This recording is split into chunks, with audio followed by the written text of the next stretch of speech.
Hello, hello, everybody. Hope you're all having a good one. Great to see Epona21, Tom, Recreation, Bailey. Hope you enjoy your board game weekend. That sounds amazing.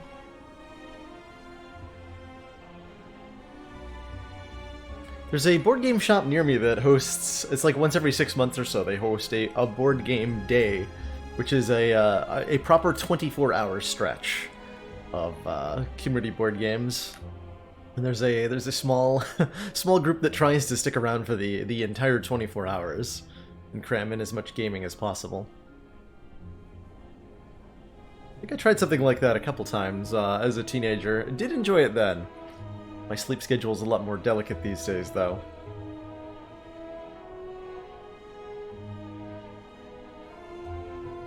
Usually your flatmate's family. I hope that is wonderful for you, Tom. Holidays can be tough for some folks. They are a time of great joy for many, but a time of struggles for others.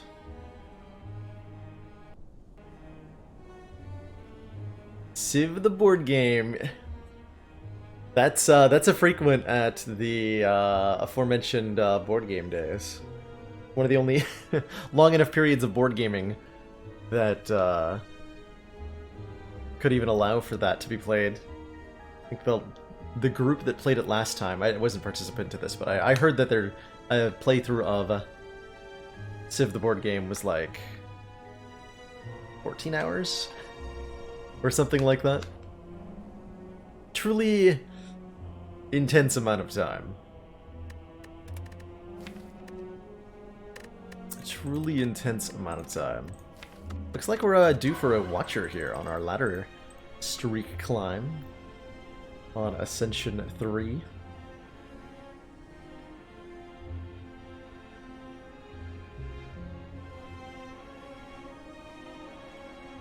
Go on retreat, retreat. Here for another try.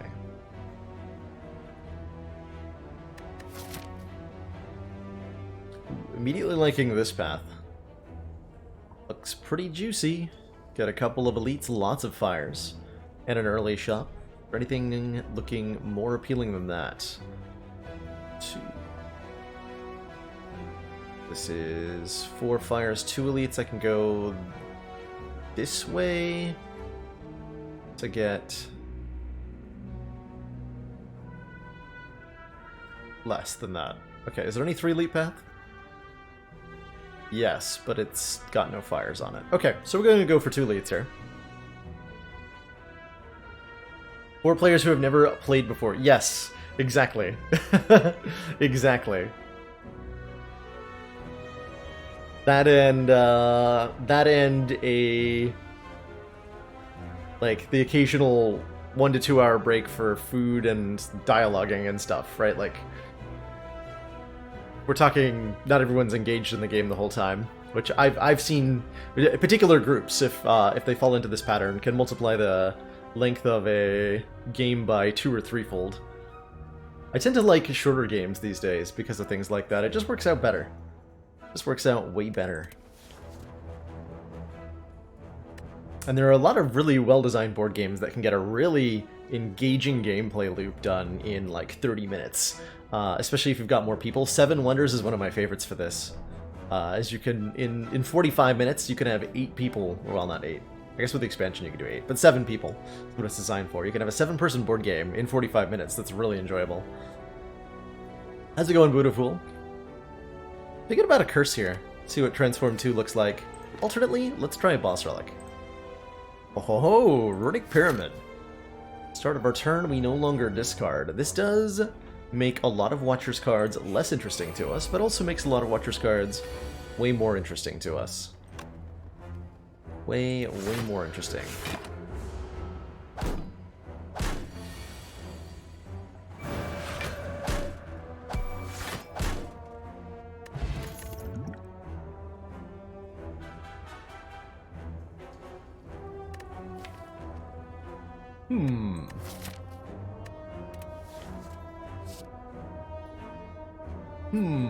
Signature move, Runic Pyramid?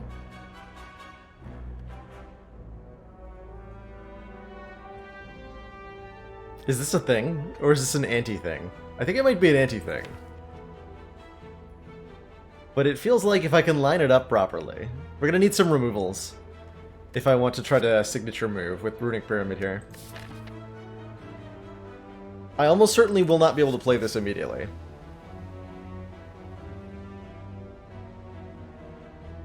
It's as much a thing as Clash Pyramid. So basically all you're saying is I need 1 second wind? I'm gonna try it.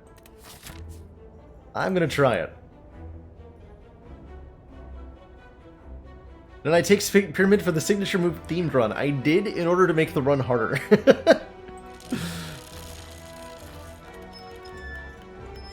Ow. My face. The price has been paid, says the gremlin. Like, I'm pretty much completely unable to play this, right?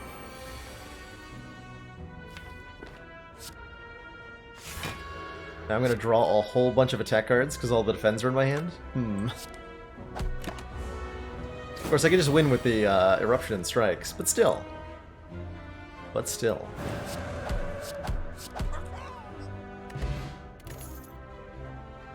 Ooh. I think a Talk to the Hand is particularly enticing. Although I can see use for the Wheel Kick and the Cut Through Fate as well.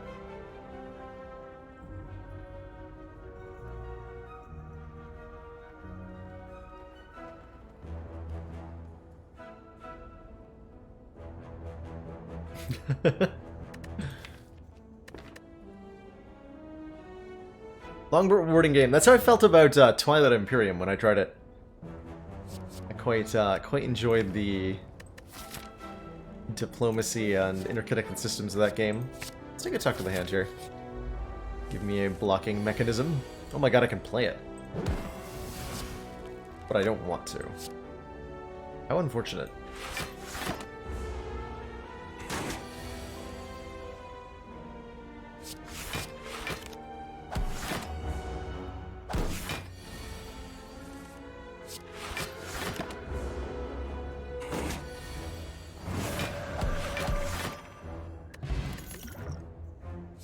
The enemy intends to attack, enter calm. I do like that a lot with a pyramid. Sure. It's an attack which is going to make the signature move harder to play, but we're not worried about the signature move at this exact moment. We have other concerns.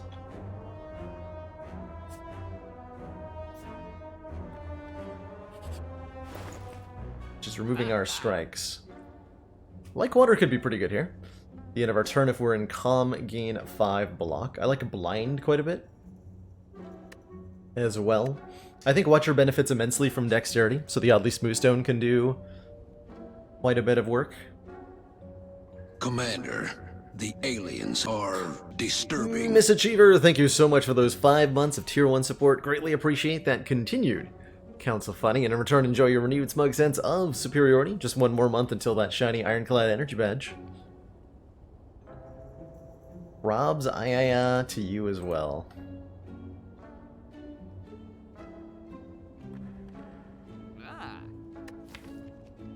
Probs has been doing well. I hung out in his stream in a little bit. Hard not to take this.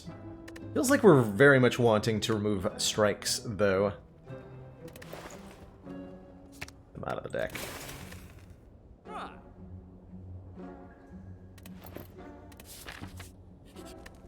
Let's see, and for upgrades, I'm thinking the Eruption upgrade is massively important to make it 1 cheaper.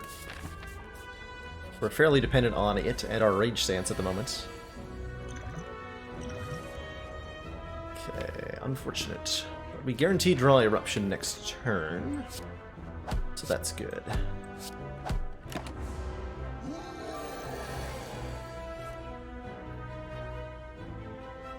Am I gonna add a Watcher badge to my sub-emblems? There is already one for the 9-month. Somebody mentioned the idea of making a 4-arrowed key as a higher tier sub-badge, and I'm definitely thinking about that. I think that would look pretty cool. How do I like the Eruption upgrade now as opposed to the previous version that did 15 damage? I like the current version of Eruption much, much more. It is a heck of a lot better than the previous edition. Is this Talk to the Hand Eruption Fear No Evil? Be a weird way to do it. I think that's correct. We want to end our turn in Wrath. Right, so we want to go Vigilance, Eruption, Talk to the Hand, Strike?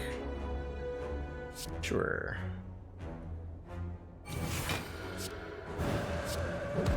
That's weird.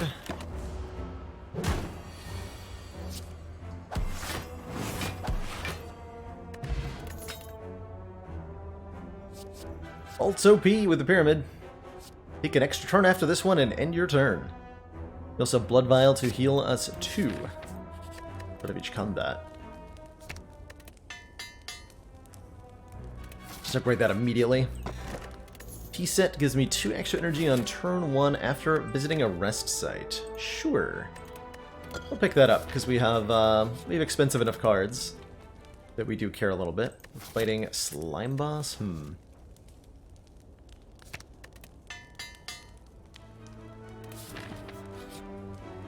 Ooh, another card removal. Very nice. Yeah, we just want to remove cards more aggressively here.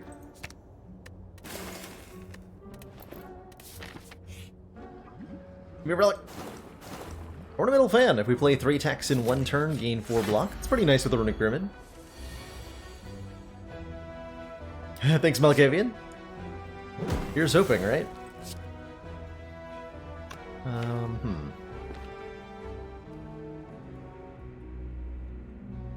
Wait, what if I do this?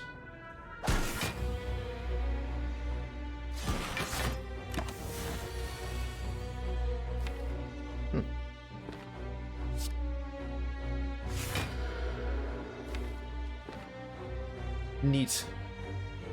Gonna hold Eruption in hand so I can get 2 extra energy next turn. That might let me play the signature move, depending on what else I draw.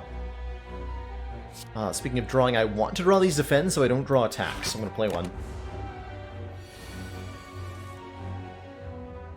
See, if I play Eruption, I get 4 energy, so I can go Eruption, Strike, Strike, Signature move, and that just kills it.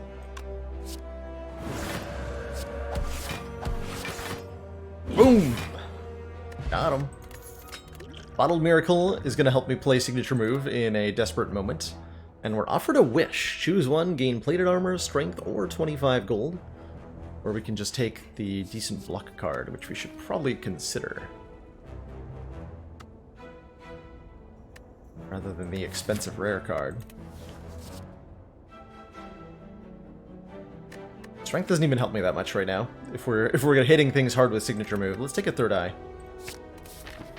Give me the power of the Scry. That I might smite my foes more effectively.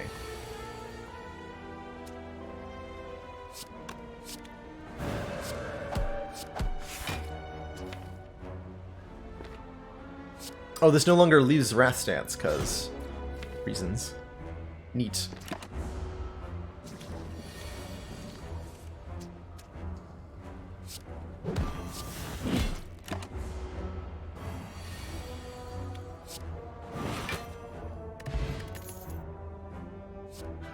Rush Joints lets me apply Vulnerable. Sanctity lets me backflip. I think I'd rather have a 3rd eye most of the time.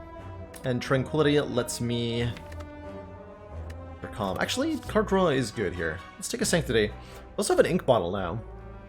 So we're drawing cards pretty periodically. This will get complicated. I'm sure it'll be fine. How's it going, Zacho?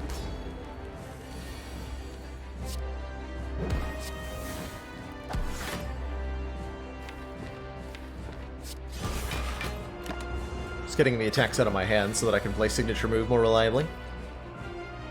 Those are the cards I want to draw, yep. Those are they.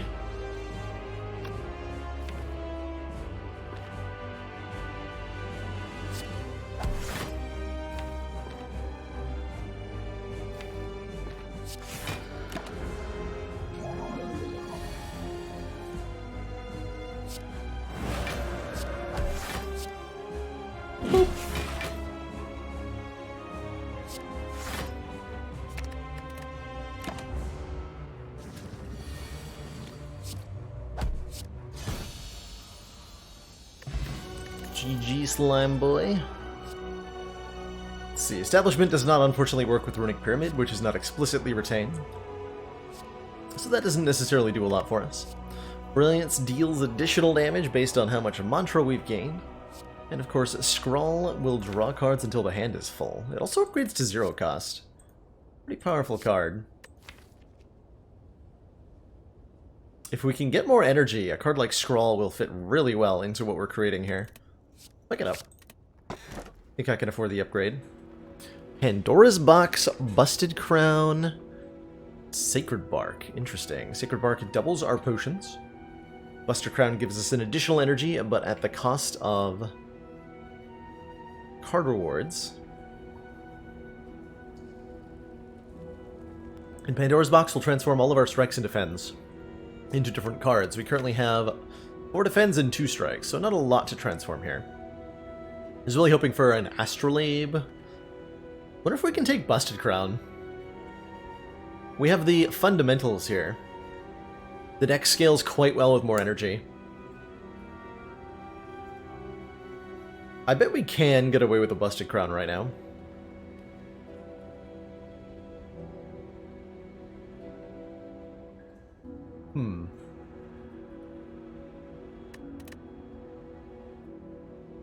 Heart doesn't do additional damage on this difficulty level, so I'm not as worried about the heart fight as I normally would. So the Busted Crown's downside isn't quite as bad. No downside if we just get lucky. Okay, let's do that. Also, I've been meaning to take Busted Crown more on Watcher. I have a sneaking suspicion it's really good on her, due to the quality of her card pool. Put that to the test. Probably going to go up the left side here. Try to take out the Burning Elite, maybe even 3. But possibly go to that fire.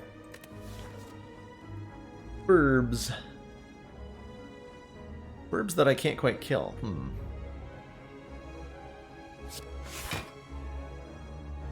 Good cards. I don't want to have to play them all.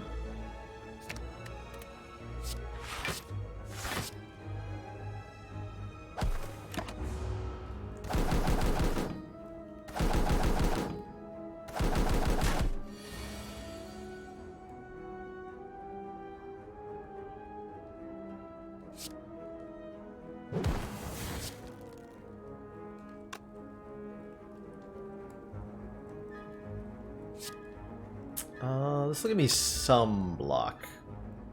I'll get 8 block from playing Strike Eruption, take 4. V-Vote, is the bot down? Bot, what are you doing? Hello? Bot says it's connected.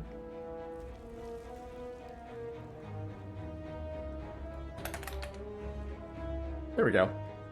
Don't forget to suggest a game for this month's community game vote. This is the last day to suggest a game. And then starting next week, we'll start the vote. Guess we scroll first. If I scroll, I'm guaranteed to draw block cards, but this is tough.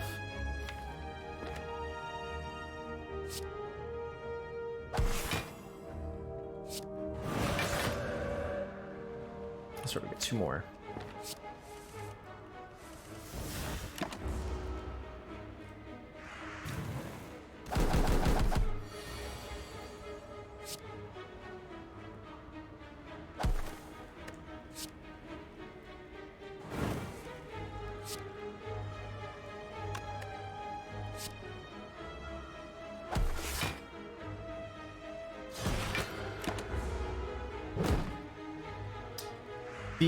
I think inputs to the suggestions are hidden, and then when the voting starts, the voting results will be public as it goes on, so you'll be able to see which game is winning and whatnot. But the list of games people have suggested is not public. I'm not 100% sure why that is, truthfully. I didn't set it up. Full disclosure. Did not set that up myself.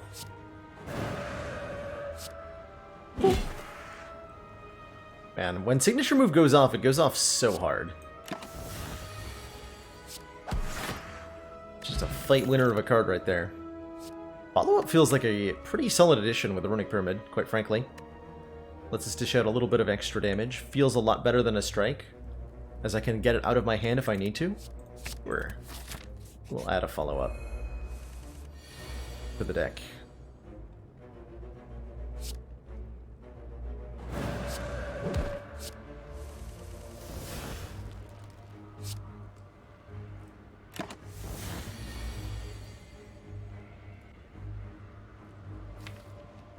Okay, so literally any cards that we draw will draw a way to enter Calm Stance. So I can go Third Eye, Sanctity, talk to the hand, Fear No Evil.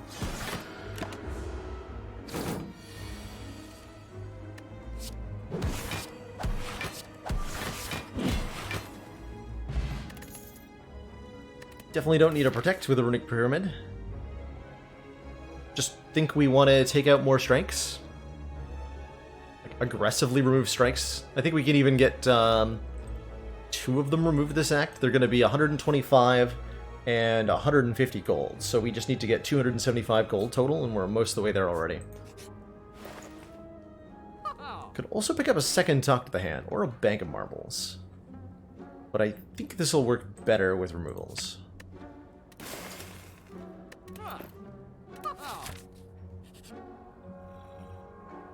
I'm going to prune the results to remove duplicates. Yes, there is a quality, there is a looking over that is done before the vote goes. So it's not done automatically or anything.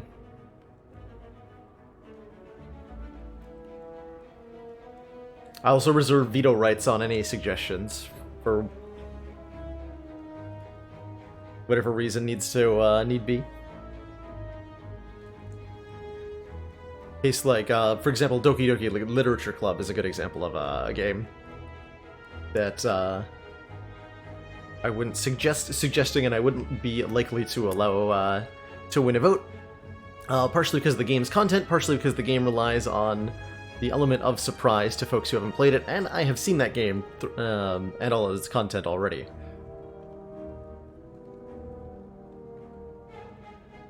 So I don't think it would be a good fit for the stream.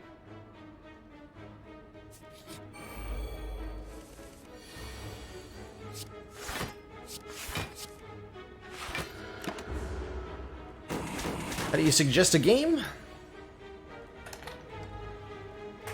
Right at that link. Right at that link. I think it's ! Community Game, not Community Vote, is the other alias for that command. But in either case, this is just a game right there at that link.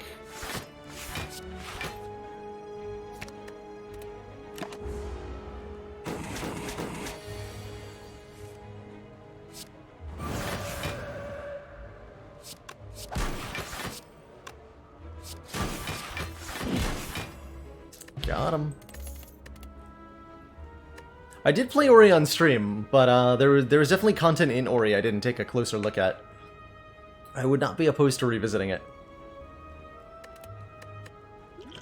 Other Distilled Chaos sounds hilarious enough to work. I thought Ori was pretty cool. It's a very cute, very beautiful game. And there's definitely, when it flows well, it is a beautiful platformer. Or has a wonderful kind of core gameplay loop to it.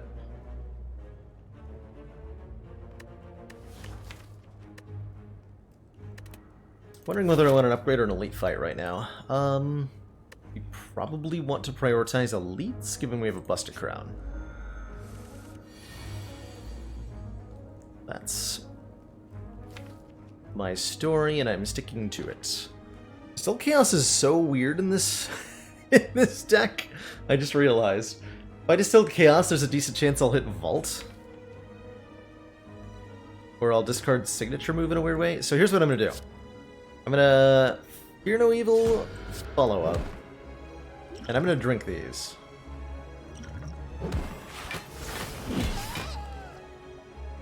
Got him.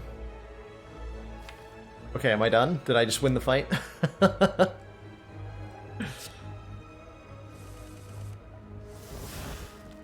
ya later, nerd.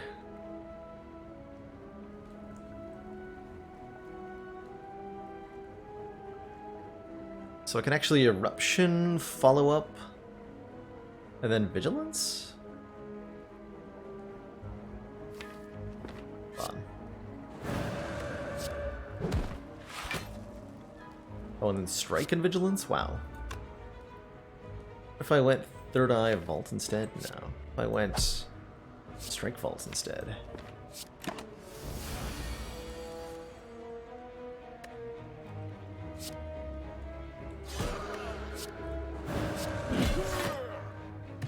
That was a good fight.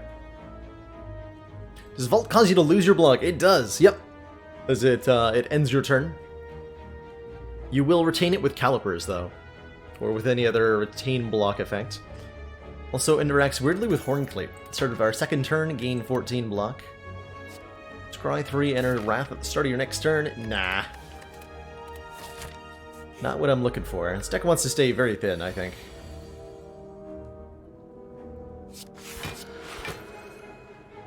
Maximum thin. Hey Nobi, a ladder streak is an attempt to beat the Corrupt Heart of the Spire on every Ascension level back-to-back. So I start out with a Heart run on Ascension 1. If I win, I go up 1 Ascension level. And that continues until I lose, at which point we start all the way back at Ascension 1.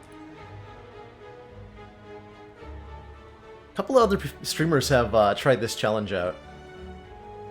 I'm curious to see, at this point, it's kind of an interesting question as who will complete it first. It is definitely really challenging, that's for sure. At the very least, Mini Minotaur recently tried out has recently started out the challenge, and Pan's tried it out a while ago as well. Those are the two I know of that have attempted the ladder streak.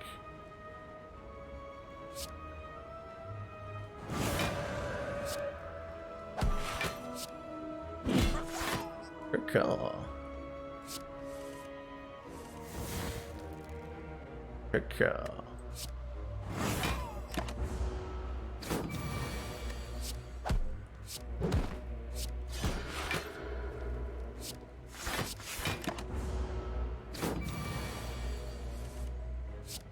There are a lot of talented Spire Slayers out there.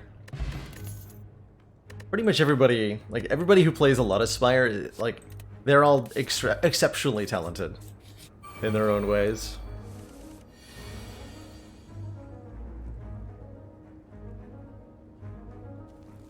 The way I've been doing it, Flirt Freak, is that I think I have the highest chance of success if I want to rotate the characters constantly in the standard rotation. Ironclad, Silent, Defect, Watcher, which is more of a like Slay the Spire streaming convention than anything. And it importantly ensures that all 4 characters get played exactly the same amount, which is important to me, as it means everybody gets to see their favorite class, just as much as everyone else. And then beyond that, like where you start on the ladder streak, I think is up to personal preference. I've been starting on Silent most frequently, because I think my best odds are if Ironclad ends up as the A20 run, but it's very much a do what you want kind of deal.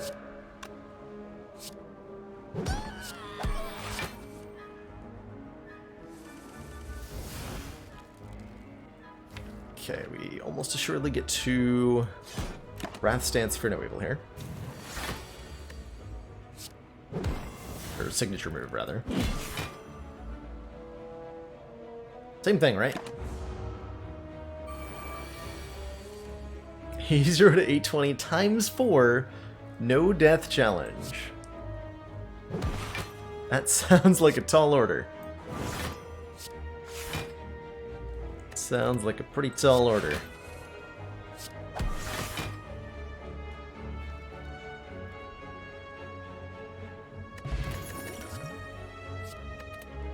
Almost at the point where we want to crush joints, but not quite.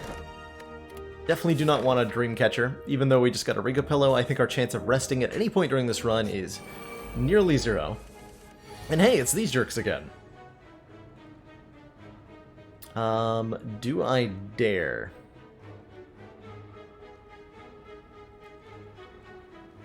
Play Eruption. I think I do play Eruption, right? This is the best to work. I can Third Eye into Distilled Chaos is what I can do. Oh, that's enticing.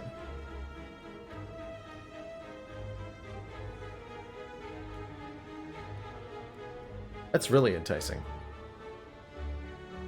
So do I go Talk of the Hand Eruption or Eruption Talk of the Hand? I guess it depends on what my total damage is. 9 plus 14, 18, 16.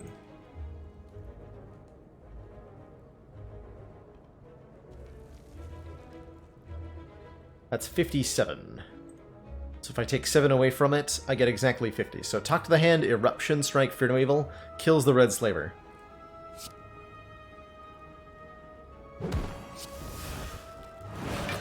Their signature move.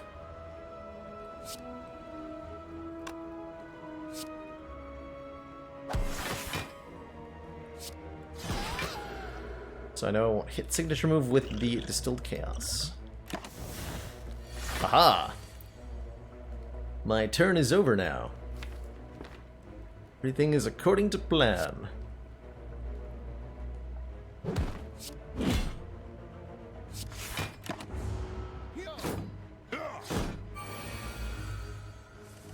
Good ol' End to Turn potion. Fan favorite.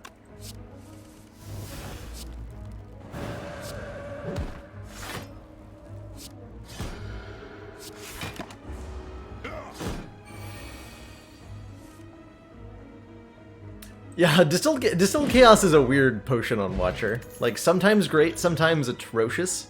In the same way that Mayhem on Watcher is sometimes great, sometimes atrocious. Partially due to the end turn effects in particular. Like, playing cards at random on Watcher can be not so good. If you have a Blasphemy in your deck, it's a potion that can kill you. 2 upgrades is decent enough, I suppose. Guaranteed not to hit the strike, so this is upgrading Fear No Evil and Follow-Up guaranteed? Oh, interesting. Okay. Well, I'm happy with those upgrades. In particular, Follow-Up upgrades for +4. It goes from 7 to 11. I think is very, very strong.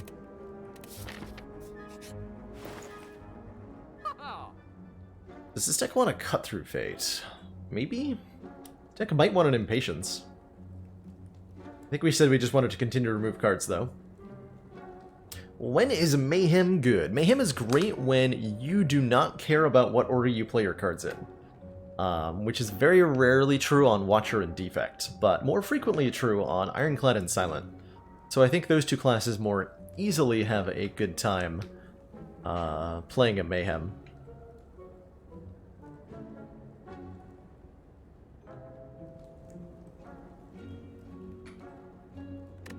But when it comes to decks that are reliant on orbs or stances, the Mayhem can do more harm than good.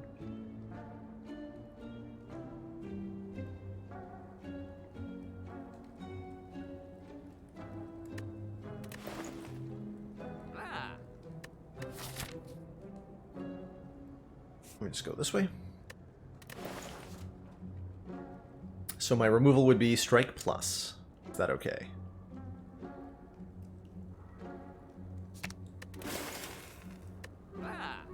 Down to 14 cards here. Curious to see how this is going to scale up. Ooh, how about with Relics? The whack, I was knocked unconscious. Just what I wanted.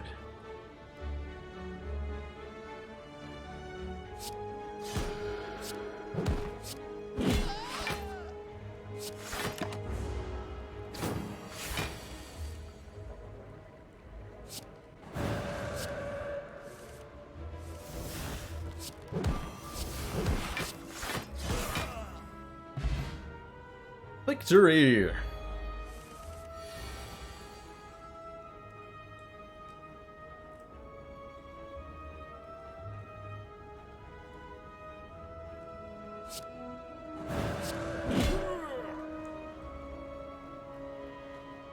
Rip.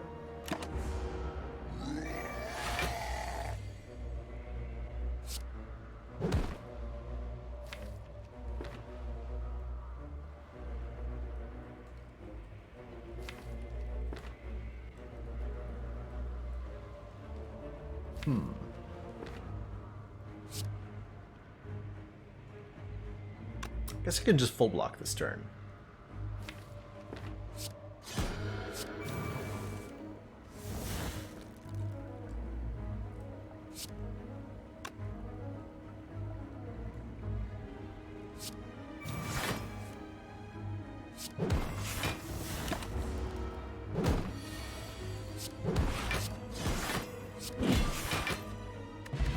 Mango gives us 14 more max health, Sundial. Ooh, every 3 times we shuffle the draw pile, gain 2 energy. Hold on.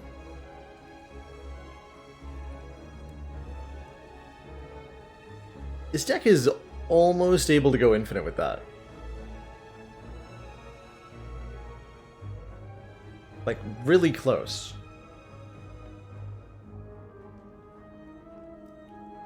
We need to have 9 cards, I think.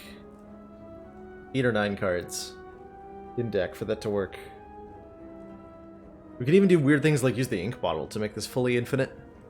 But Scry exhausts, Vault exhausts, Talk to the Hand exhausts.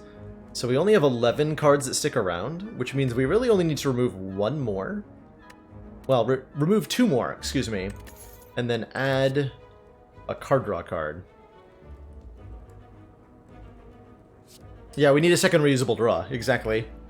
Or some way to, like, make the ink bottle do that. And I'm not sure how to do that right now. I don't think that's a thing. But we're almost there.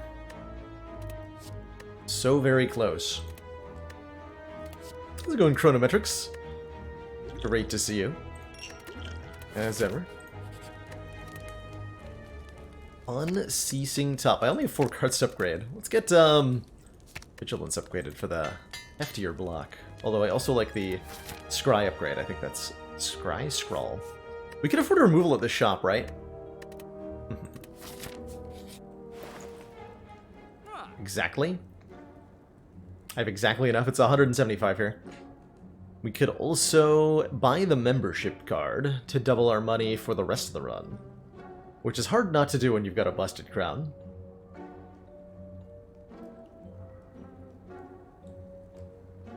Do you think that leads to more removals? Let's see, we're going to guaranteed get another 175. So I probably get 2 more removals if I buy this membership card. 1 in Act 3, 1 in Act 4. We'll get 100 gold from the boss. Yeah, it's gotta be worth it to buy this card.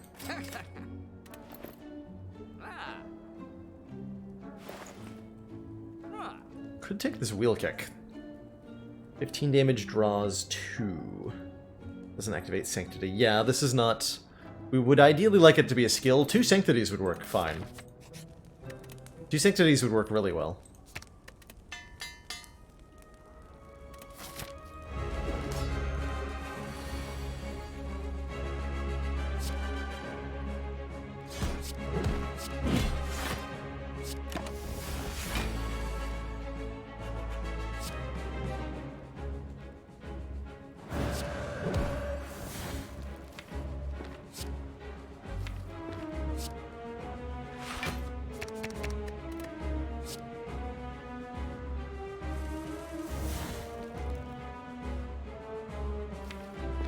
So we want to do a double damage signature move this turn. So I really want to get Frino Evil out of my hand, huh?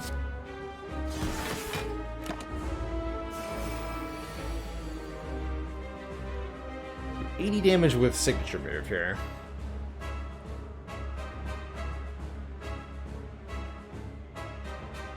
Hey there, White Fang. First run of the day. Indeedly doodly. In doodly deedly.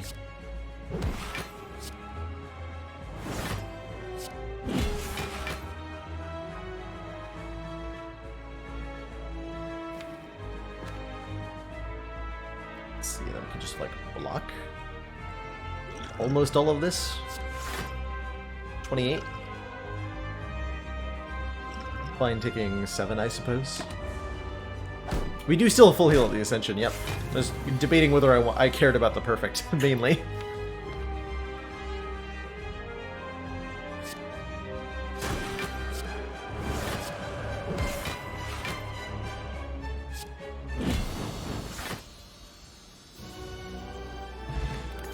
Got him.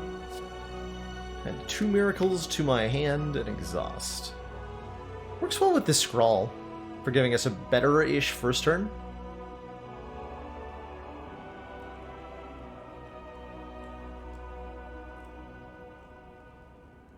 Really glad I decided to pick up the signature move at the start of the run.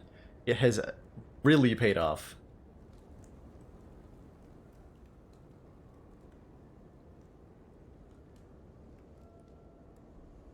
Does it help me go infinite? It helps me... Yes, actually it does, because of Scrawl. I think it does.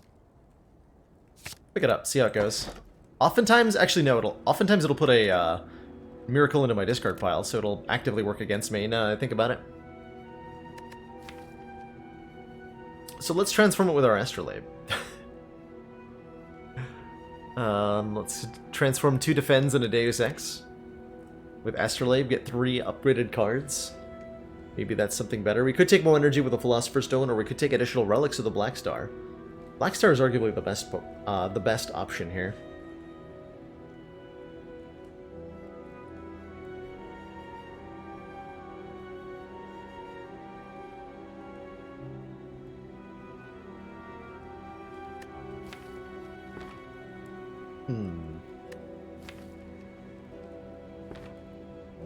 Give me more relics. More relics, please.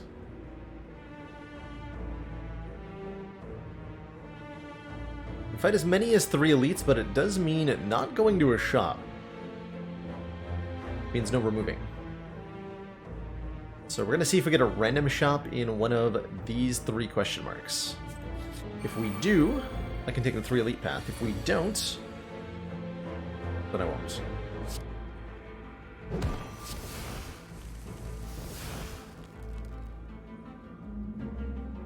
$26. Can this deck block for 26 with 3 energy? No. But it can vault.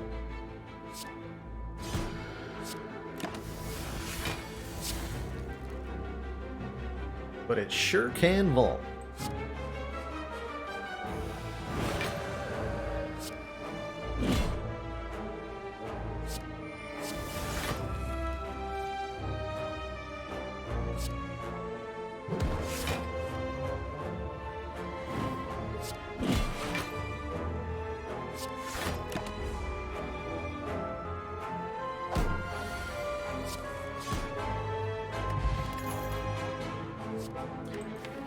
Okay, we do need to scale our damage up a little bit more, and our Crush Joints applying Vulnerable will help us do that. So let's pick this up. It does pull us further away from an infinite, but we get closer with a card removal. Get a Defend out of here. Still no shop.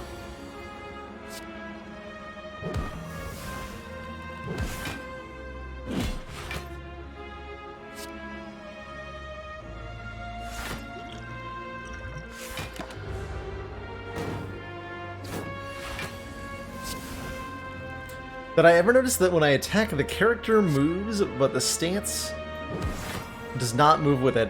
What I did notice recently for the first time along that vein, Tom, is that I noticed that Defect's orb slots move when the Defect attacks, which I hadn't realized until recently. Interesting that Watcher's stance does not move with her like the orb slots do. Oh, what was that? Is this glitching out in a new way? Hello?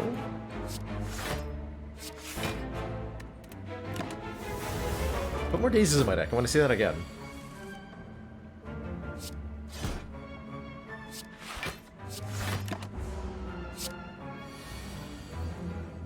Yeah, what is that? Normally they like go over here.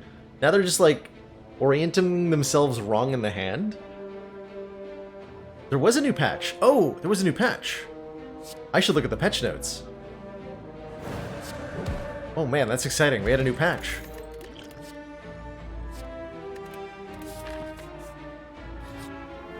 Didn't get a shot, but we did get another Defend removed. Wow.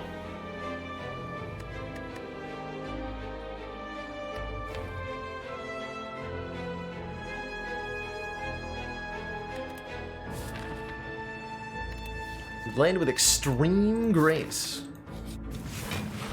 Extreme. This is the draws I had in mind when I added Deus Ex to the deck here. Let's see if that ends up panning out.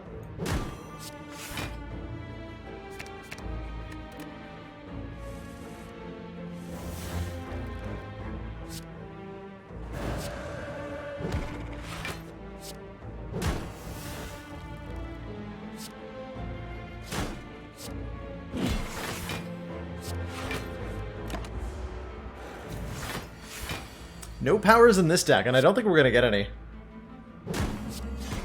Where we're going, we don't need powers. We do need card draw, though. What's the infinite of this deck? I will let you know when we get one. We don't actually have one. We just have the pieces that can help create one. We have a very small deck, and we have a sundial. And that's currently it. They don't actually create an infinite yet. But if we add a Flash of Steel, or a Deep Breath, or a Finesse, or anything else that draws a card reliably. Actually, it needs to be not a Flash of Steel. Any skill that draws a card reliably. We can combo that with Sanctity to generate infinite energy off of Sundial.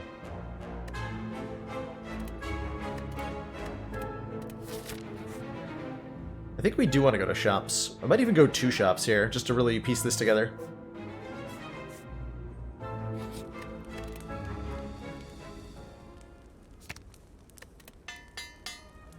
Yeah, like we could even go infinite with a potion. But if it was the right potion.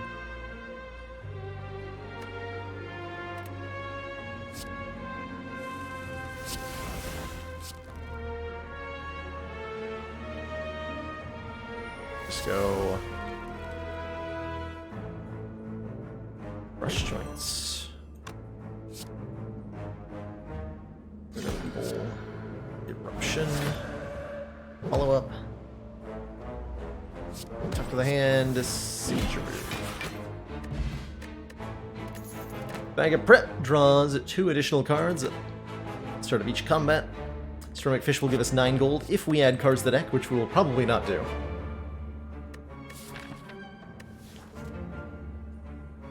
That was the reason, by the way, that I took the the crush joints, letting signature move hit for 120 damage. Seemed like something I wanted to do. Lo and behold, it was. Definitely don't want to add more cards to this deck. Madness, like we don't need Madness because we have the Sundial. We just need to be able to keep drawing the cards. Courier. Makes stuff cheaper. We're definitely going to go to 2 stores now. Let's get our recall here.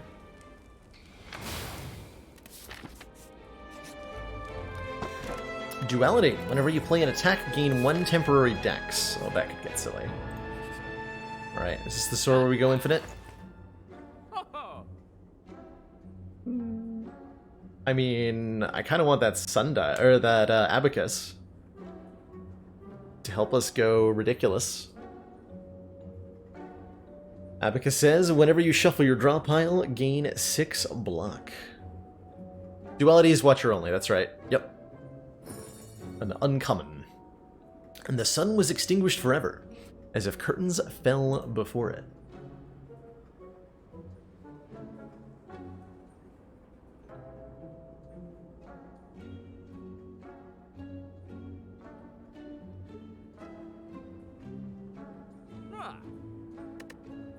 Is Wheel Kick good enough? I mean, Wheel Kick is strong.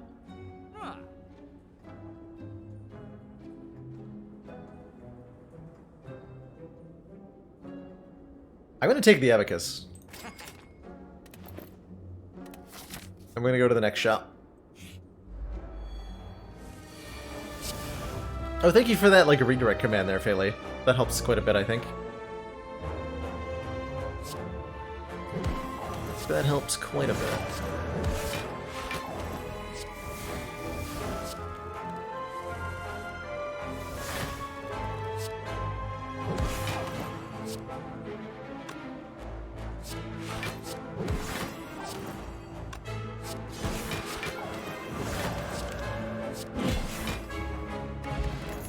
Thwacko.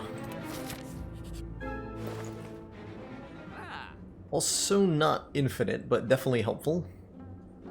Keep getting offered the same wheel kick over and over again. Orange pellets would seem like they're good, but we don't have any powers in the deck at all.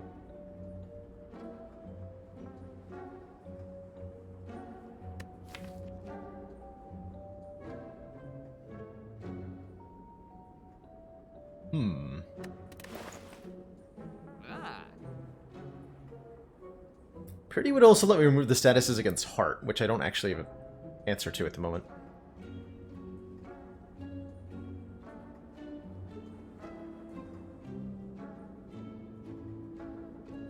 Purity also makes Signature Move hilariously more playable.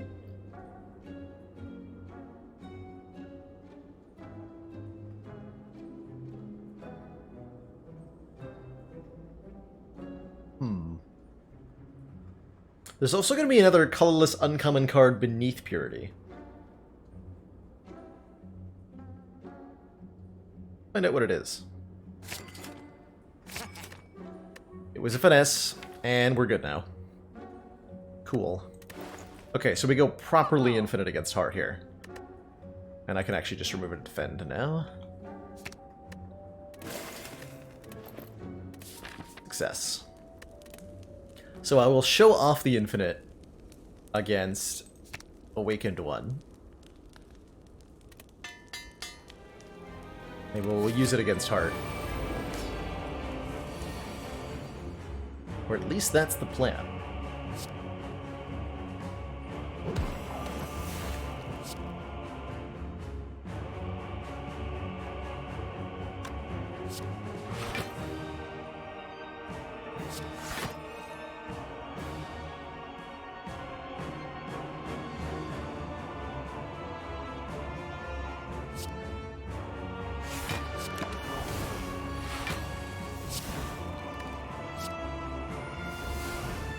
Okay, so we want to delete every attack other than Signature Move, I think. Can only remove 3 cards with Purity, so let's get rid of Crush Joints, Eruption, and Follow-Up. That leaves us with literally just Signature Move. Okay.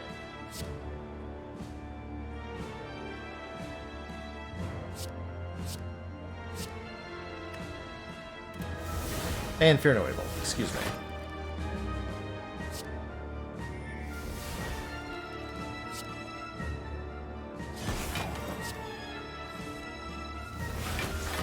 Okay, so the entire deck is in my hand, so I can now play Finesse Sanctity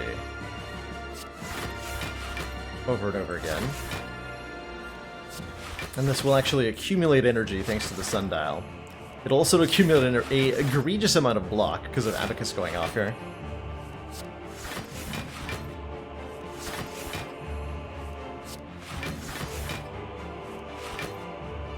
And I can insert a Fear No Evil. I can't actually do the signature move as part of the... Oh wait!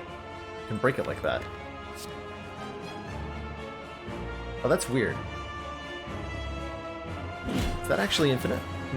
It's infinite block on any given turn, so it doesn't need to be infinite anything else.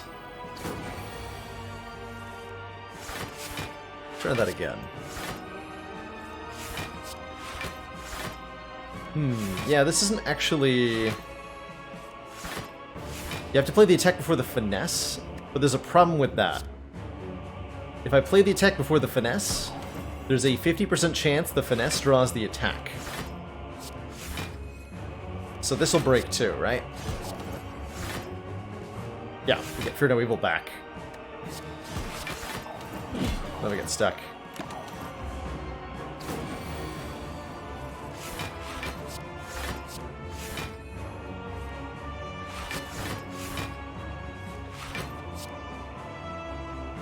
I think we'll be okay though.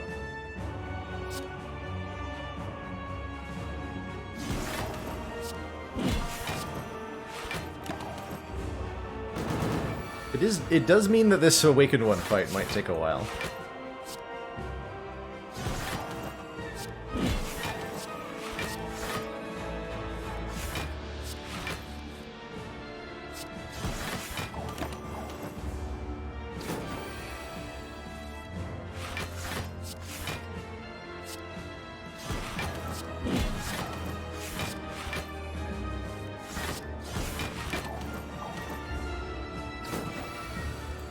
ought to work pretty well. And I think I can do a lot more damage than this if I leave different attacks in the deck on any given turn.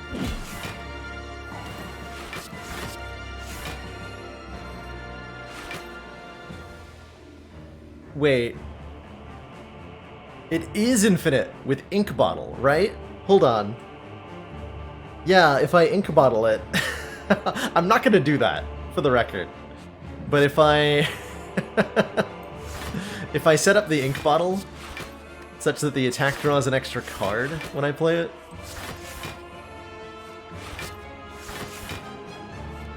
I think this works.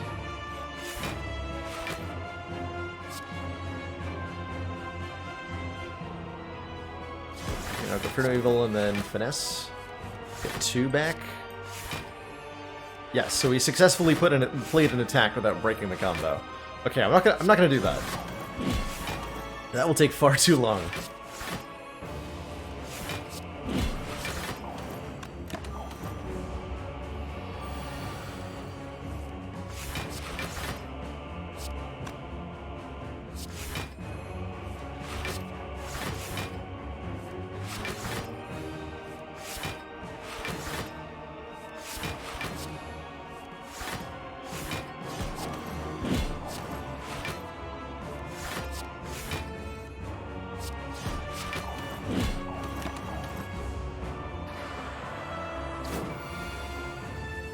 To upgrade the purity? I don't think so. There's a number, like, this is going to be good enough for Heart, I'm quite sure. It might not go properly fully infinite against Heart, but it'll definitely beat it.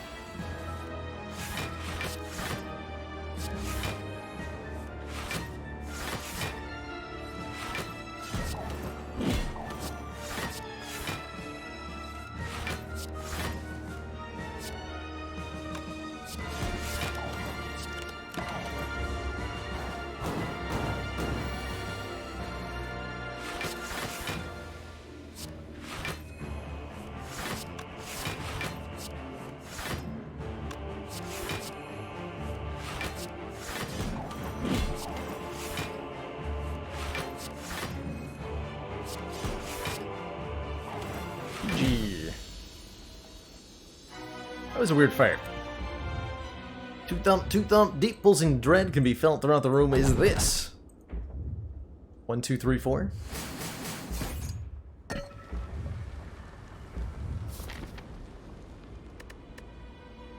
What am I upgrading here? I mean, I don't really have a lot of upgrades. I guess I will upgrade Purity, just in case I want it upgraded. Can't afford anything. Oh, so this is our final deck then. Already then. Well, barring the card I get from this. Which is asking a lot. Can't believe the Heart knows how to count. Unacceptable. Okay, there's Scrawl. So I can do all sorts of hot nonsense now.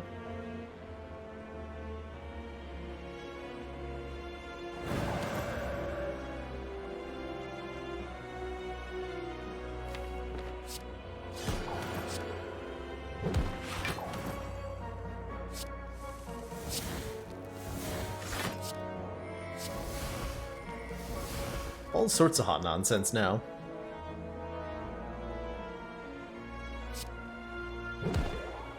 Remember, we will be watching. Jonas Incarnate, oh my goodness gracious. Pitching $95 at the stream. I never liked advent calendars anyway, always preferred their burgers. Happy holidays. You know what, just for that.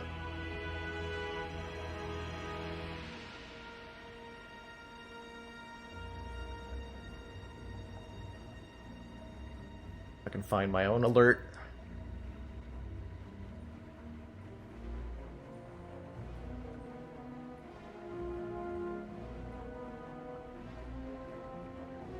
play something.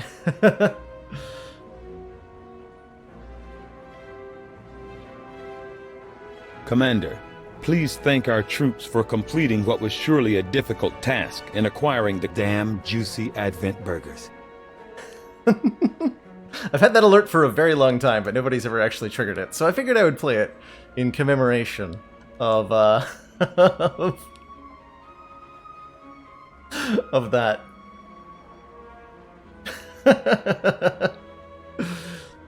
Thank you so much, Adonis Incarnate, for the 95 bucks. That holiday generosity.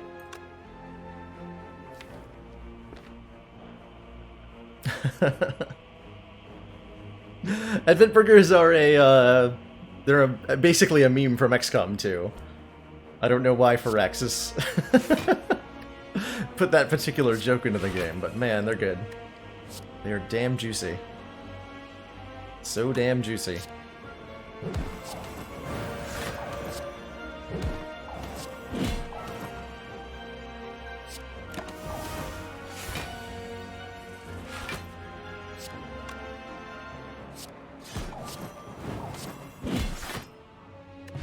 Good fight!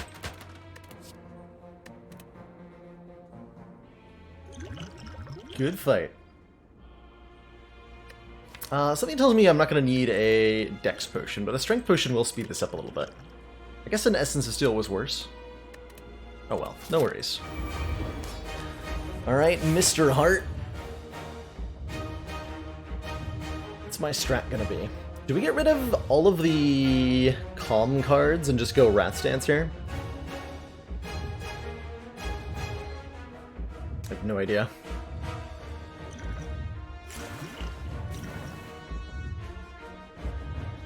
Time to sit up in my comfy chair while I decide what I'm going to do here.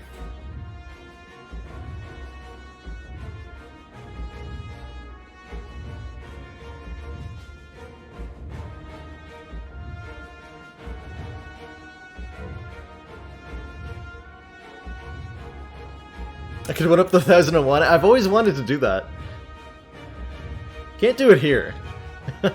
Thanks to the block cap, unfortunately.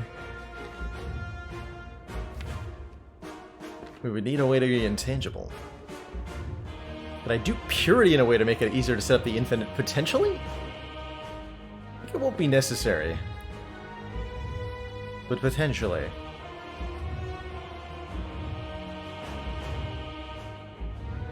I'm trying to figure out when I use bolts.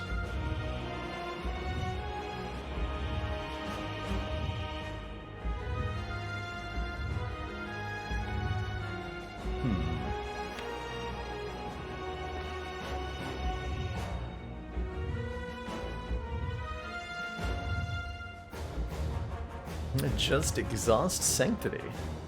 It's that easy.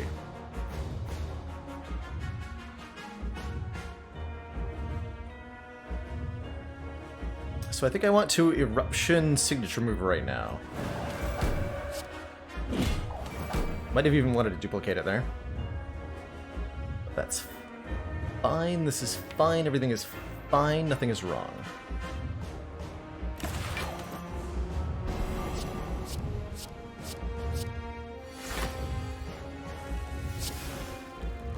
Definitely nothing wrong. Smiley face.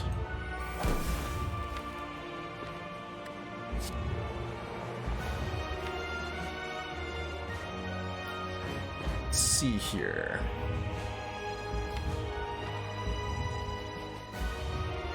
What's the best way to go about this? Definitely want to crush joints out of my hand, finesse out of my hands.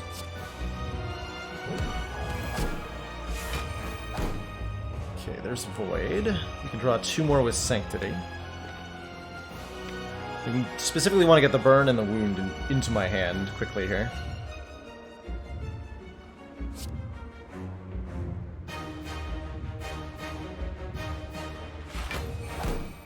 Perfect.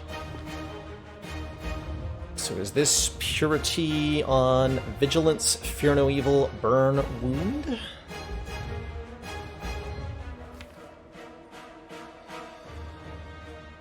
That should be enough, right?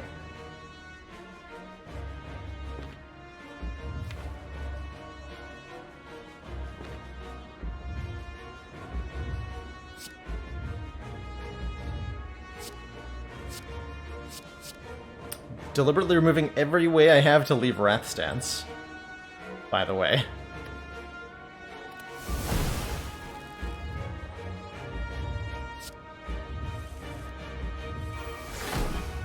Let's get rid of Miracle. Talk to the hand. Actually, wait. Draws 2, draws 3. How many cards are in my hand? 1, 2, 3, 4, 5, 6, 7, 8. Perfect. Draws all 3. Oh no, my hand is full. Miscalculated that somehow. Weird. If I Third Eye and Finesse, we trigger the Sundial, though. But I can also just play the Vault, which is probably a good idea. We should be properly infinite from there. So I think that's where we use that. And now we have it.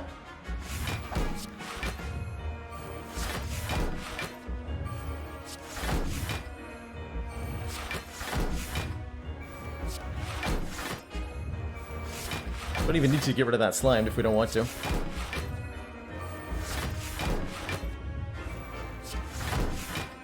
A 9.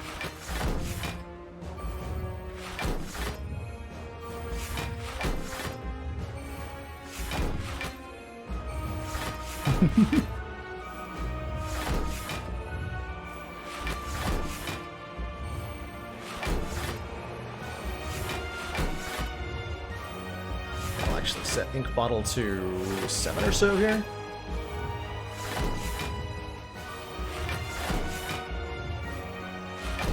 Actually 5. 7, 8, yes. Go. Brush Joints. Talk to the hand. Follow up. Eruption. Sig Move.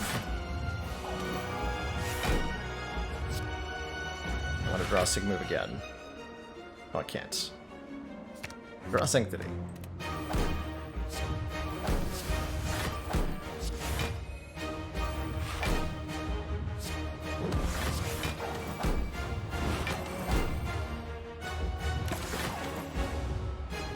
Boop.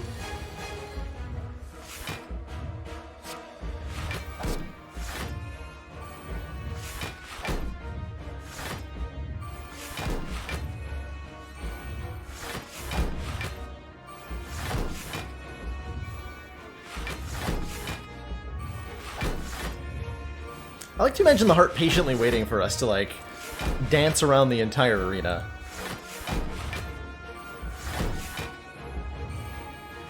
And then we just don't stop dancing, so the heart just continues to wait. Hoping that one day we'll stop. We won't ever stop. The Watcher's work is never done.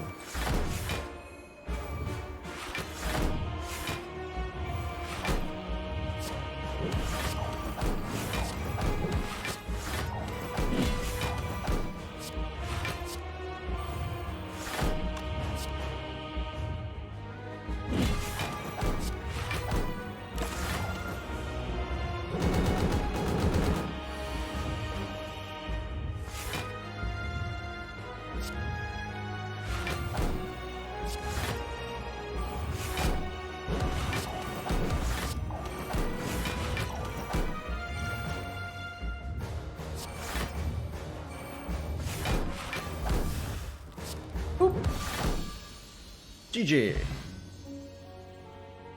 GG.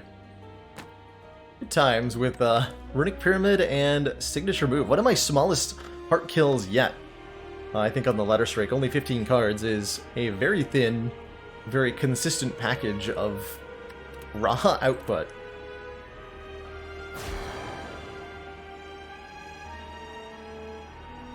See, this one should have been beyond perfect, I think, right? Because we got the Act 1, 3, and 4 bosses perfected. Whoa! Check that the heck out. I guess we knew what one of the new patch notes is, huh? That is so cool.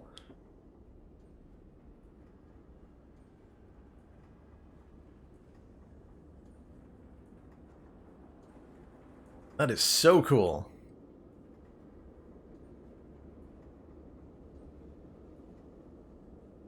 Well, I updated the hotfix patch for the next run. Was there another patch while I was streaming? I probably should then, huh?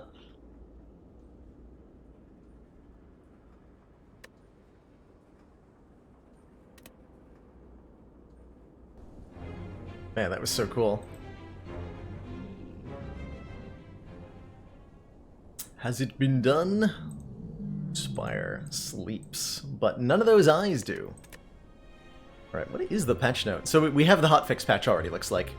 Fix sources of healing not working if fast mode is not enabled. That sounds like something you'd want to hotfix.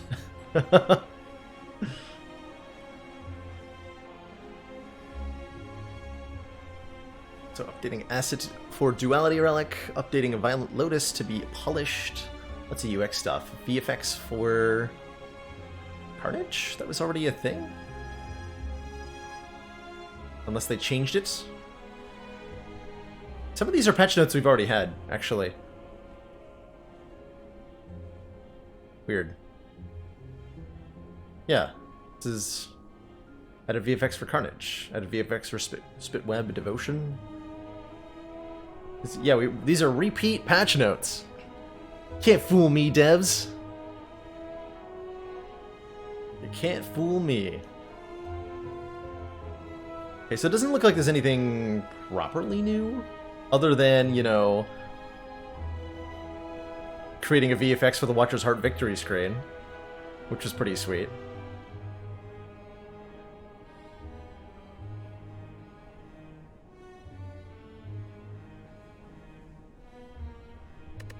But hey, seems pretty cool. That was a 3 time for Ascension 4. With the Ironclad, bosses are deadlier. This is where the heart gets its famous times 15 attack. Oddly smooth stone now even smoother. Oddly smoother stone. Colorless cards are pretty juicy, huh? Especially when we're starting at full health, taking damage. Often just means we heal that up with Burning Blood over the first couple of combats. So I'm super down to take a rare colorless card as my start. As far as pathing goes, almost assuredly want to head this way. Hit the early elite. End up fighting 3, get plenty of fires. So that does discourage me from taking a damage start a little bit. If I took the snipe, could I get anything interesting done? We could, in theory, snipe this elite. So I think I'm leaning more towards a transform or boss relic, but maybe the colorless card's good too on A4. Let's go for boss relic, swap out Ironclad. What do we get? Busted Crown start. In energy at the start of our turn, future card rewards have 2 less cards to choose from. I definitely want to go 3 elites now. Definitely want to go 3 elites, and a little bit more events.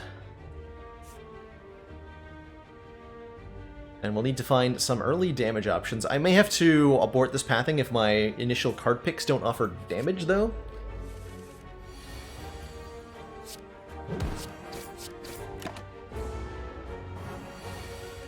Don't mind it on silent, but you never take it on defect or Ironclad. I definitely strongly endorse boss relic starts on defect in particular. Please welcome, and I think they're quite good on Ironclad as well. Be surprised how often you don't miss the healing. Big chunky damage card. I'll take it. Perfected Strike is not maybe the best card in the world. That would be Claw, of course. But it's gonna do some work for us. I think I take that because it's a card. We're currently at the add cards to the deck phase of the run here.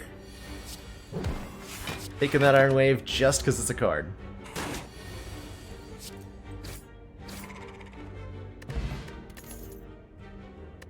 Big block card. Sure. Transforms are something we need to take immediate and effective use of on this run. With Busted Crown, we need to get cards added from any source we can take. and that means that money is very, very valuable to us, and it means transforms are very, very, very, very, very valuable to us. So let's transform a defend, I think, because of these 2 additions and the perfected strike, getting us a feed. And now we have the start of something.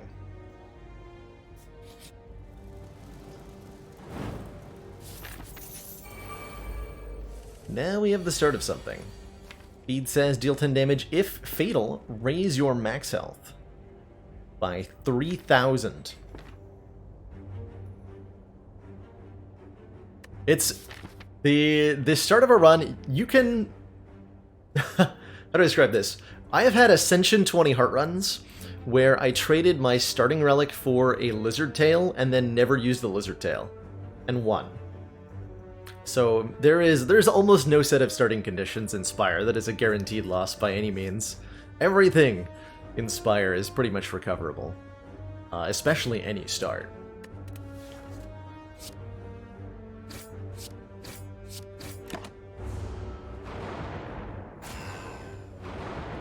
Only guaranteed loss is not to play. Well said, Chrono.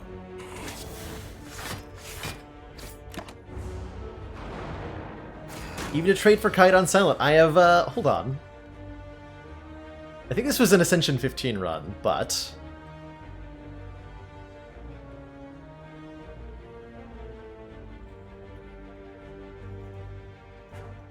Where's my video producer? So back when I was doing Ascension 15 heart win streaks...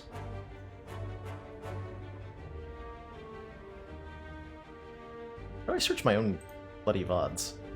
VOD search? Why?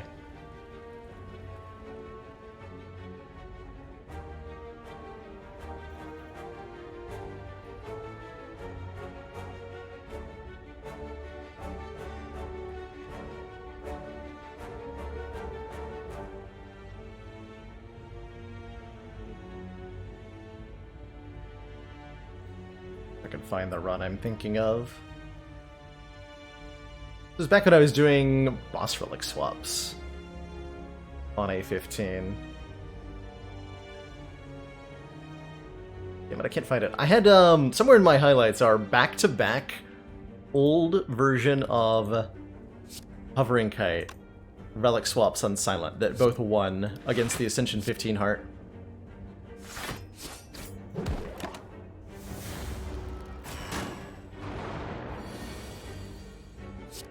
Those were wild runs. Those were some weird ones.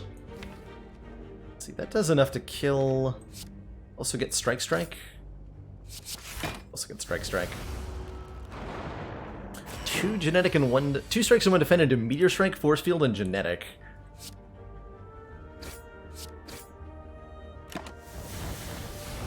But oof. Sounds pretty rough, Zapparao. I'm not saying bad starts don't happen, and I'm certainly not saying deaths in Act 1 don't happen, but nothing is hopeless. Alright, that went shockingly smooth, and we now have an Akabiko. First attack each combat deals 8 additional damage. A source of strength is offered to me, and I shall not refuse.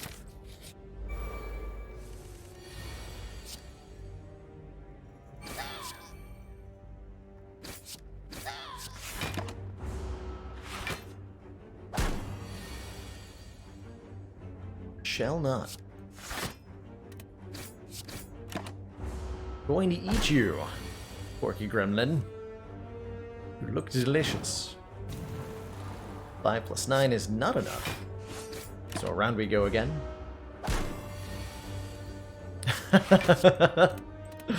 I'll try not to start that particular conversation failing. Uh-oh, am I gonna take 5 damage to get the feed here? Nope. Easy times. Favorite attack card on Ironclad? This one. This one right here. Feed. Although I do like some others as well.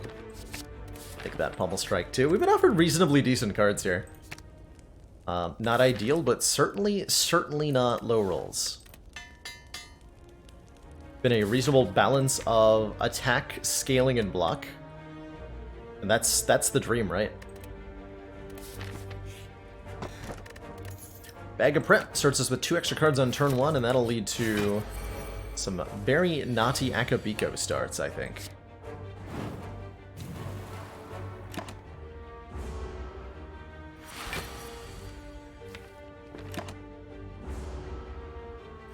Just patiently waiting for Basher. Who am I kidding? I'm not being patient.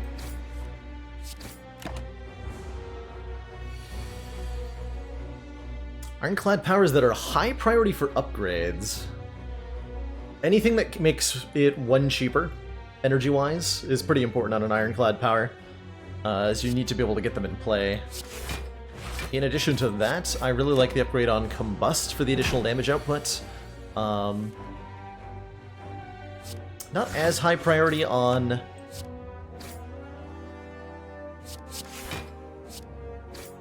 something like Feel No Pain or Metallicize for the additional block, but still pretty useful. Ooh.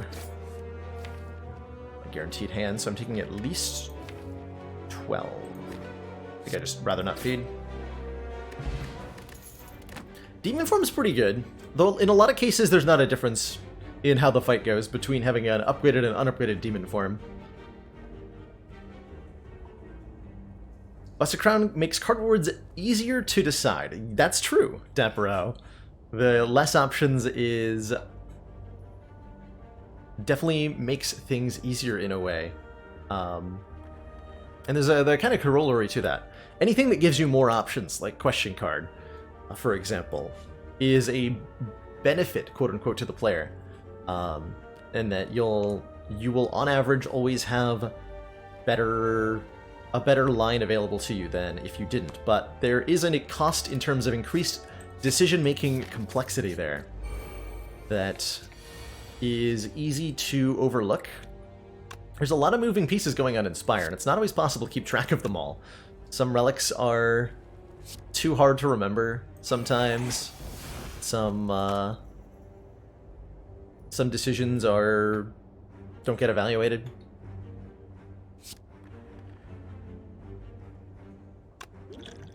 So it creates an interesting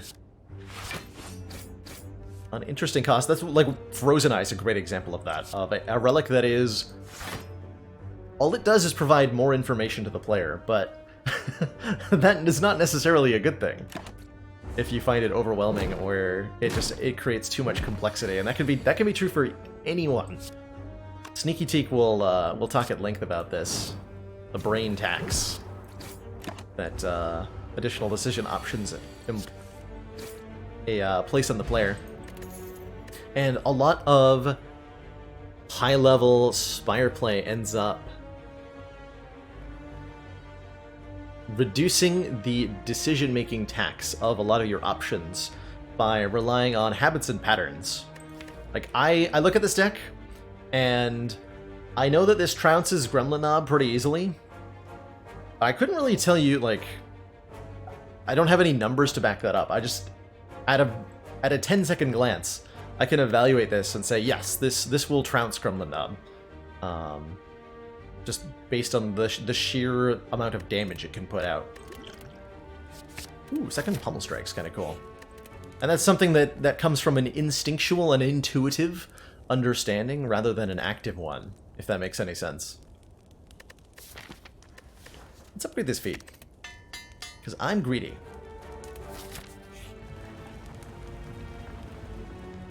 Gold medal, more money with Bested Crown is yes, less hit points with feed is... Fighting Guardian is the deck. 22 damage? Let's just take the 22 damage. I think I can get away with it. Got good potions. It'll be fine. So we have normally 9 plus 8 plus 12. So 17 plus 8 plus 12 is 37 damage output. I can at most do.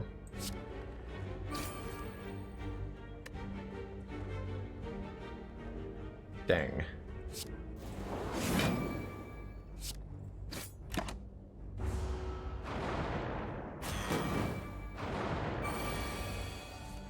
You're developing a Gremlin Knob spreadsheet. I would like to subscribe to your newsletter, Chrono. I want access to this famed spreadsheet that you purport to have.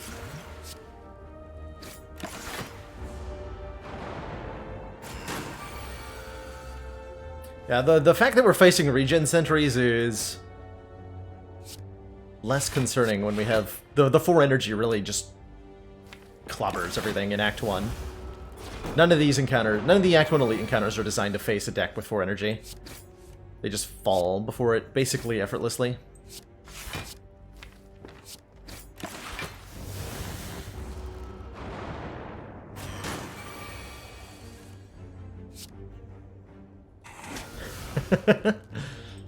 Work is going well and we foresee absolutely no hiccups.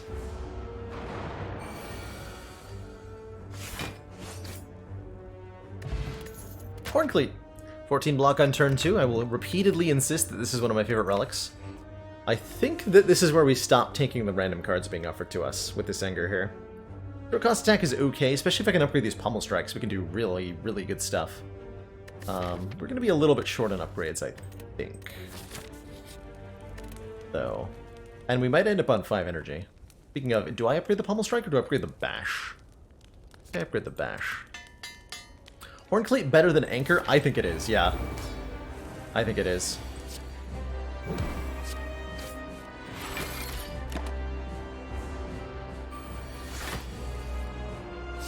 There's so many enemies that'll hit you on turn 2. It's like 90% of the encounters in the game do damage on turn 2. Sure.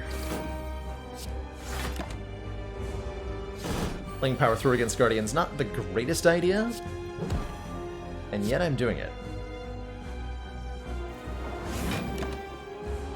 Might have been able to transform there, actually. Didn't evaluate that.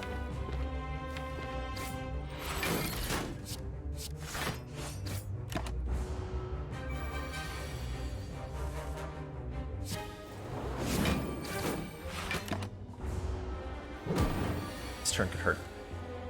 It does. It does hurt.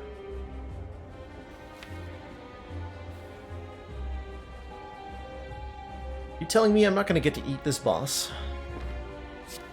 I'd be very upset about that.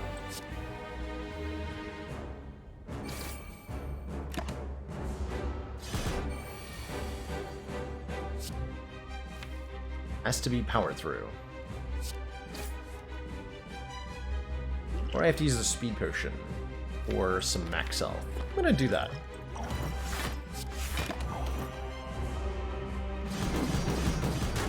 I would like max health, please.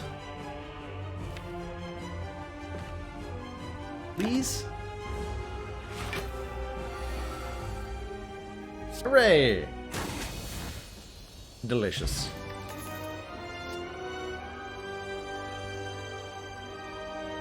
Taking that card. I'm taking that card. Would I take an Evolve Plus with Fire Breathing Plus if both were offered to me at the same time? Zero Max, you're asking would I add both of those to the deck? Probably, with the Power Through. Evolve and Power Through go really, really well together. Since Power Through puts the wounds into your hand, rather than your draw pile like Wild Strike and Reckless Charge do, it means that you get the full benefit of the interaction regardless of whether you draw the Evolve first or the Power Through first, which is not true with Wild Strike. So Power Through synergizes really, really nicely with a lot of stuff. As a result of that, do I take... I mean, I probably just take the Runic Pyramid, right? It means we land feed every time from here on out. Maybe I am D12. Maybe I am. Once was a story about an ironclad who didn't take any cards. Actually, he took every card. Like, this looks like a normal deck. I would not believe that this is my deck in Act 1 after starting with Busted Crown. Gonna take the Pyramid. We do want more upgrades for this deck, so I'm not really willing to take a Fusion Hammer. We do want more... the other option was Runic Cube, which makes us draw a card whenever we take damage. I have so much money. Why do I have so much money? Hello? Too much money alerts. There are too many dollars in my pocket. Power through pyramid will be a downside, but I think we'll find it's not too bad most of the time. Most of the time. Sometimes it will be. This just strips a plate of plated armor and wastes my Akabiko, but it also gets a card out of my hand, so I'll do it.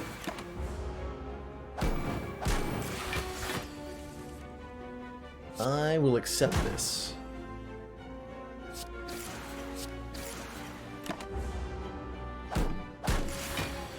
Plus, I can also only put one wound in my hand sometimes. Good way to do it.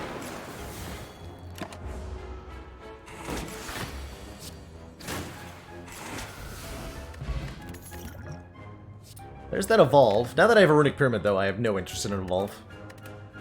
No need whatsoever. Lose Colorless Potion for a Relic? That's a better deal than 133 gold, surely. Although there's an argument to be made for Iron Wave going away at this point. Exquisite! Gives us a Darkstone Periap, which says whenever we obtain a Curse card, increase our max health by 6. We have Reaper Akabiko, by the way. Let's see, this is plus 8, so this is 22, it'll be 33. So 18 plus 33 is how much? 51. Okay, so Bash Perfected Strength kills the front line, not the back line.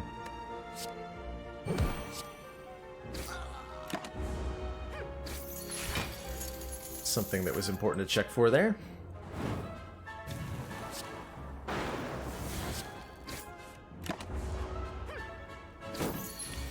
Hand it over. Probably just had lethal with feed there, right?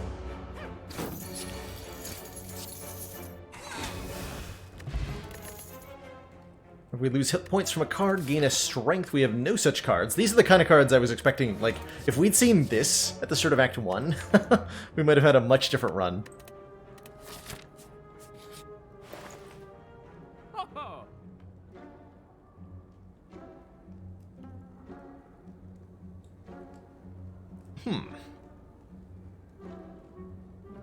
Lots of extremely good things here. 2 feeds? Actually, Mirror Feed is not the worst idea I've ever heard.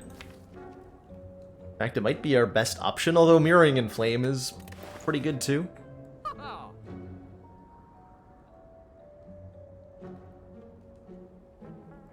We can go like full chunk mode if I take... full face blocking mode if I take a second feed and a Silverming Clay. Doesn't really matter how much damage our enemies do at that point. We'll be streaming long enough today to do a defect run. Possibly. Probably. Probably, yeah. Very probably.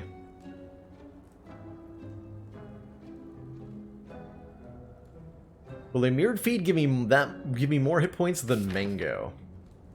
Let's count. Shall we? Let's count together how much I get out of that. Take a strikeout despite the perfected strength.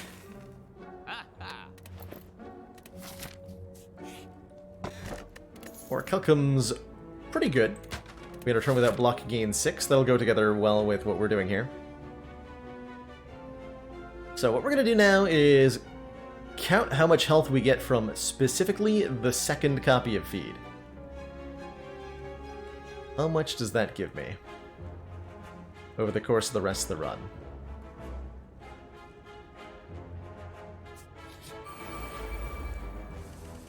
None in this fight, because we can only feed on Gremlinator here, but it does let me play this for 20 damage if I want to. Hooray.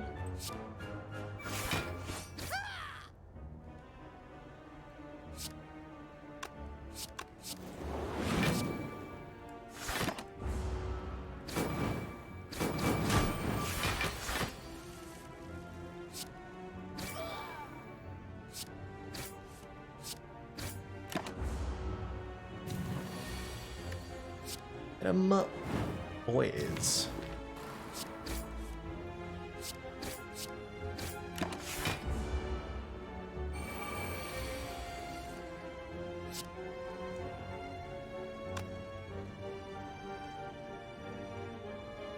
18 plus 9, 24. Gotta kill one of these. Or a cock and block for me here.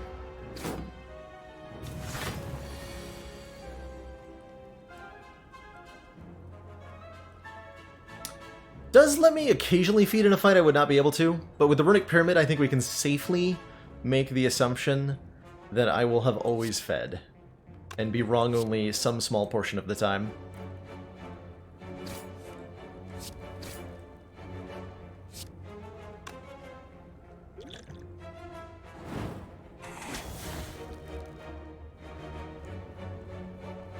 So we're only going to count instances where we play both feeds in the same fight. Is this a deck that wants a Heavy Blade? Deck might want a Heavy Blade. Heavy Blade is great in decks that get, like, exactly 6 points of strength, which is basically us. What am I upgrading? Flame Barrier and Pommel Strike are the next upgrades?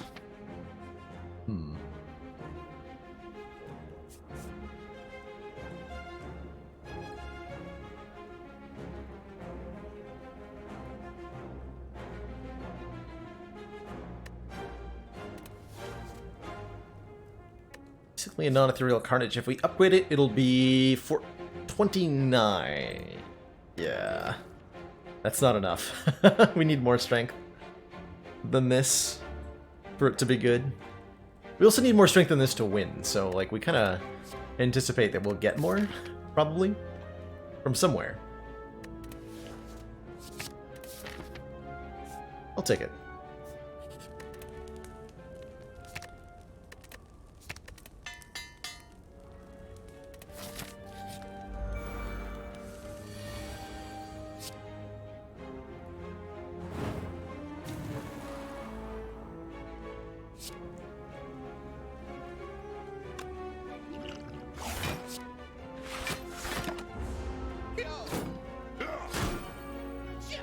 Wondering why I didn't play any attacks? It was so that I can do this.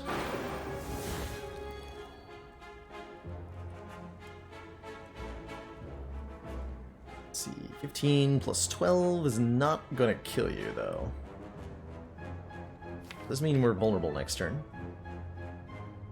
Incoming damage is some, but not lots. We're weak next turn. 11. Probably not the damage value I wanted to do there. 11?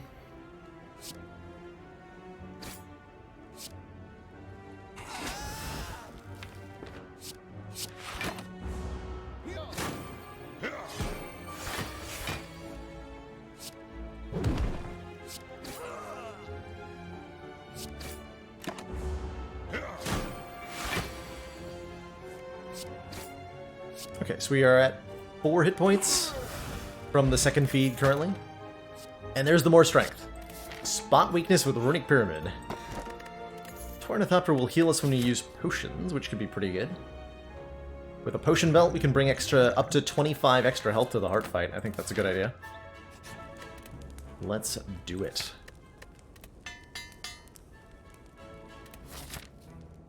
Let us do it. Like a really... Yeah, that was a weird music transition. Merchant, what are you doing? What was that? What was that? Chance at a second Inflame here for even more strength. And now I'm feeling quite good about our Runic Pyramid. Medical Kit. Oh yeah, hold on, Medical Kit, right? Because it makes the power through. Yeah. Yes. we'll take that. Normally I'm not that excited about the Medical Kit, even in situations like this, but with this power through, yeah, I'll get rid of that. Medical Kit allows us to play status cards in our hand, which is freaking sweet.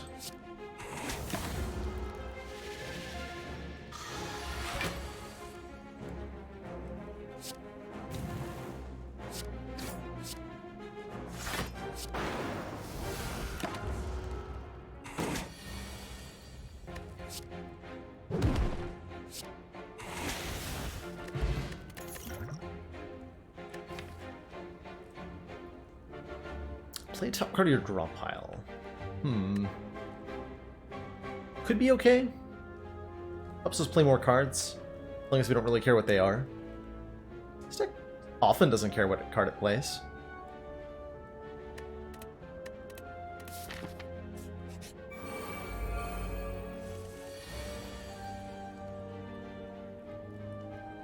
Often is not enough.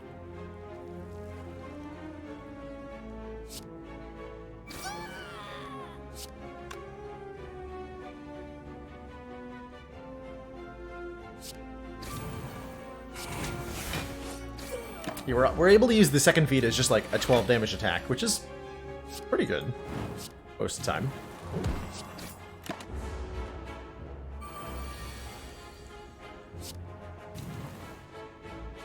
Pretty good most of the time.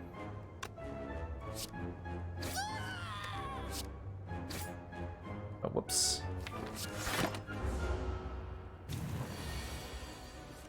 There's gosh dang sneaky gremlins. Sneaking up on me all the time. Is this energy potion lethal?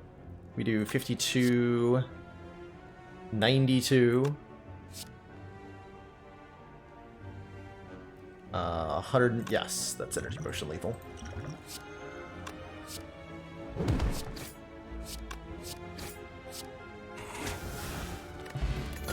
Happy Flower is extra energy every 3 turns. Headbutt allows me to put Spot Weakness back on top, or Power Through back on top, both of which are quite important in this deck right now. So I will happily take one of those.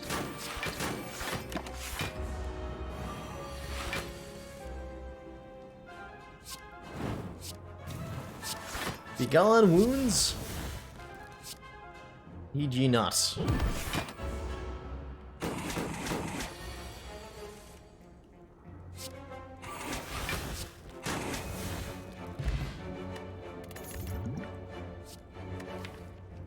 It could be okay if I...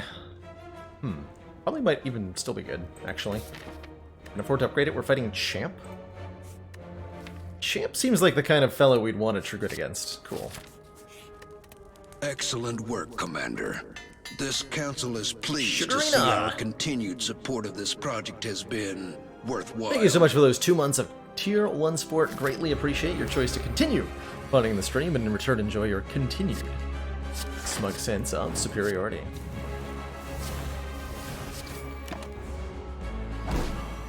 How do I have 2 upgraded feeds? Well, we got 1, and then we duplicated it with the Deli's Mirror. So now we have 2.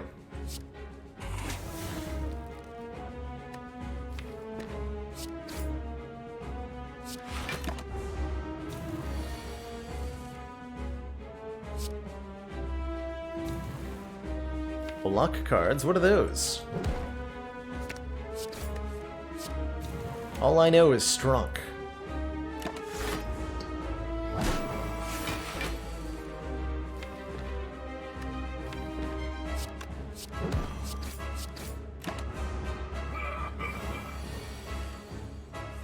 Yeah, doesn't it not feel like a Buster Crown was the start? And yet, here we are.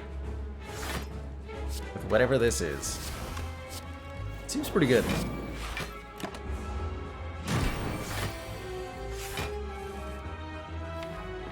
Seems pretty good.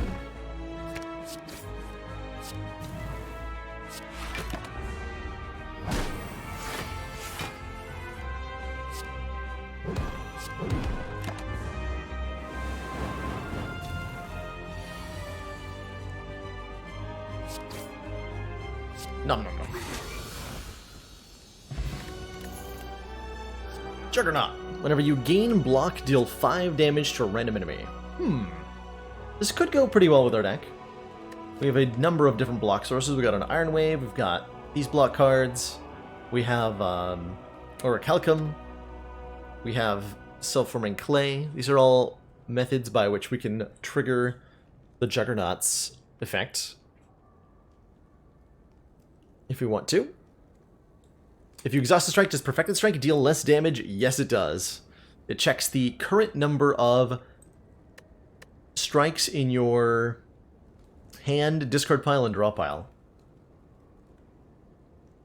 So we're only on, what, actually 4 health off that second feed right now? That is way less than I would have expected in Act 2. We didn't encounter Mystic and Centurion. We didn't encounter Triple Birds. We didn't encounter the Red Mask Gang. Huh. Interesting. Skip, I think. Oh, Feel No Pain would be good. Oh man, Pandora's Box. Transform all your strengths into Fens. He's excellent with Busted Crown. This is where we get a Feel No Pain, and I feel silly about my choices. We could also take Calling Bell for a Curse, and 3 Relics, and 6 Max Health. Or Black Star for 1 extra Relic per elite we defeat. That bell looks pretty good, actually. Not gonna lie, that looks like a really good Calling Bell.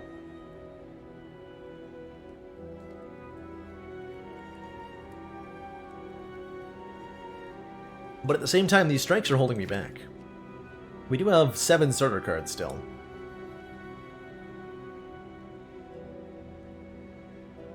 Let's take it. The bell, that is. The bell tolls, we get a heck of a lot of goodness out of that. Oh my gosh. Red Skull gives us 3 additional strength when we're below half.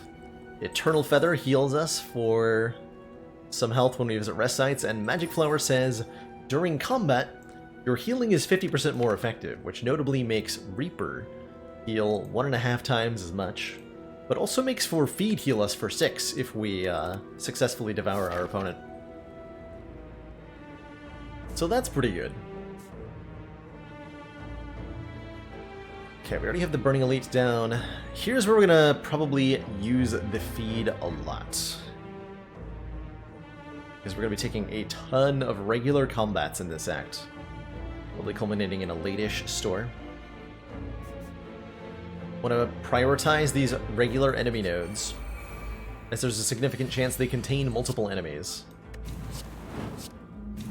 for us to devour.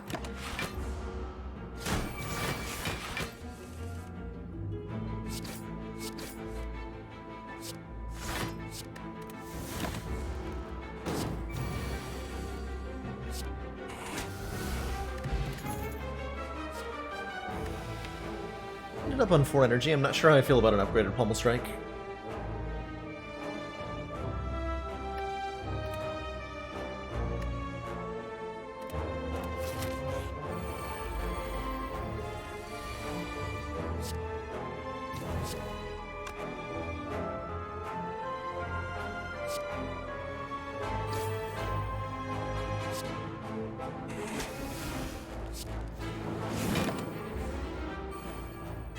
Flower activates with Feed, yes. It doesn't give you more max health, but it gives you more current health.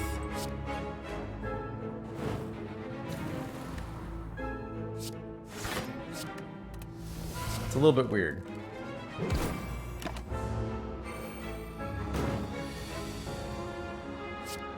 Okay, so we're up to 8 additional health from the second feed.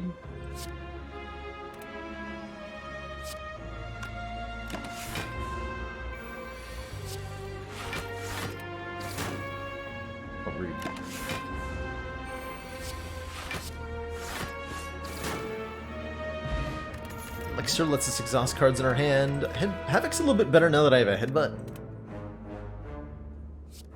4 energy for sure. Yeah, we'll take it. Going this way, right? I like this way. That's 2 events and 1 fire. 2 fires. Whereas this way is...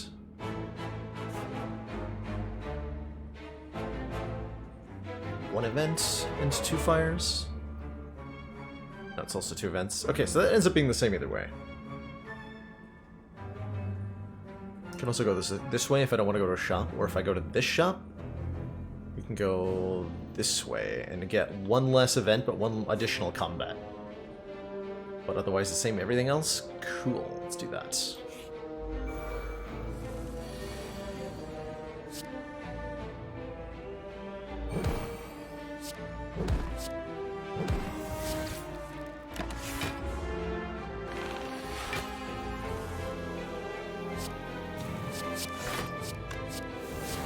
So Entangled taking 10 damage at the end of every turn here.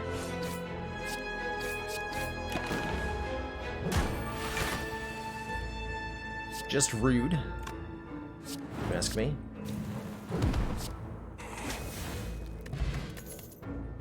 My 1 week, 1 bone.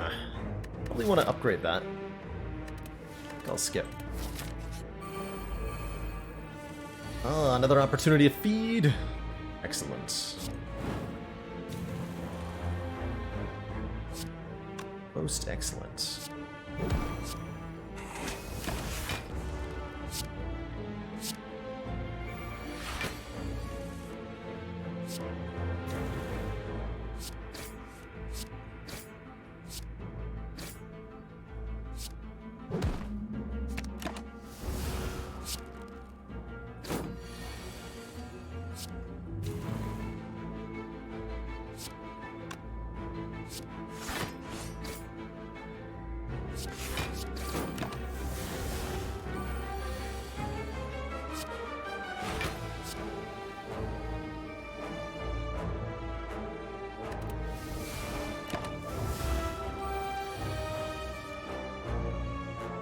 Power through. And Thorns, we play Strike. Flame Barrier Feed. There we go. 12 extra hit points from our second feed so far. You begin to fall, losing either defend or a strike. See you later, extraneous strike. Correct.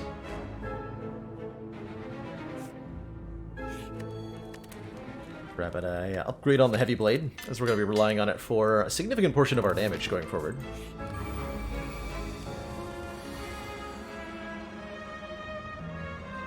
Mango is 14 health, so if we get 1 extra use out of the second copy of the feed, then we'll have exceeded the Mango in power. Although we did lug around an extra card.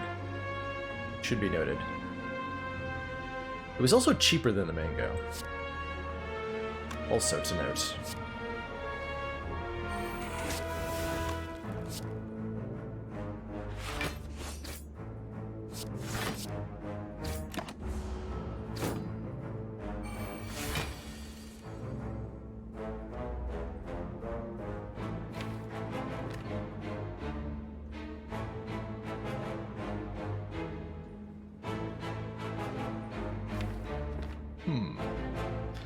Seems like a good time for an explosive pot, huh? I think so. I Havoc and I hit feed, I lose my feed. I cannot allow this. Unacceptable. So we'll Havoc the Iron Wave. No. Bash, Iron Wave. Nice. Hitting the correct one. Cleaning that turn up pretty nicely.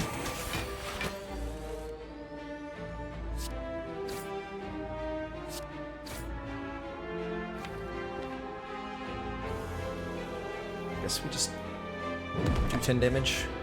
Don't have our strength up yet. But someone didn't draw it.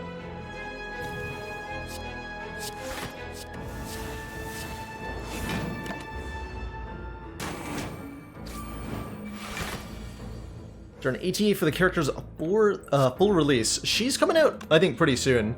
The devs have returned from their traveling and vacation that they were on and are getting back to work, so I think we'll find that she's released pretty soon here. But of course, no exact dates, because I don't know them. Don't know them. Havoc target is random, that's right. Totally random.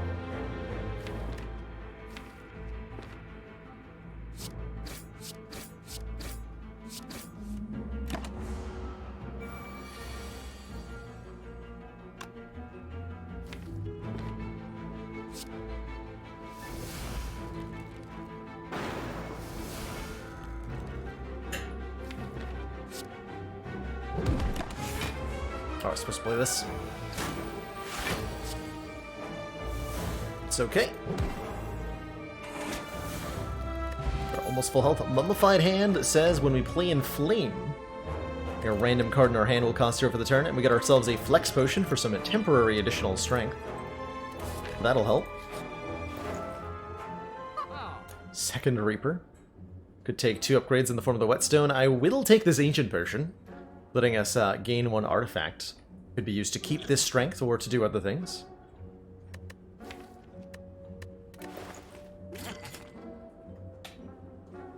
Can block vulnerable from the heart.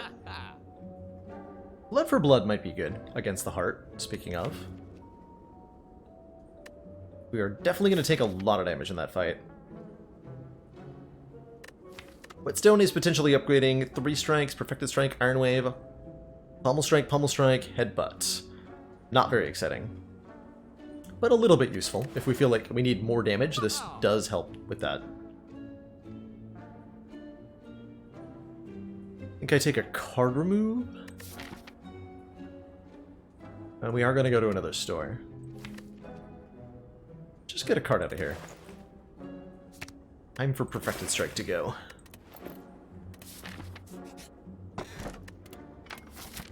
Pantograph. Not on my watch. Not on my watch.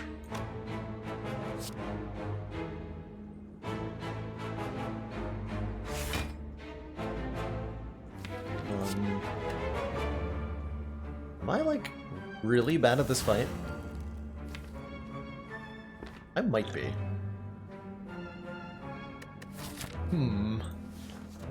Doesn't seem like it goes very well.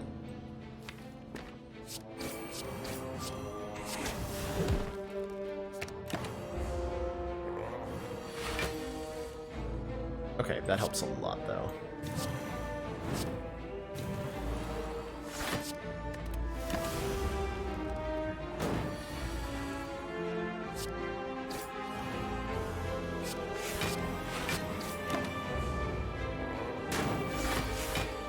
Okay, so the big hit starts coming in next turn.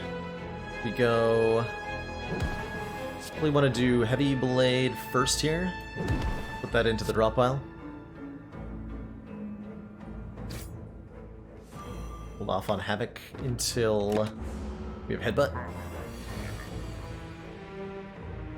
So the big 4-0 headed our way here.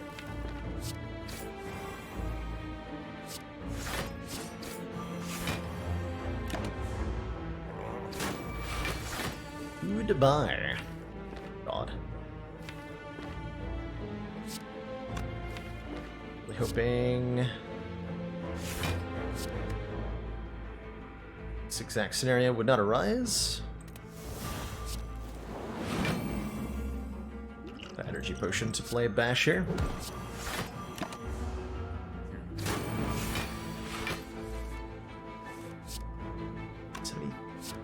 Five energy, so I can go Spot Weakness, Heavy Blade, Headbutt. That might be too much damage, though. If I go Heavy Blade, Headbutt, Havoc, I think we got to kill with the feed.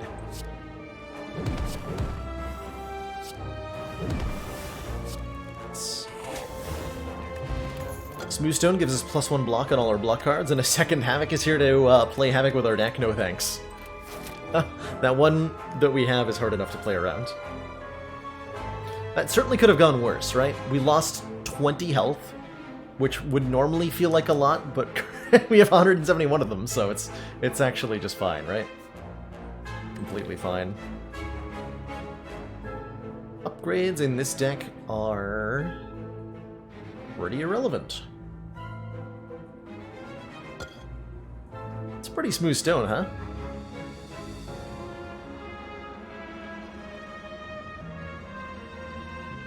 It's gotta be the work of the ancients.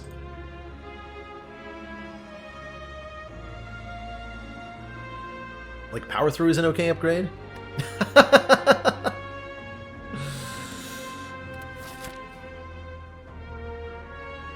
Get him. I'm thinking I take an event over a fire right now.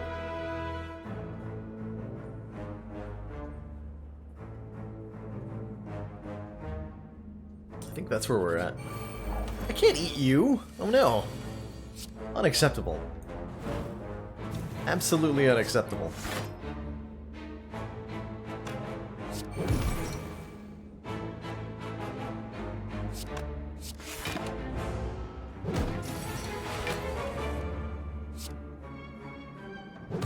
Let's headbutt Havoc that bash. Make sure you stay vulnerable.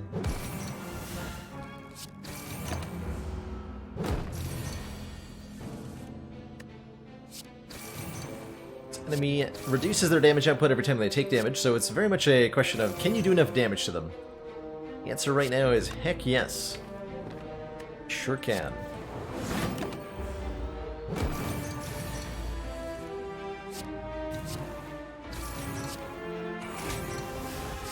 Or can we?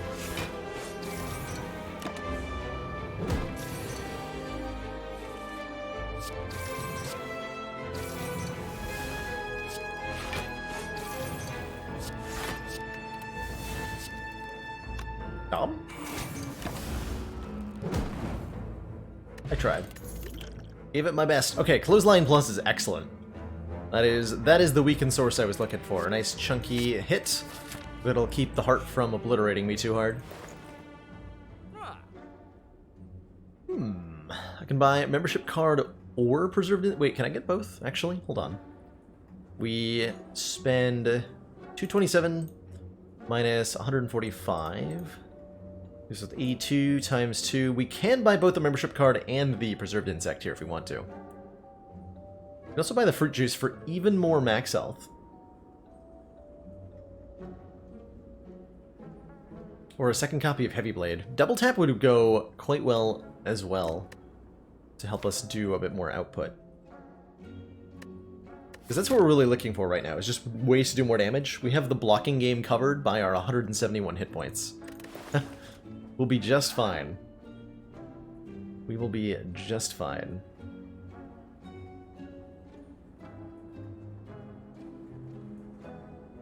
Preserved Insect would be great against the Spire elites, right? This is Act 3. We're right at the end of it. So we're about to fight Awakened One here. The Awokened Blokened.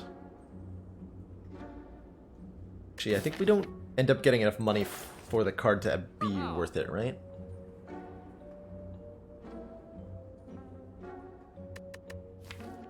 I think I'd take a double tap. I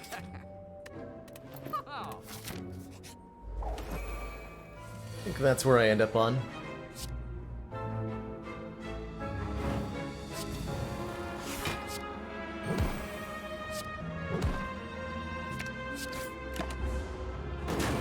Running Pyramid, so Nemesis isn't too dangerous. But could be. Left unchecked.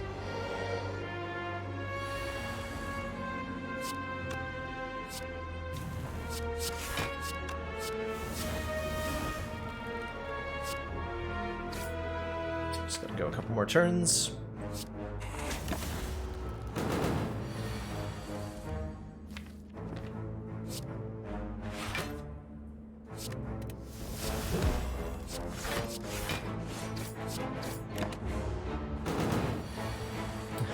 $300 in and only just now noticed that carpet is not for sale. It sure is not. More max health. Heck yeah. Heck yeah.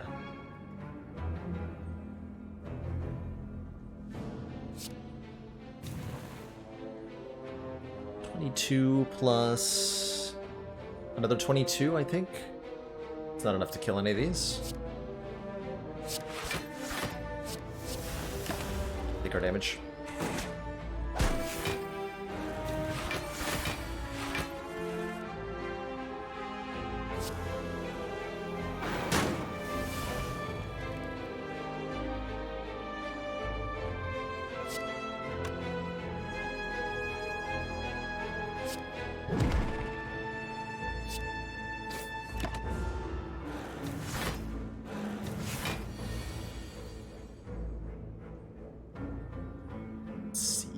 Double tap feed, I just eat one of them. Eat two.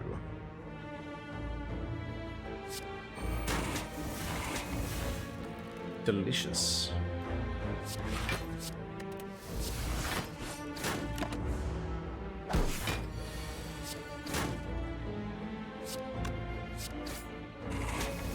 Okay, so we're at 16 max health from, oh boy, from the second feed. A lot less than I would have expected, truthfully.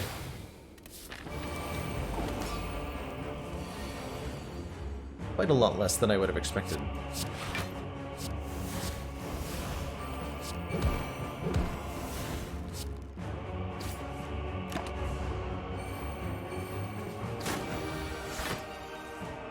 Lucky to get the multi-attack on the Horn Cleat turn here.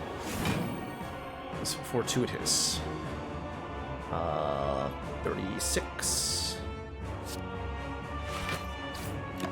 Very large crit.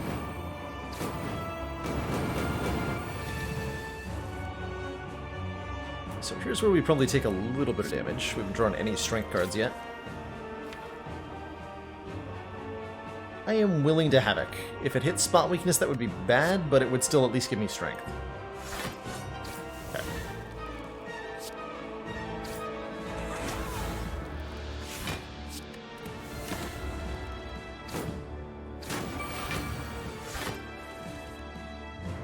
Somewhat to be expected that we take damage in some of these combats.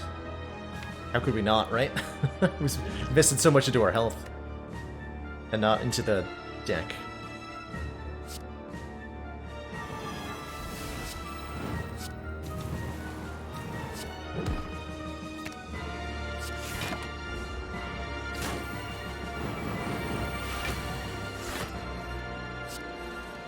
$20 health from the thingy.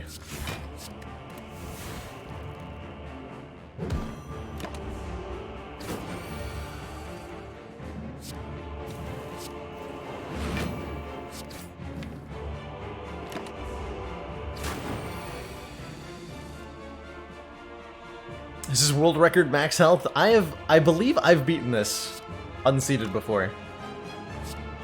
And then if we're talking seeded run, then oh boy does it get higher than this. So much higher than this.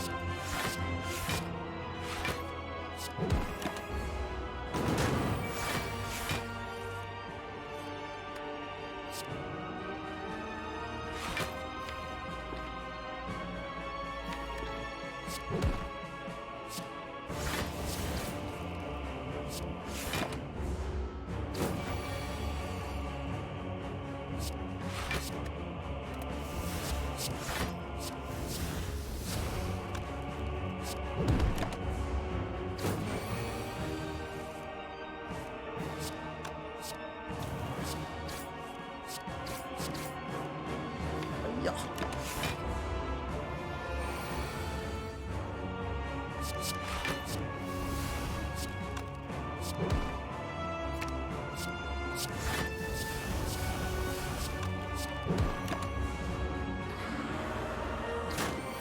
Just kind of playing my cards. There's not a particular order or thought to them, if you're wondering. We are healing to full here, even if I don't heal to full with Reaper. So I'm kind of just playing without thinking too hard. Don't have to feed, so we'll just do this. Two thump, deep pulsing dread can be felt throughout the room. What's this? Source of all these hit points. The delicious buffet of the Spire.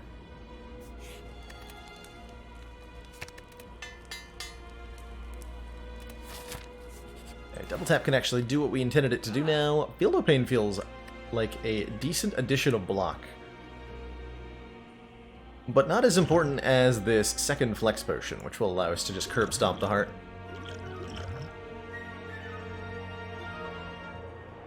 Although I can't afford both, looks like. Yes. Cool. So we're going to get both of these. What do I drop? I think we drop the speed potion.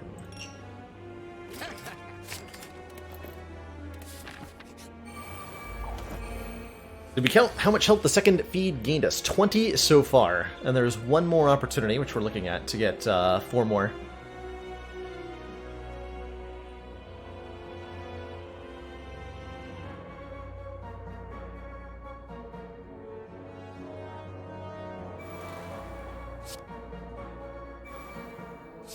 Go for a shield first, usually. So much easier to KO.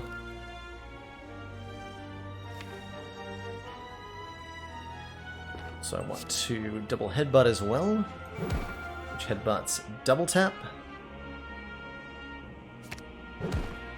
And then pummel strike. This might showcase something cool here. If Havoc... So Havoc's going to hit pummel strike. If pummel strike targets Spire Spear... It did not. If pummel strike targets Spire Spear, we don't turn around.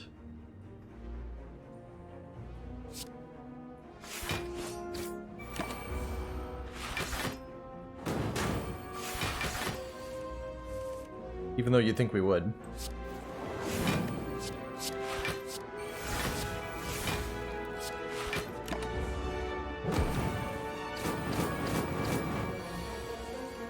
Okay, so here's the turn I was hoping to kill Spire Shield by. Can we do it? Spot weakness. By double tap. We have 51 health to do. Double tap strike feed does 30-48. So with inflame double tap feed, we get there. Oh, I also get to shockwave, even better.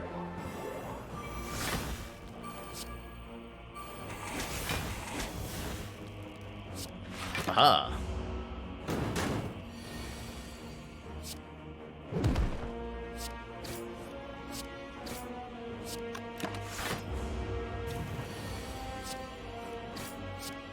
Alright, so we got a full 24 max health out of the second copy of Feed. Pretty good. Pretty good if I do so say so.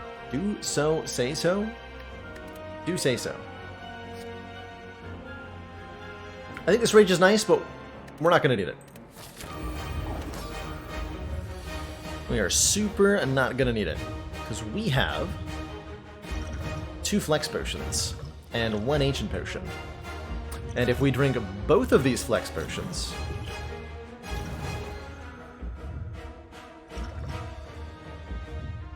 and then drink the ancient potion, the 1 artifact will block all of the strength down at once. Just double tap Basher? Yeah.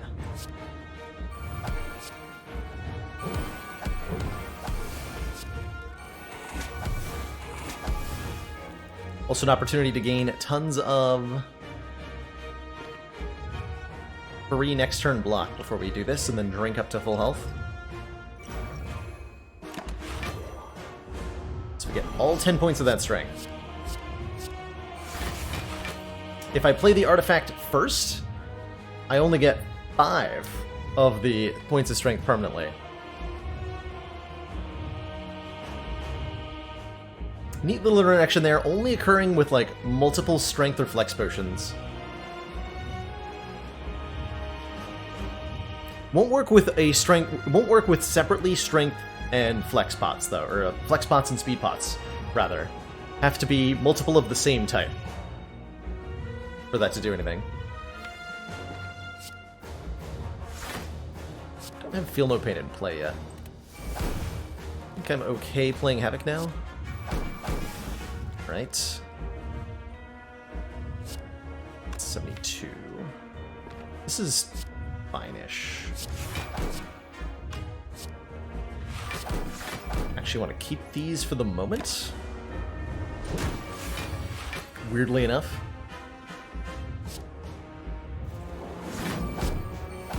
Now they're just in my way.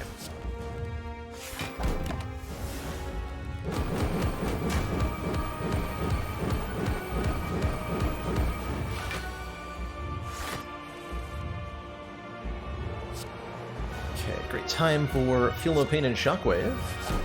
We want to play this Heavy Blade now, I think, so that we can get it into the discard pile where it belongs. Still being attacked and all that, but doesn't matter too much. Feels like a very good Gambler's Brew.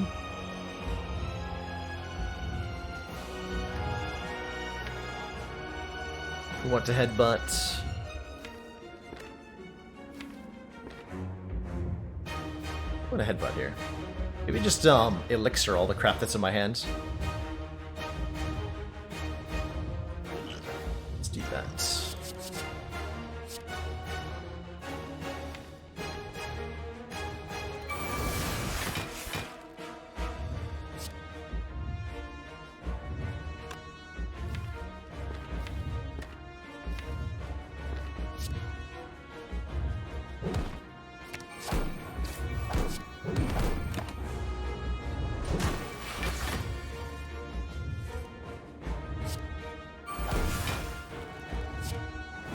Come strunk.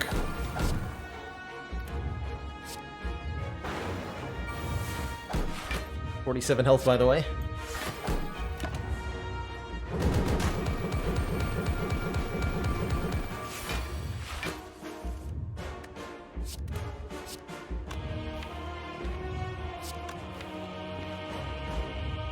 What that heavy blade?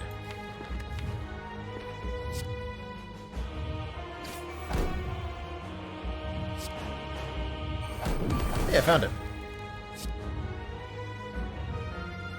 Nom nom nom. GG. 210 ain't bad, I don't think. Ain't too bad. A couple more hits like that and I'll be down to my normal health. When you have twice your starting health or more, it turns out you can ignore just a lot of enemy damage output. Red Skull never activated, no.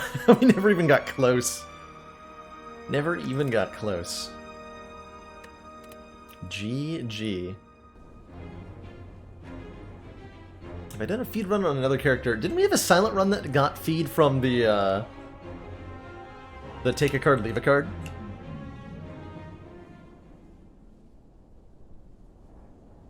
I feel like we did that at some point.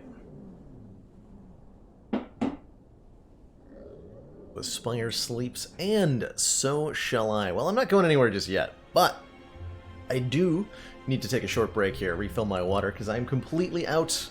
Stretch my legs, because I don't have any. I'll grab a quick snack.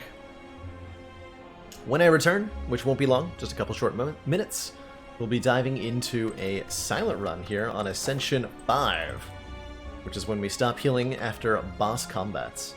Aren't I too comfy to get up? A little bit. I'm actually just going to turn off the camera and sit here in silence for about 2 minutes while I pretend to do other things.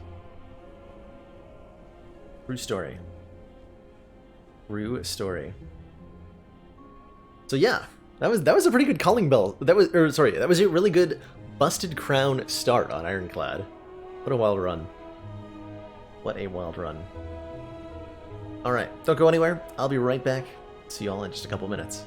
Thanks for your patience, everyone.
Live on Twitch.tv, it's Monday Sunday. You buy the whole seat, but you'll only need the edge on Monday Sunday. How's it going, everybody? We are back. Thank you so much for your patience. We'll be doing that to be clear. There won't be a stream tomorrow. I've got some real life stuff happening then. But the usual Sunday shenanigans, custom runs, modded stuff, all that we'll be holding on Monday instead. Have I ever pushed high score? Back when I ran dailies, I did a bit of that. Let's see if Spire knows my best.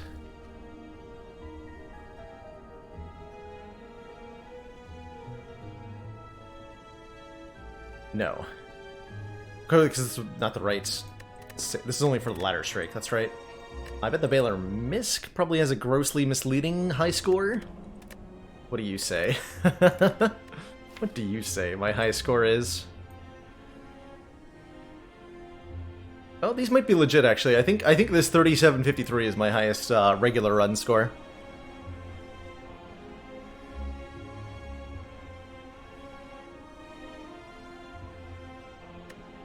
Wondering what the highest possible score is. Forgotten Arbiter would be definitely somebody to talk to about that. Forgotten Arbiter infamously did that old school Ascension 20 high score run when that first came out, optimizing a run to get as much score as possible, and that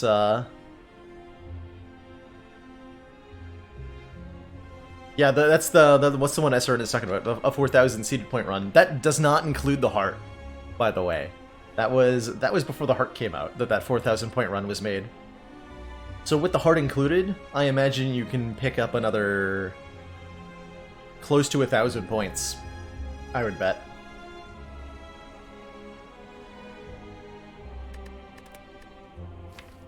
So I would estimate a perfect score is somewhere in the 5,000 to 6,000 range on Ascension 20.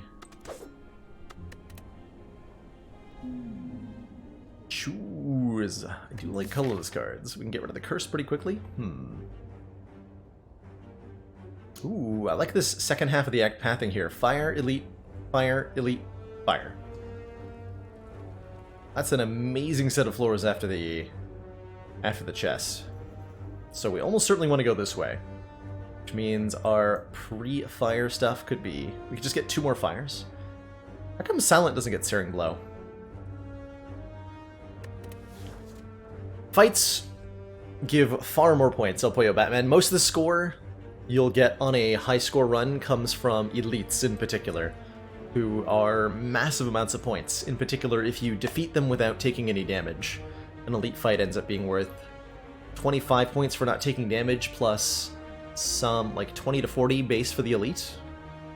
Or maybe it's 20 times the act number. It's a huge amount of points. So one of the big things to optimize if you're going for a really high score run is take as many elites as possible.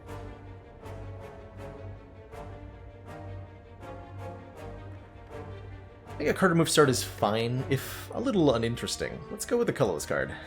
And a green start? On Silence? I mean, let's do it. Although, there's also the option of Chrysalis and trying to make this work, which I've never really tried to do. Doesn't seem like it'd be good on Silent. What do you all think, chat? Hand of Greed or Chrysalis for a start bonus on this one? Curious to hear some inputs. Greed is... We know Greed is good, in many ways.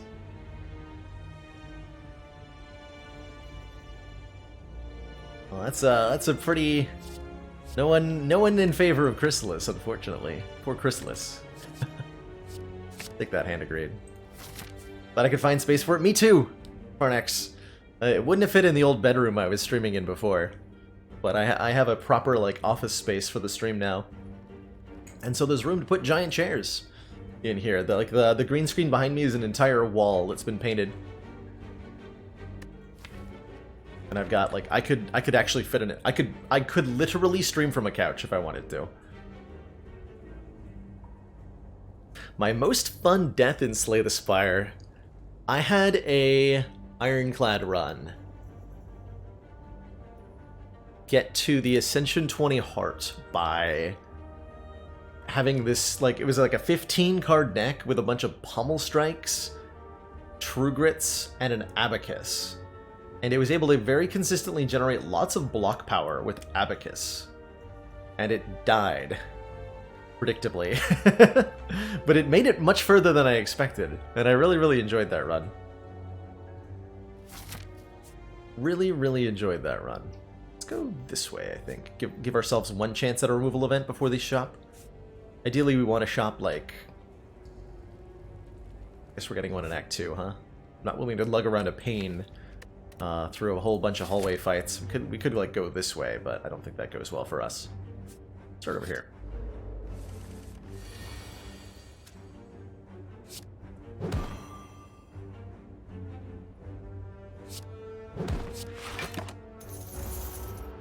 Give me your money.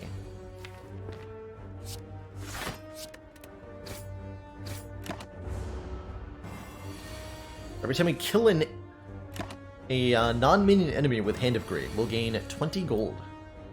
And that upgrades to 25.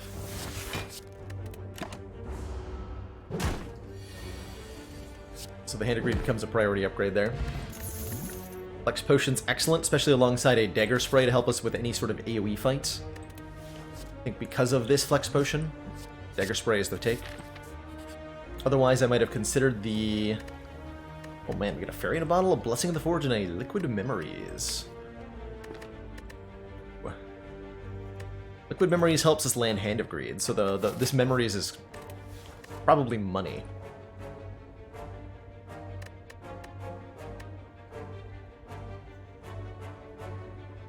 Oh no, crit error. Omniscience conclude.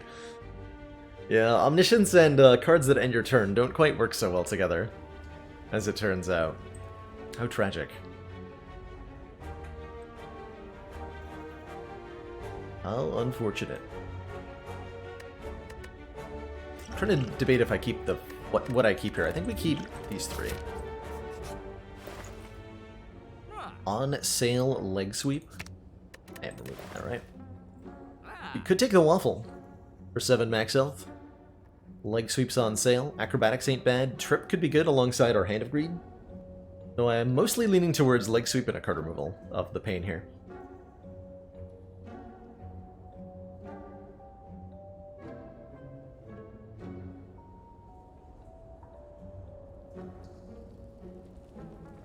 Now let's do that. Let's do that. Actually, wait, so this is... let me just clarify. This is 5 upgrades and 2 elites, or we can go... yeah, that's just... oh, that's good. Okay.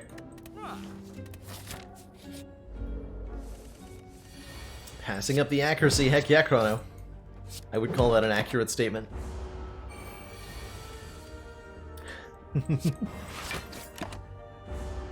Hashtag just A5 things.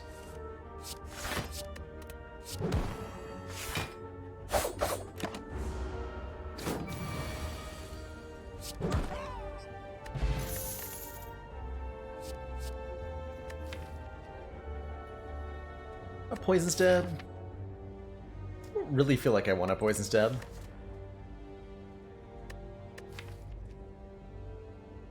I don't really want a dodge roll? So I'll take a dodge roll. Gain 4 block, gain 4 block next turn as well.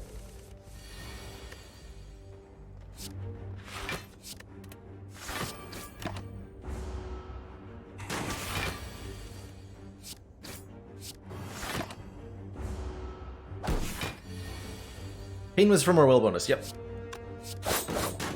We took Hand of Greed and Pain from our starting bonus. Which is only a starting bonus you can be offered on the beta branch. The revised rare colors card starts. Good Catitude, thank you so much for converting to a real sub. Tier 1 sub. From the Twitch Prime sub. And Crippling Cloud is a great first poison card.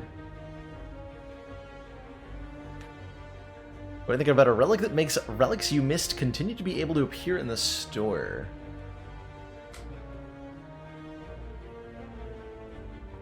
I think that would be slightly detrimental. Excellent work, Commander. Be a good feeling.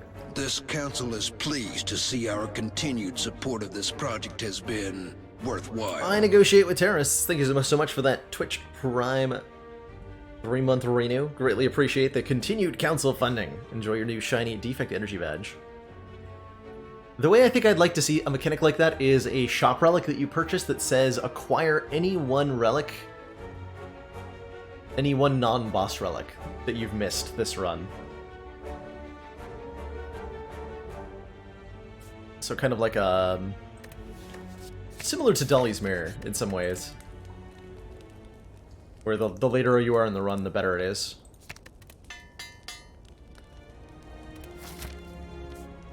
I would really like to see an event in either a starting bonus or an Act 1 event or something that lets you get a random shop relic pretty early on.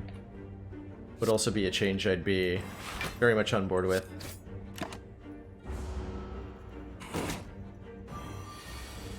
What do I think of the toolbox, asks ZX. I really like toolbox. In its current incarnation. The one where you choose one of 3 cards is pretty powerful. And interacts positively with a bunch of stuff like gambling chip. Can make it really, really good, for example. So I would say on average, I very much like it.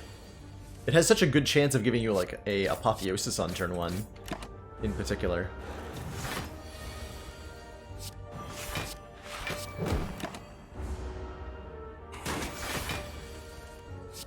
Ow. Are we just like a Snecko deck now? We take a Predator? Take all the big 2-cost cards, Leg Sweep, Hand of Greed, Crippling Cloud, Predator.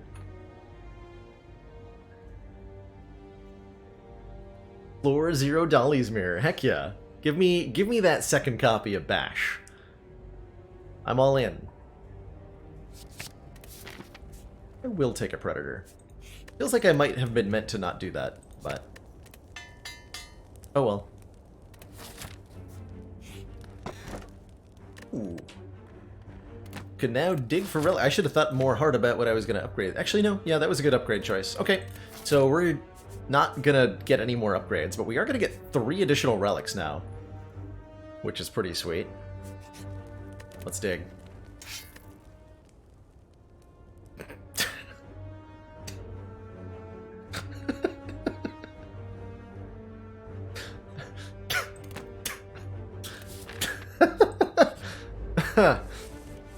Alright. Do we just... was that the only thing we do with the shovel now? We just start toking at every fire? Oh man. Oh my god, that's funny.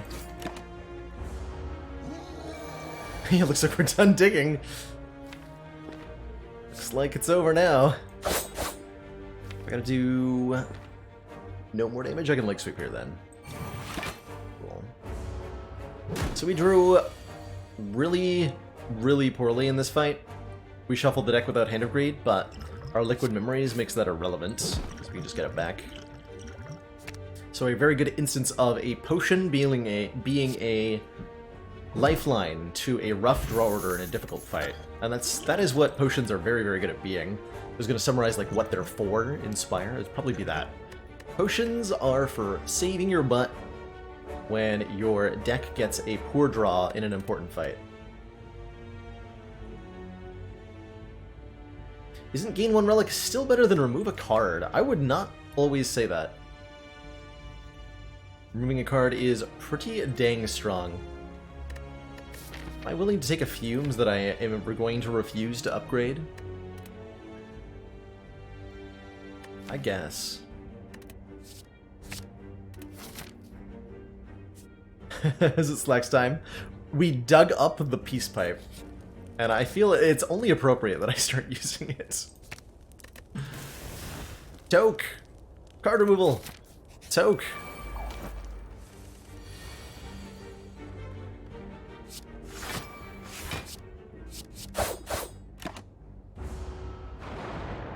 Fun fact, by the way, we cannot find Gurya now. You're only allowed to have 2 campfire relics at the same time.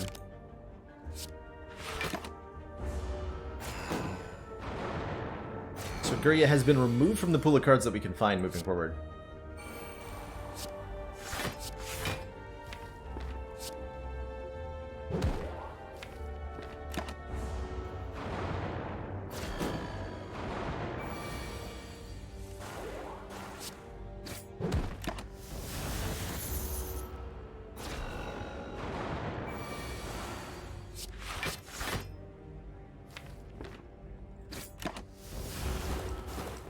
Is that for balance issues? I'm pretty sure it's an interface design issue.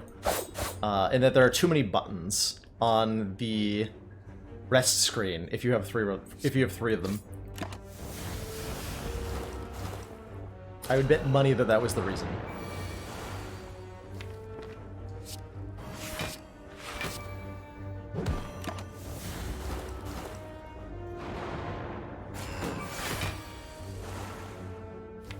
There's a small but non-zero chance I get to hand a greed here. Actually, it's higher if I predator you. Give me the money. Aw.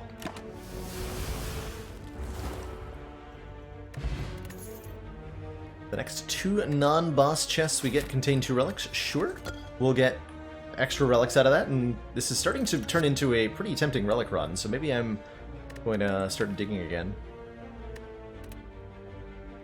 Calculated gamble, flying knee, and prepared. We'll gamble quite a bit. Letting us discard our hand and draw however many cards, and we're offered a shop. Oh my, okay, well I never need to upgrade if I'm going to take an Apotheosis here. And then I could almost mirror the Apotheosis. Alternately, we can have 2 Hand of Greed plus if I don't take Apotheosis.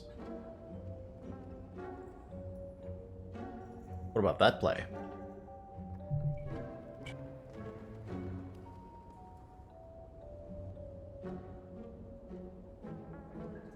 And a discovery.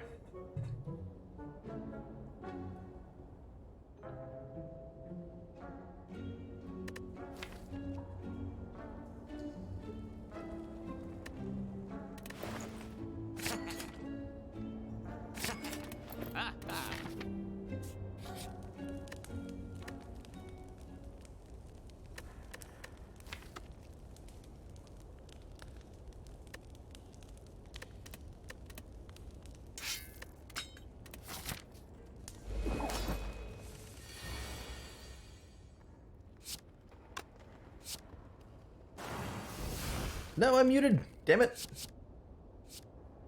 The daily mute.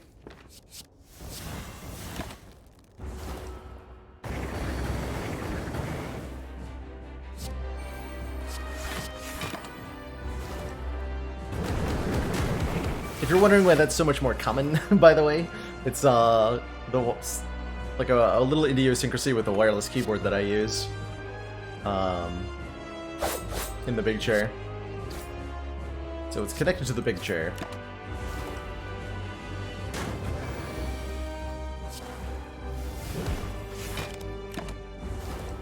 Ben's blocked for 9 now. That's a lot of block.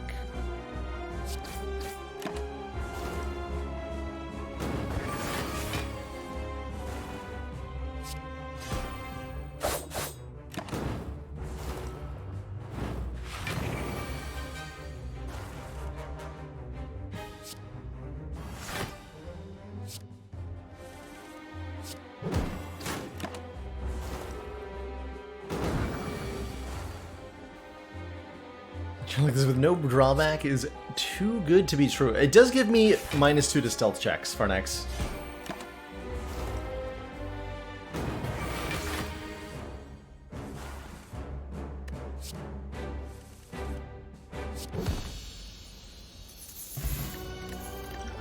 Still chaos. Good stuff.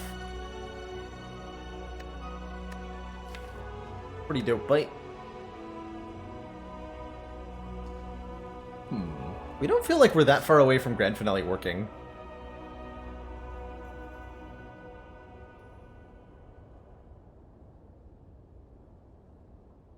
I look like a Buddhist monk today. I'll take that as a compliment, BB Tech.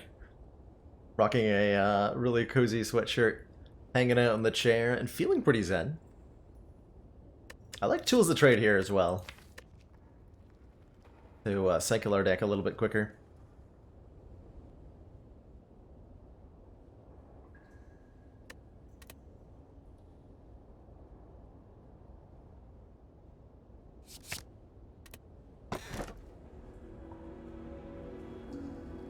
I mean, Fusion Hammer is just the best here, right? I was thinking, like, since we took a Tools of the Trade, the hovering kite is like free or whatever, but the Fusion Hammer is even more free because it's giving me a energy every turn, but preventing me from upgrading at rest sites, both the Peace Pipe and the Shovel. I don't need that nonsense. Could also take the doubled potions of Sacred Bark. But it's gotta be the Fusion Hammer. It lines up so perfectly.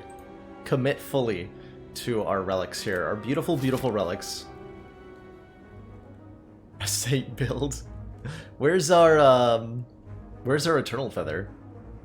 Where's our Ancient Tea set to really enable the rest site visiting synergies?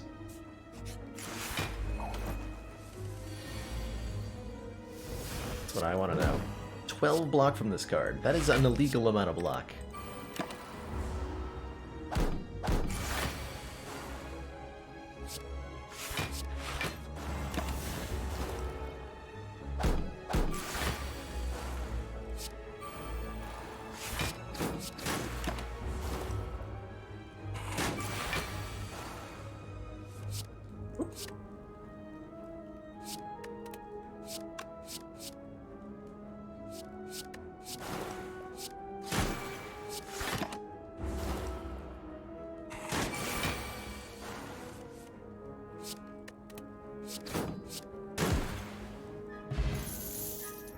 I'm under arrest for blocking too much? No! I mean, fair, truthfully. Feels like it was ordained for quite a while. Good face, bad face. Could cost me 2 relics, I think? Although it'd be worth it just to show off that interaction. Also, I don't even remember the last time I got in Lost Hungry Face.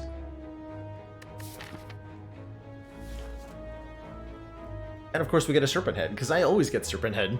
Whenever we enter a question mark room, gain 5,000 gold. Ish. Approximately.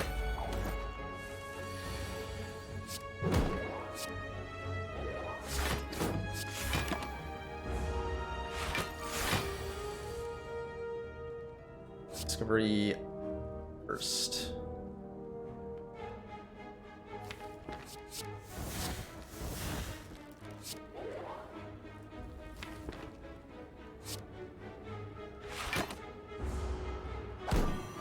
Smug bowling ball. I've never heard anybody describe this enemy like that. I like it. Smug bowling ball.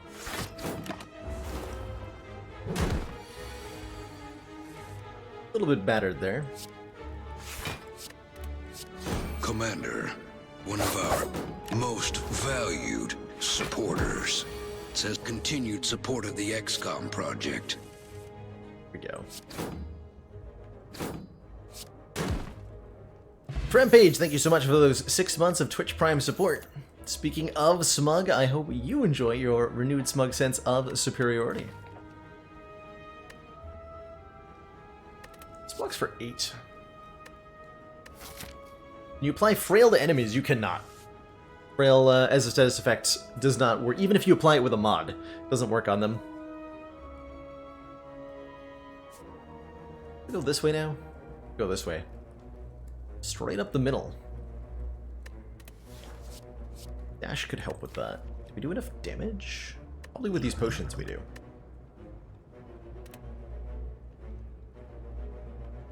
Hey, Blind Fox, I am having a good day on this pillow. Do we need enough damage that Quick Slash Plus is, like, kind of appealing? No. The dash, then. Excellent work, Commander. This council is pleased to see our continued support of this project has been worthwhile. Squirrel Captain, thank you so much for those 3 months of Twitch Prime support. Greatly appreciate that continued council funding, and I hope in return you enjoy your renewed sense of smug superiority. Plus that shiny defect energy badge. Heck yeah. Heck to the yeah. 10, 22 block. Do more with leg sweep.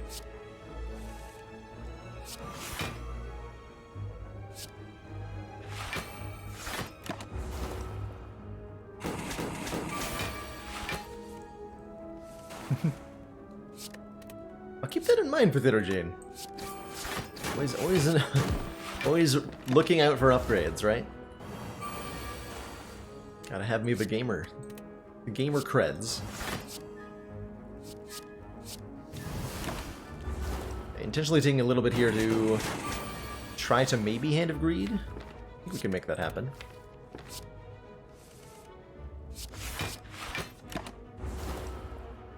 It's like a fool's errand. And yeah, it was. A Nightmare Hand of Greed. Nightmare Apotheosis. I'm gonna pick up a Nightmare. Am I? The Poison Plus is almost assuredly better here. Yeah, actually for Champ I think we need that. In an abandoned temple you find a giant book open, riddled with cryptic writings. Odd? This book has no words in it. It's just page after page of blank text. Find it painfully boring. But despite that, you decide to take it with you, in the hopes that one day, those pages turn into cards. Cards that you can remove from your deck.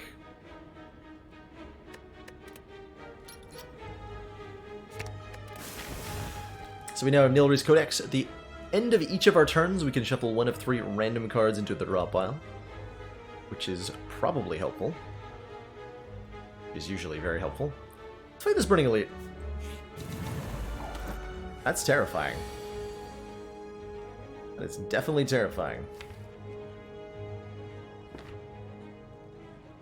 But looks like a pretty good turn 1 with Apotheosis and Leg Sweep. I think I'm going to drink this Distilled Chaos here, playing the top 3 cards of the draw pile.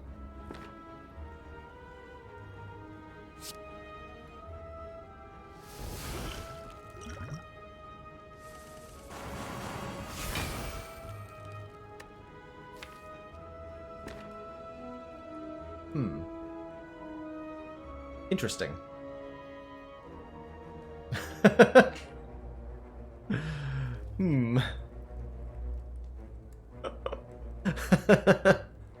Alright, I think we're fine though. That was entertaining, if nothing else.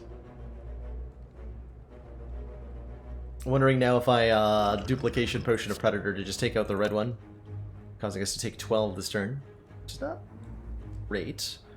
But we'll take more than 12 if we do literally anything else. Right, there's no way that Dagger Spray plus Strike plus gets there. That'd be 24, 33?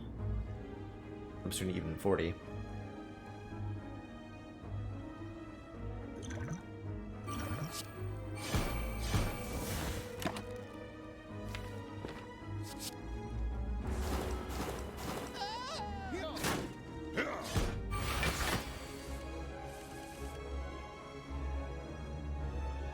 Okay, 13 plus 25 is not enough, but Strike, Unload, Hand of Greed is enough. Yes. Give me the money.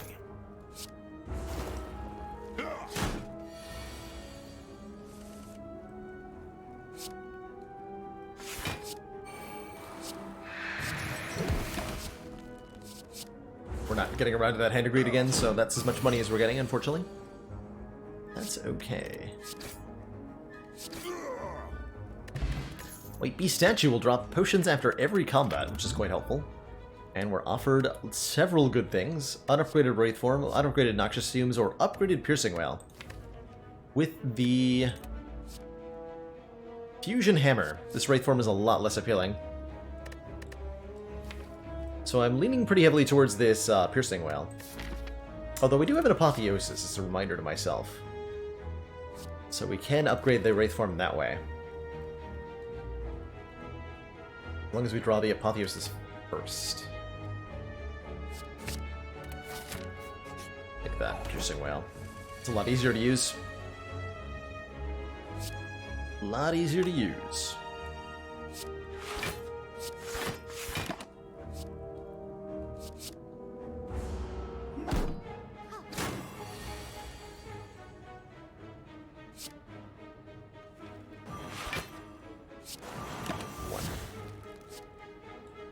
Let's go in Trophies of Light. Early ladder streak indeed. We just had a good Ironclad and Watcher runs. So having good times with Silent here. With the Fumes in play, it's going to be difficult to hand of read both of these. Certainly try though.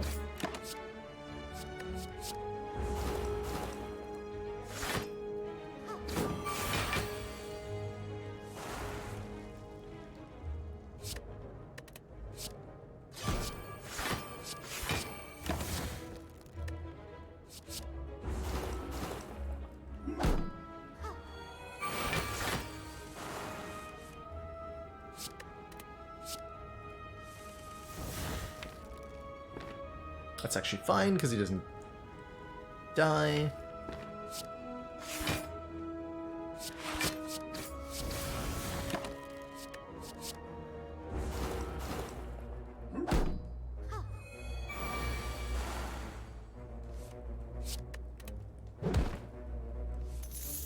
I think the Mystic dies before we're able to get back to that, though.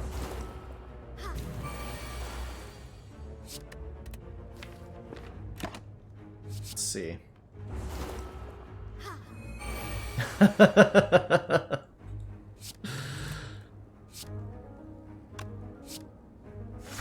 Well, sit down and enjoy the show, please. Welcome. As what I try to do is spread the knowledge and love of Spire whenever I play. So my hope is that oh man, we got it. Hope is that the broadcast enables folks in the community to find their own successes, their joys, achievements in Spire.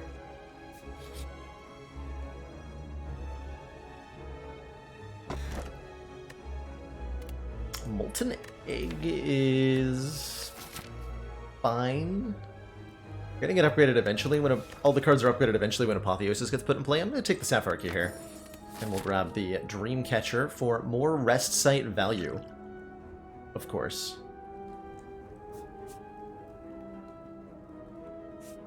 This is our way.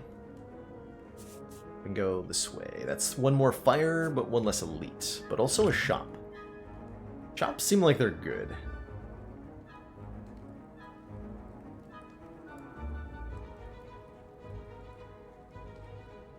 Go to the shop. Oops. For some reason I thought that was the dig button. Whatever, we need to do that anyway. We needed to do that anyway.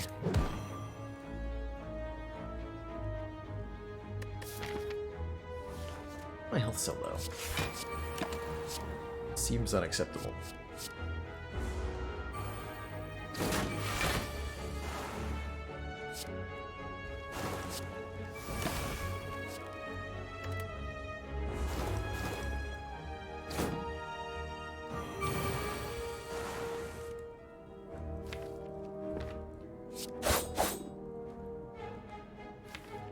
Do Predator Hand of Greed, that's fine.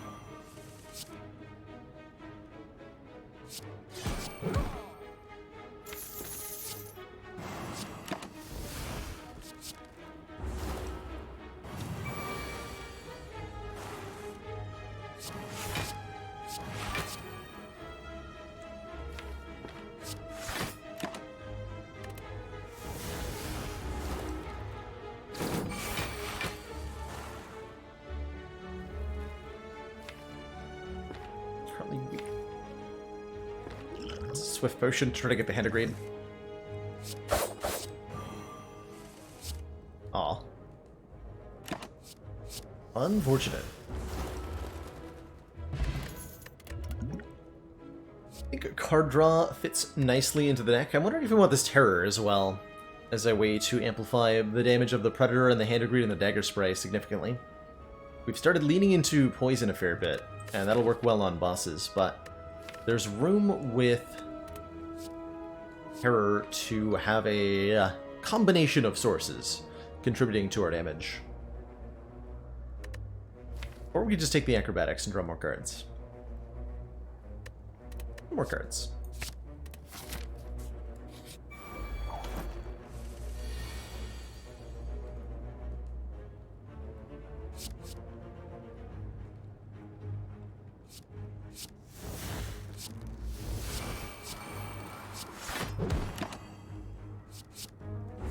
They want Piercing Wails against Book of Stabbing here. Took the Shivs because I felt like we needed a bit more damage output to deal with this particular opponent, who is rude all of the time. Oops.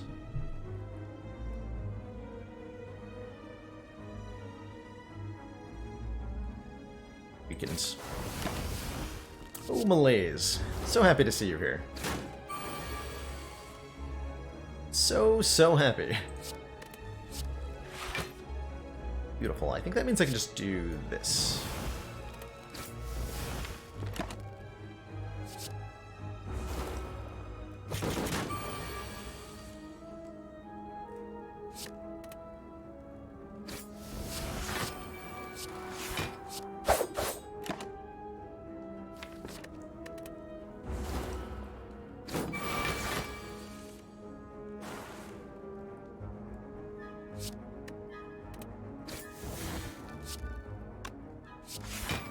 I didn't need to discard the, the strength there, huh?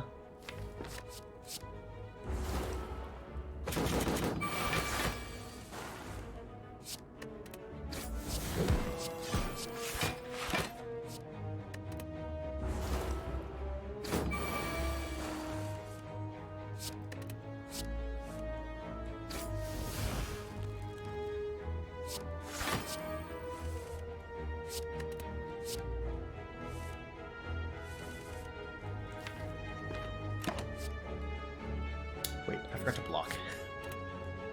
I was very focused on getting our Hand of Greed in play here. Which we might have succeeded in doing, though, so take it.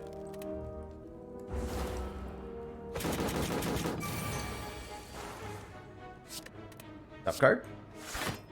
Ooh, we got there.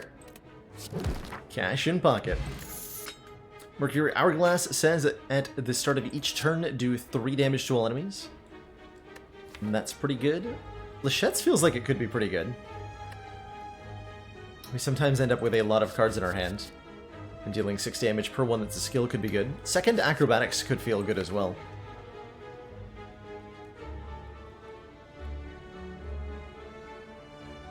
Are the blocks for a large amount that also heals enemies?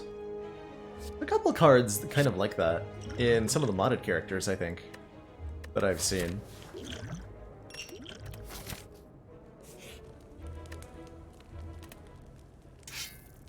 Singing Bowl. We can now raise our health instead of taking cards.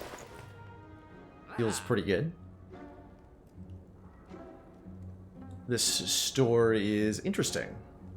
I like a letter opener a lot.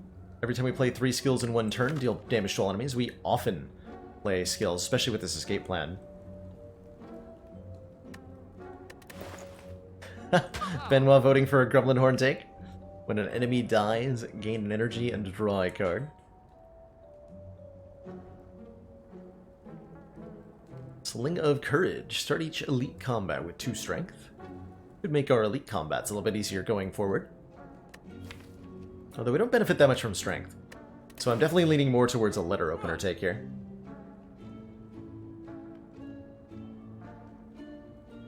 That helps. And we can take an escape plan to go with it. Oh, yeah. Yes. Take those 2, for sure. And then we want a removal of a strike. Yeah, we definitely want to be removing strikes. Never don't remove strike. Do we want another leg sweep? Probably.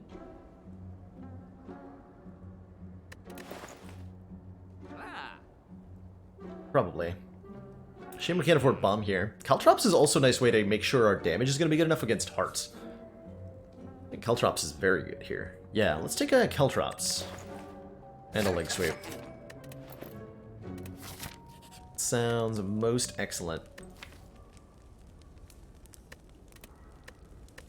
Toking's good. I'm strongly considering it here. Let's do it. One toke. One toke per act, dig all the rest.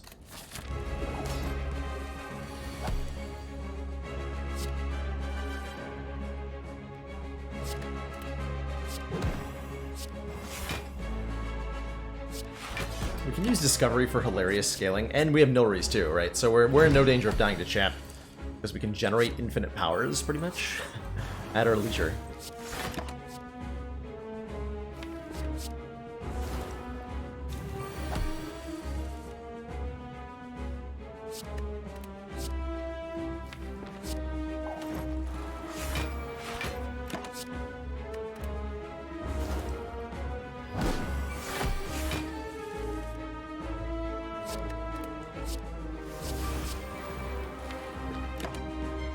More thorns.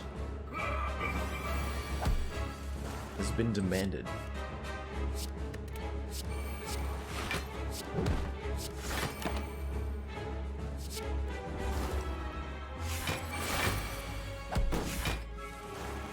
Pretty much just clicking on a power if I see it.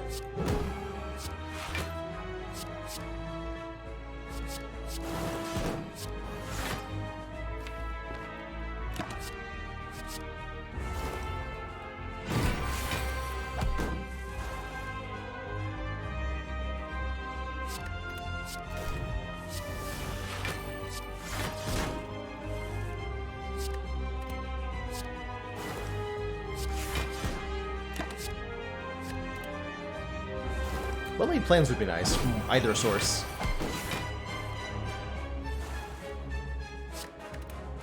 You'd be so kind, game.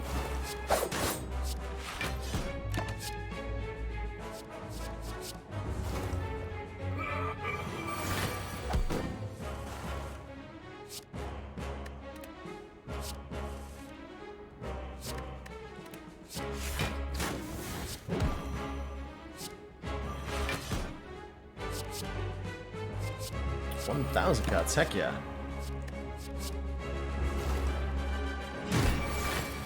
Heck yeah. So, this turn, Champ removes all debuffs, including poison. And then gains a bunch of strength, becomes very angry.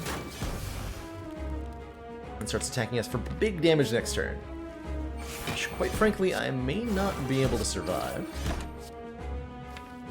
See how Malaise makes that. This is guaranteed the ability to apply Weaken here. We are still vulnerable, unfortunately, so this is 33 times 2, which is an awful lot of damage, you know.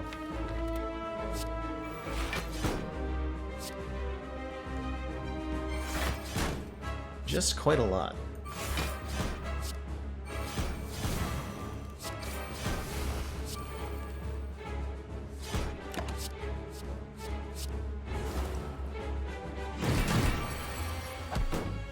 Seemed like it wasn't too much of a problem, though.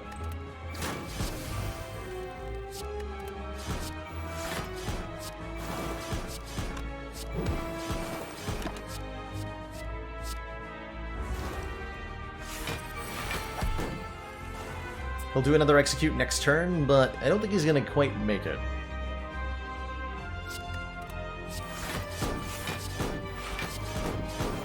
Good 40 poison. GG, champ. GG.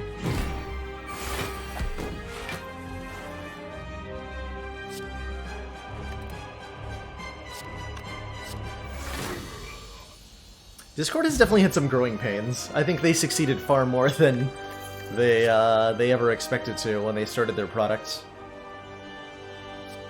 This is feeling like a pretty good afterimage deck. Actually, hold on. This is feeling like a very good grand finale deck. Look at our deck here. 2 escape plan, 2 acrobatics, peace pipe. We can probably play this quite often. And we have Nilri's Codex to help manipulate the draw pile too. Grand finale with no retain. No retain right now. I don't think we need it with our... We have a sufficiently large amount of drama nip. I think we can make this actually work, and I want to, because that sounds fun. So let's grab that grand finale, and I can hopefully show that off. We want a 5th energy. There is a coffee dripper here, saying gain energy at the start of our turn, but we can no longer rest at rest sites. Which I think we probably do want, considering the average cost of card in this deck. Is this the legendary Coffee Dripper Fusion Hammer run? It is. It is. Finally. All the rest relics in one. We can dig and toke, but we can't upgrade or rest. So we have back down to 2 options per rest site here. Amazing. Amazing.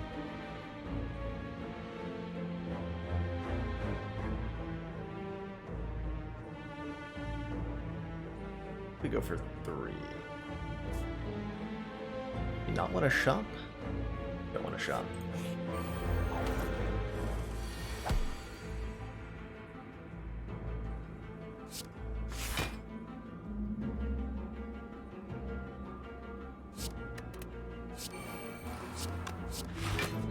Do I want to take 1? Not particularly.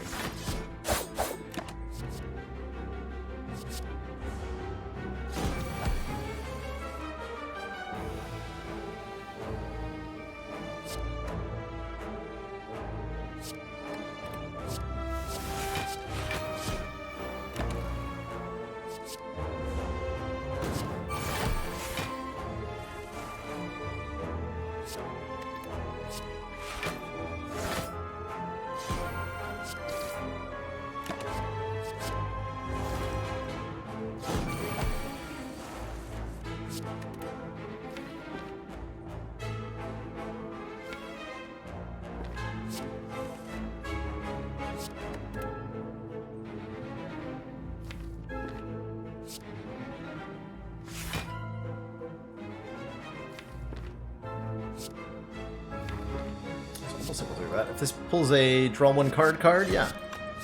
Oh, we killed it before we got to play the finale, but finale was playable there, I'll have you all know. Catalyst. That's the easy way out. Catalyst. Take another dodge and roll. We have 2 of them already. Feels like we want mostly max health right now. Over most other things, and I'll take another block pot. All we have to do to win this fight is play Grand Finale 1 time. Easy.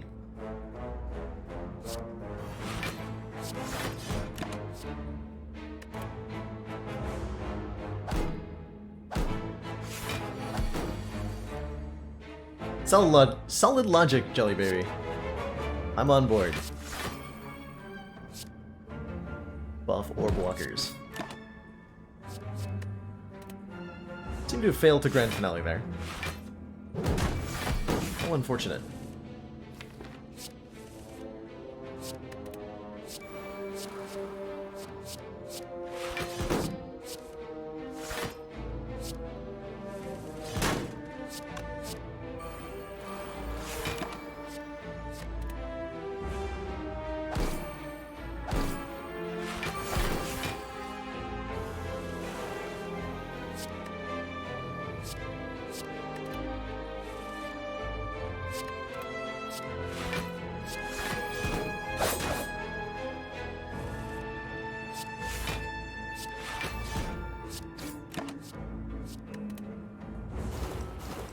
Would Grand Finale be too easy if it upgraded to Retain? I think it would be pretty reasonable. It might be too strong in the hands of like 5 players. But I think for most, it would be a very good upgrade if it upgraded to retain. Especially now that Well-Laid Plans has been nerfed on Silent. There was a Closet nerf to Grand Finale as well. Grab some more draw manipulation here. Can I theoretically farm them with Hand of Greed? No, because you will not gain money from killing with Hand of Greed unless it's the final kill here on them. Panache. He's very good in this deck. Dark Shackles also. Could take a second Discovery, not sure how I feel about that. Ooh, Dark Shackles and Finesse are very good.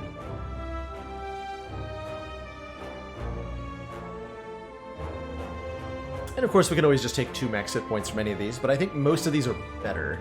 Are we fighting Time Eater? Yes, okay. So I do need to keep that in mind. I think Panache is just so much damage, though I will take it. I think since we're fighting Time Eater, though, I should take Dark Shackles over Finesse. And we'll take the hit points there.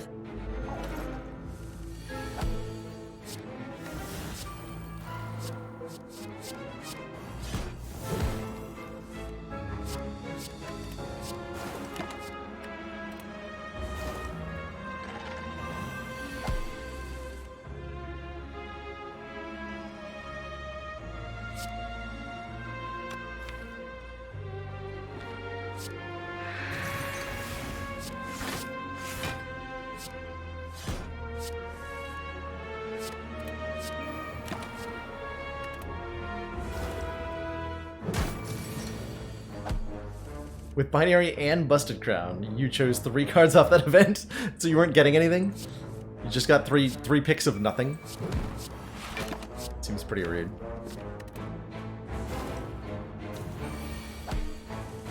Maybe you wanted just to lose, you know, 10 health. Do you need an excuse? I think anybody should be allowed to lose 10 health whenever they want, without having to explain themselves. It just seems fair and reasonable.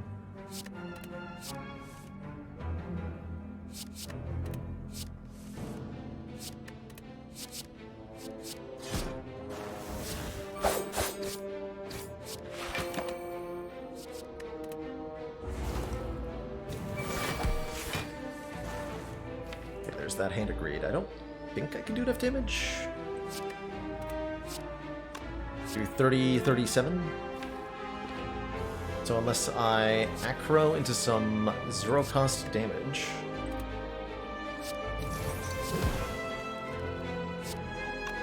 So close. Get there with a gamble, but that's not the right order. Not the right order. Oh, also Panache. Forgot about Panache. Speaking of Panache, it rhymes with Dash. Is Dash a good card? No.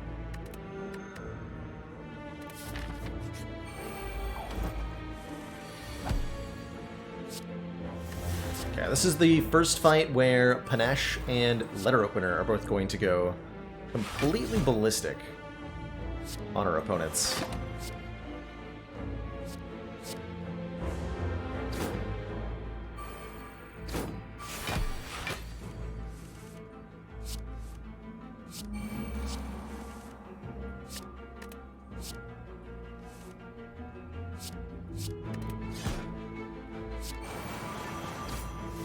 Got him.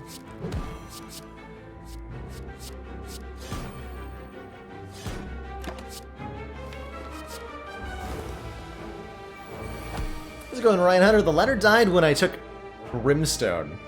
And then died. That's how he died.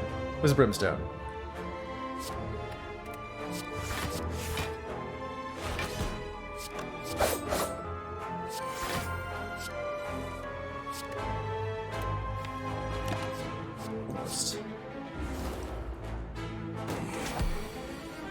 Can I rate Chemex and 2 Doppelganger Plus on a scale from 1 to 10? I would rate that on a number of cards that end up on your hand on the next turn. I would rate that a 10. For sure. Hey, you want to draw 10 cards? That's a good way to do it.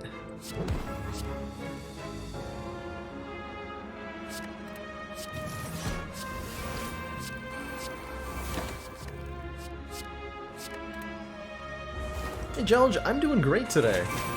Happy to be live and doing some ladder streaking.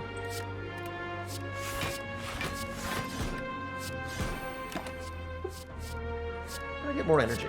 I'm so confused.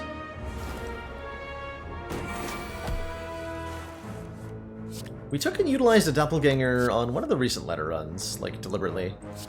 Turned out pretty good. They said it would never happen. 2, 3, 4, 5.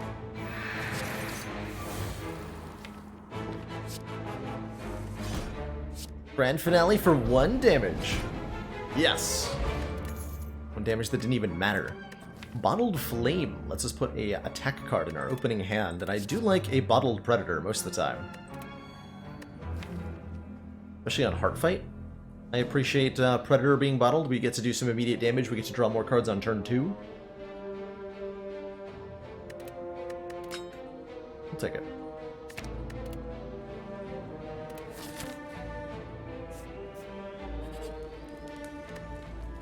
Dig. That's a good relic. Paper Crane says enemies with weak deal 0 damage. Yeah, actually 0. I know, it's weird, right? 0% damage. You squint hard. That's what it says.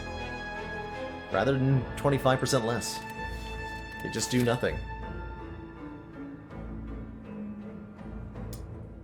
Sways, 2 elites, and 2 fires. Let's go. Nemesis. Oh, Nemesis. My old Nemesis. Also my current Nemesis.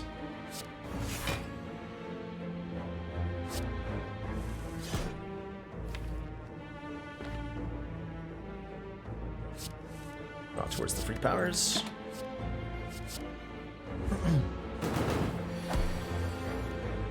Infinity deck with exactly 5 cards. That's not one of the very fun things you can do in Spire.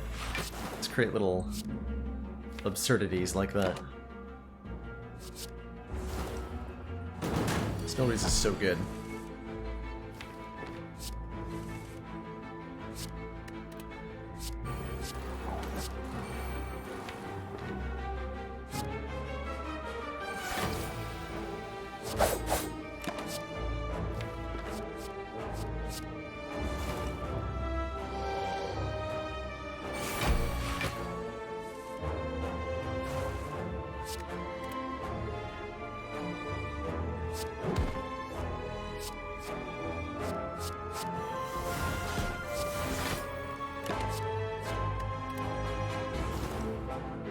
When is the next Phoenix Point stream? I hate to be the bearer of bad news, but I don't think it's particularly likely that Phoenix Point will continue on the channel at the moment, based on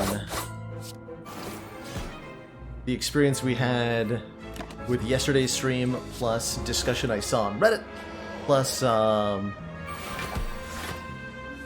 experiences I saw other streamers have with the game.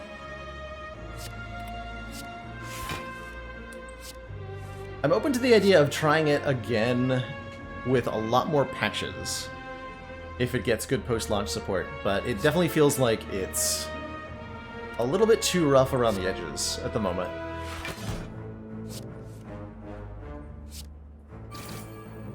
How to elaborate on Phoenix Point? I want to be careful to be positive and polite in what I say.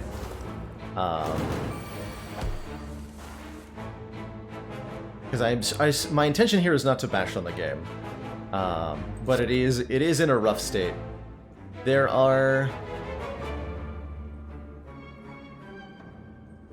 a number of issues. Repetitiveness is definitely one of the issues with Phoenix Point, but there's no one thing that's wrong. Our stream yesterday ended in an ambush mission that was like the culmination of several different intersecting mechanics. that all combined into a frustrating experience. First and foremost, we'd been fighting the exact same enemies on the exact same maps for the past many hours. So there was a baseline, like just on the tactical level, the missions have some level of repetitiveness to them. These are amplified by the interface, making it a little bit annoying to re-up and replenish between missions. And the frequency of ambushes while exploring the map looped into this as well to create... I don't even know how to describe. Don't even know how to describe.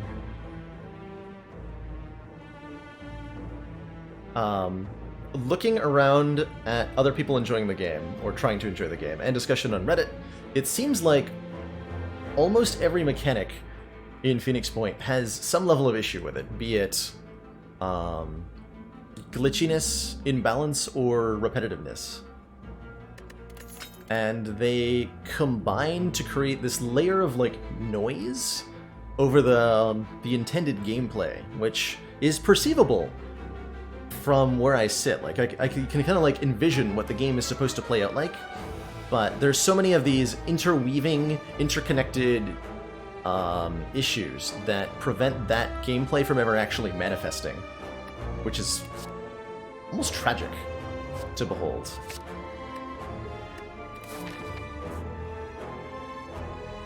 I'll be checking out Xenonauts 2 when it comes out, Isla Cruz, but the current Xenonauts, I don't think I have a whole lot of interest in.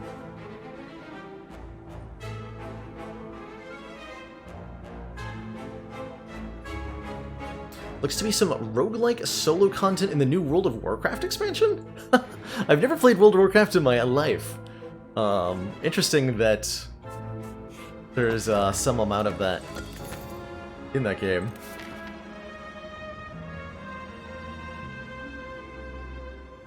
Admire the determination to make Finale work. I'm all about it. I love Finale. Hey, we got our mango from last run. It finally came back. Yeah, anyway, as a result of all that, Phoenix Point doesn't interest me further at the moment. As I don't have any... If I were to jump back into the campaign from yesterday, I don't have any reason to believe that the entertainment value for me would go upwards. So I'm going to be putting it down. And if post-launch support changes that game in a significant way, I will be open to revisiting it, because I would really like to see the game that Phoenix Point is trying to be.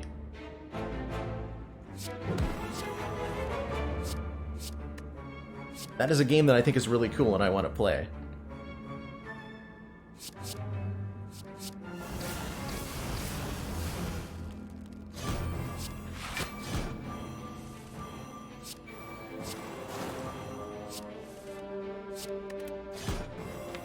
Good for Apotheosis here. Didn't get it, but I will take a blur.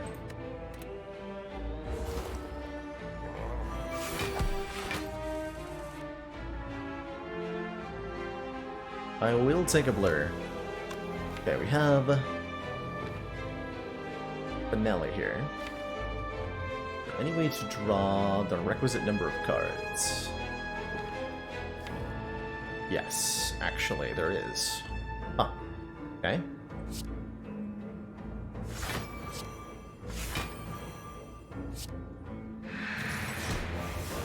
So I do not play Apotheosis if I draw it. We do add a card to the deck. And we hope that we draw Acrobatics here. The storyline of Phoenix Point looked really interesting to me, and I would love to see more of it.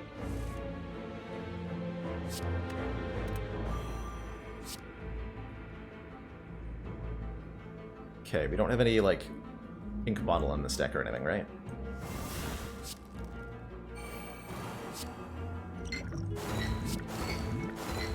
Grand Finale.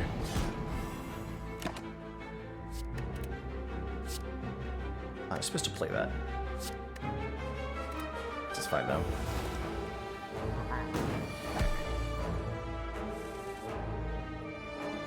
Yeah, I don't think Phoenix Point is like at its core a bad game whatsoever. I think it just needs more time in the oven.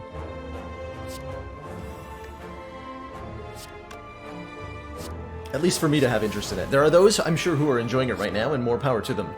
Like, I've seen Tornus playing the heck out of it. He seems like he's having a really good time. It's also, so it's not unenjoyable either. Oh, by any means. We have to actually, like, block really big attacks next turn. I played a daily challenge. I have not lost Stigma. It's been quite a while since I've checked into a daily. Oh, we have Paper Crane, right. This enemy is completely non-threatening.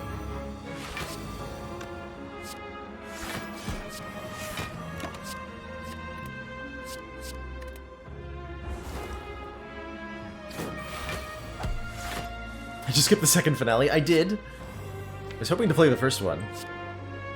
Let me think here.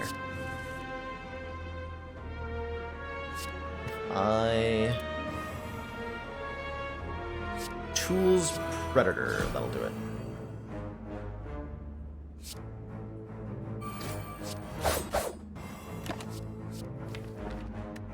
Don't add a card. Obtain 2. Should draw 8 cards here. Discard 1. Good.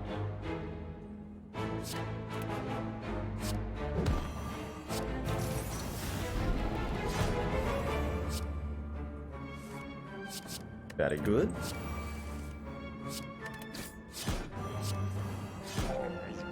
Alright, GG. Omomori. We get our next 2 curses that we obtain. Dash, Slice, Bouncing Flask Plus. Now we just want to keep it simple. Well, I need that weak potion.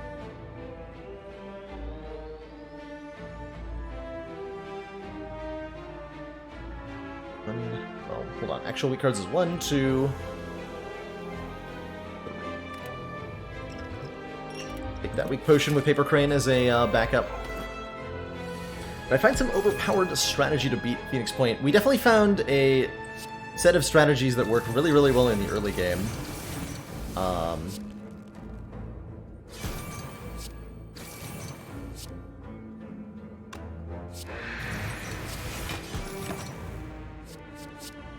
So kind of. I did not play this War of Mine. I looked a little bit at that game.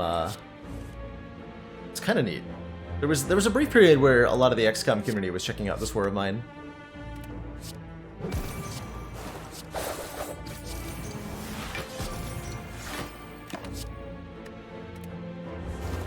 This opponent is going to hurt me, I think. Oh yeah. Oh, actually, man, Paper Crane is ridiculous.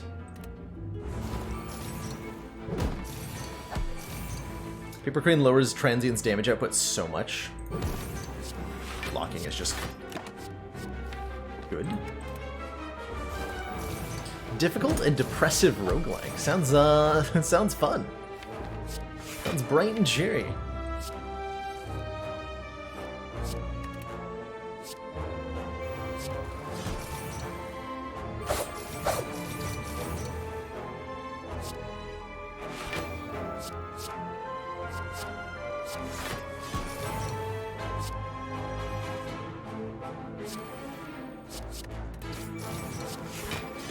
There we go. Not too bad.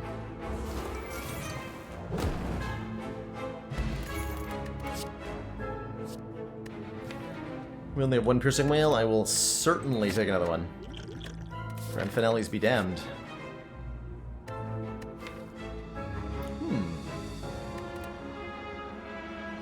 We have a Fairy in a bottle, so I'm not going to take the upgrade all. We'll fight a boss for a rare relic then. We don't need the full heal, even though we do negate the curse. And we'll try to get, like, tough bandages. Also, we get a full heal off of Panagraph going this way anyway.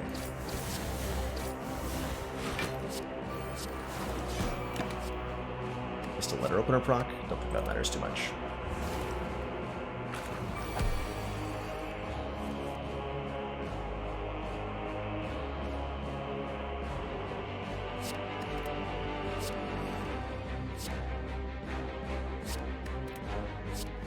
Let's see, so we're often drawing as much as we can on the turn to A, proc a letter opener, and B, to cycle the deck to get back to the important cards. So, like, cards that aren't even in the draw pile, or might be the cards I'm looking for by playing draw cards.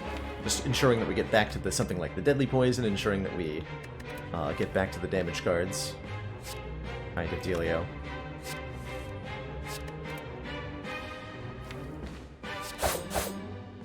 Okay. Hand of Greed would split. Let's do a bathrobe? I should wear a bathrobe on stream someday. I think that would be amazing.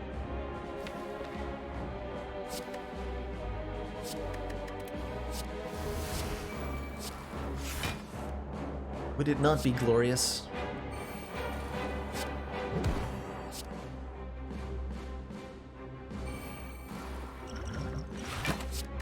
That feels a bit weird to use a potion in this fight, but... Oh, right. Never mind, I just pitched that away. Ignore me! I'm trying to have two discussions at once here. My bathrobe was so comfy, it distracted me.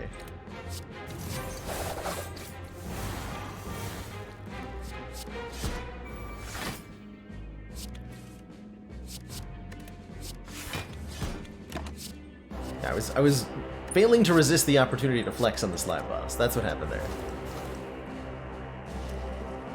Kentucky Route Zero. I've never even heard of that one. Anato no comrade. Can't say I'm familiar in the slightest.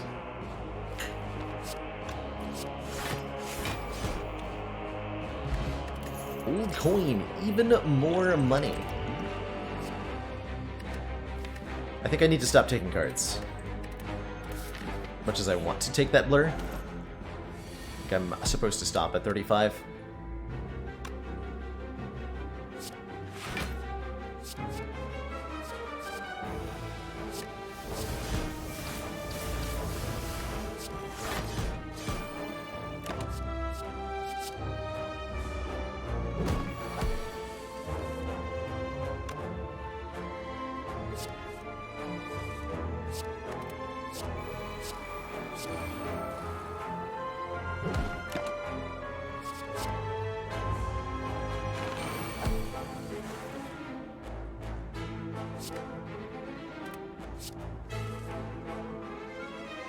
It's nice. I think I get to poison here.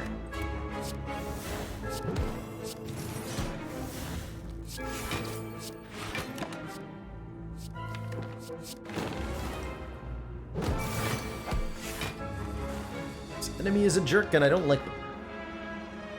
That is all.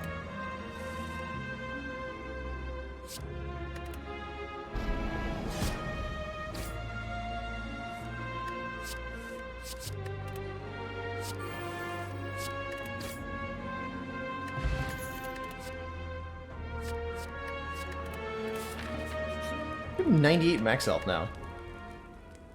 That is crazy. Oh, sorry about that, Lost Enigma.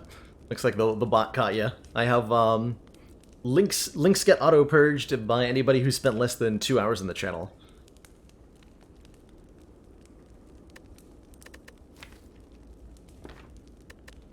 Is how I have it set up. Oh, it wasn't even a link though? Well, false alarm. Dead branch? Whoa. We just dug ourselves up a dead branch, giving us a random card whenever we exhaust a card. That's pretty absurd. That is pretty absurd.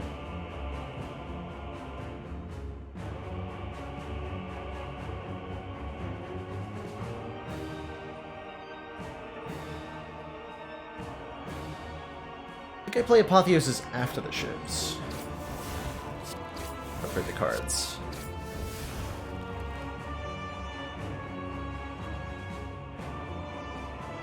Kind of. It's painful to have to use that there. We're gonna play a full 12 cards this turn, I think. From the looks of it. I need to do 5 more. 1, 2, 3.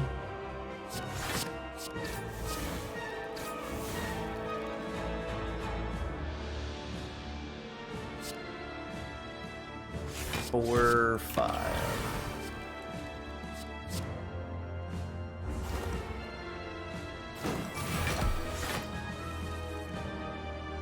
We're going to find that Time Eater's scaling strength isn't going to be too much of an issue in this fight, thanks to the Paper Crane reducing his output to minuscule quantities.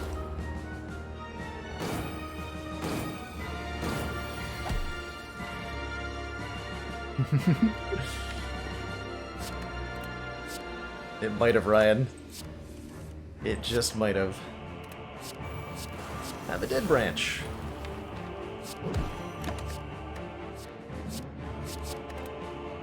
Just have one.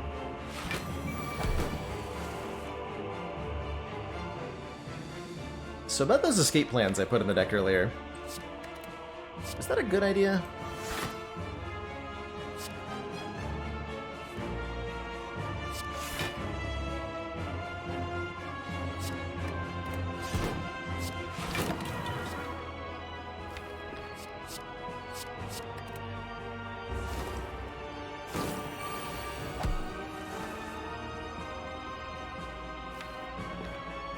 Retain this. I'm drawing 6 though, so we'll discard this. Wait, I could have... Ah. Anyway, I wanted to Nightmare Panache. That sounds hilarious, mainly. Wait, I can do it again? Oh my god.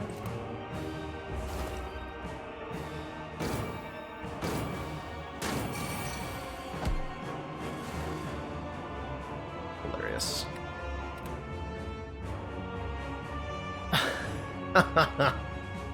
So we go Nightmare on Panache, Panache, Panache, Panache. Obviously.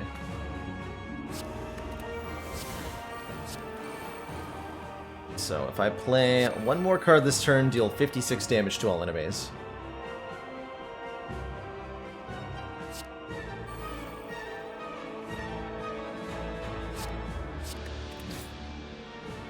And we want to put Time Eater below half, so Hand of Greed should do that. I only get to play 2 Panaches next turn. But I do get to retain the third one.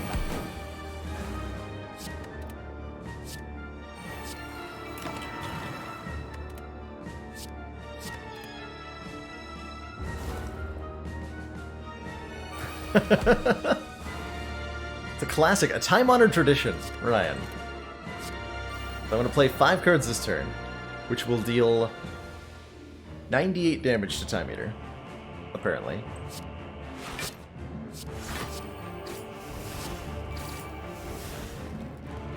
Seems like a lot. Let's try to leave 6 for herself next turn.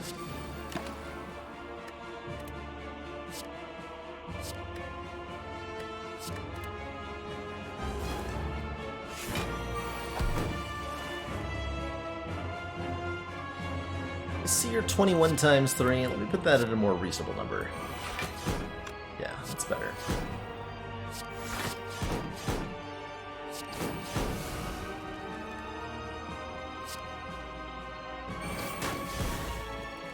Oof. That's a spicy amount of damage.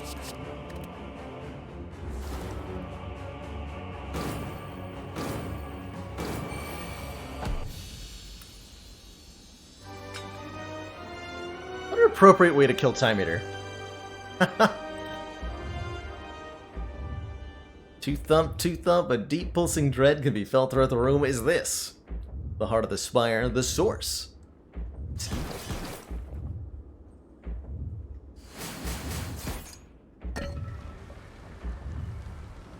We use the stones to destroy the stones. Time heals all wounds except for the ones we inflict on Time Eater, apparently. Mummified Hand. Ooh, when we play a power card, random card will cost 0. Spoon Dead Branch. Bottled, not Apotheosis. You can bottle the Panache. Bottle the Well-Laid Plans Plus. It's gotta be has to be the play. So we're certainly gonna do that. We have a lot of money, so we're gonna buy Akabiko as well. Our first attack each combat deals 8 additional damage. We can afford a removal, we can afford potions, we can afford actually almost everything in the store, right? Although I don't think we want the Strange Spoon. Cards that exhaust will fail to do so half the time, and therefore fail to cause a Dead Branch card to enter our hand. Definitely like the Master Strat, definitely like the Panic Button. I'm gonna take both of these. Definitely like the Strength Removal. Oh, look at that, I can't afford the spoon, oh no!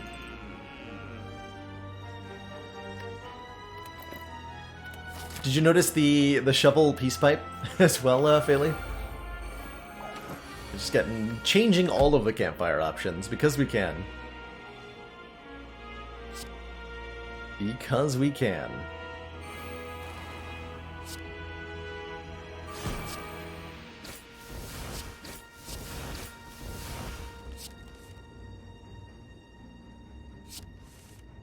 Okay, there's a leg sweep.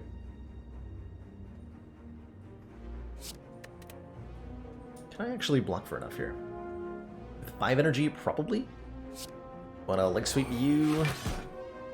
Now we're being attacked for another 21. Can I block for 21 with 3 cards? I sure can't, but I do have a Pantograph, so this is fine. Gonna retain Dark Shackles for next turn here. Along with Tools to Trade. We're being attacked for 10 times 4. I would like it to not be that much damage that you do. Thanks.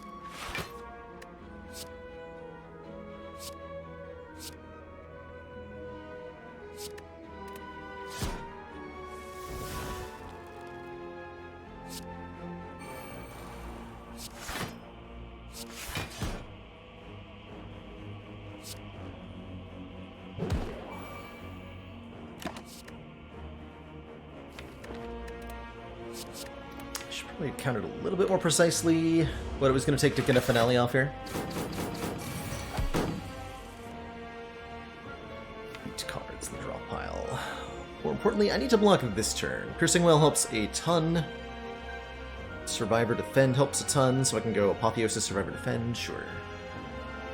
It's also Dash.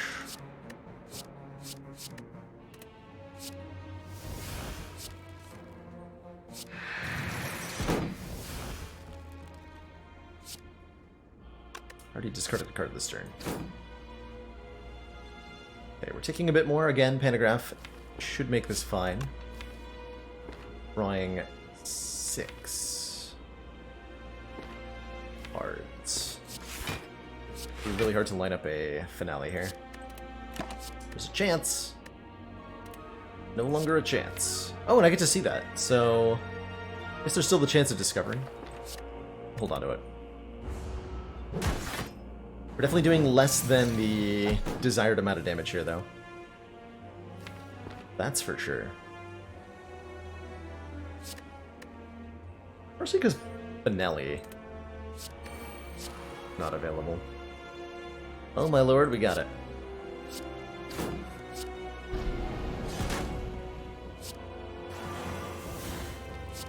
It's happening.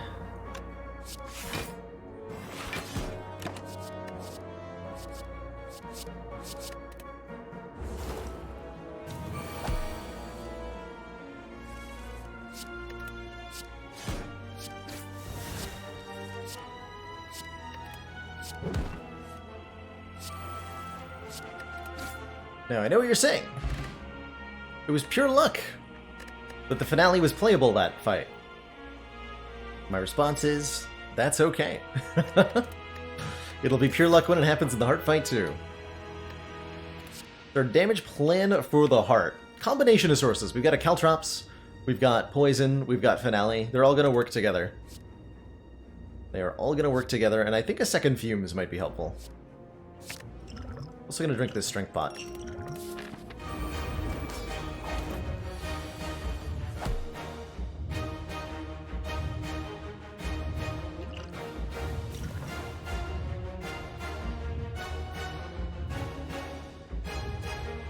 Nilree's Catalyst. It might have to be, right? We have Piercing Wail and Neutralize in our opening hand. That's really good. So, Beat of Death says we take 1 damage every time we play a card. Not a... no. There's the Catalyst. So that's already settled. by the way.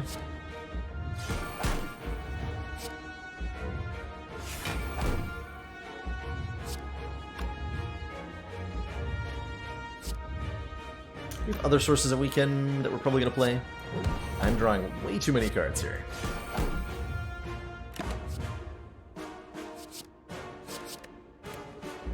Did over, like not over, but almost 100 damage on turn 1 there. Beautiful.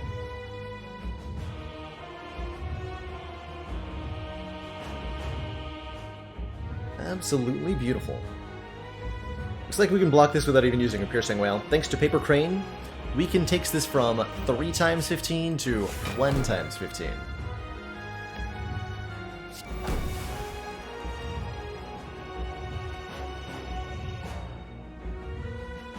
Okay.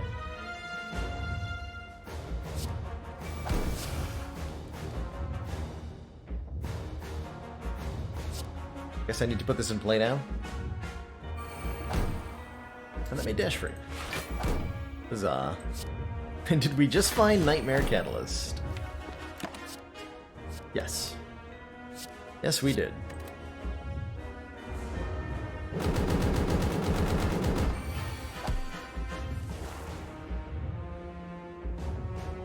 Take some here, but like whatever.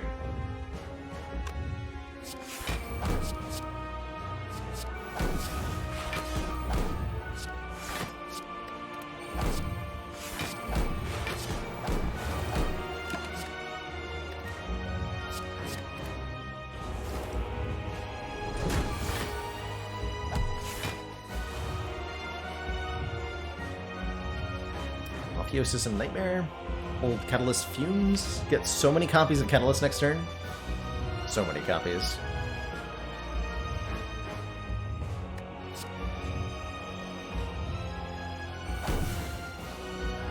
Nightmare and Venom. Incredible.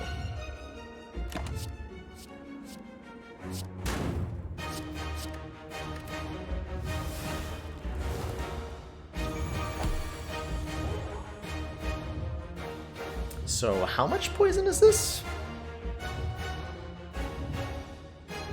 If I just use the weak potion to strip artifact and multiply poison by 4 times.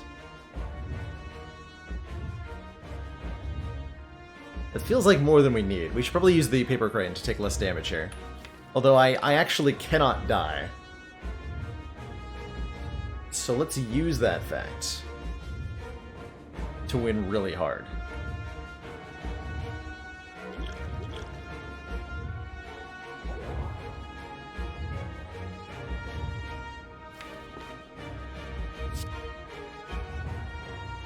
Get the poison as high as we can.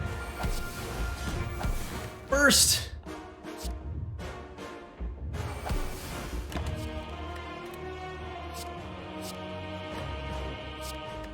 Give me the burst.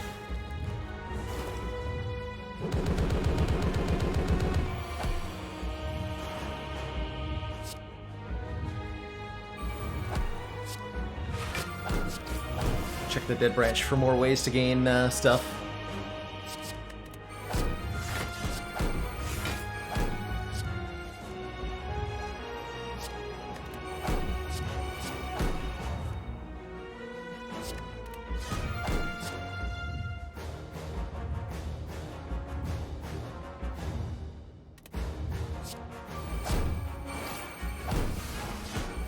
$3,897 poison.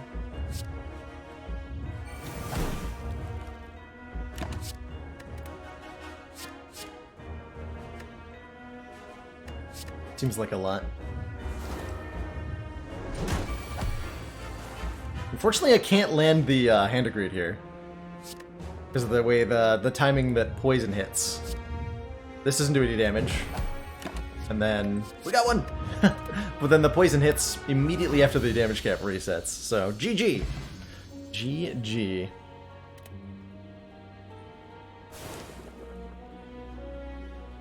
Good times. And there wasn't even any catalysts in the original deck. We just made more of them out of nothing.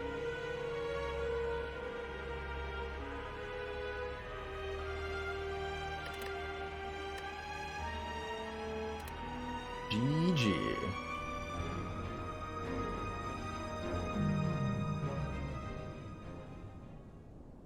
Has it been done? The Spire sleepeth? Spire does not sleepeth. I said I would do a defect run today, and so shall I. Ascension 6 says, start each run damage. We start with 10% of our maximum health missing. And combined with the less healing after boss fights of Ascension 5, these combine to give you a little bit less health in every act of the game.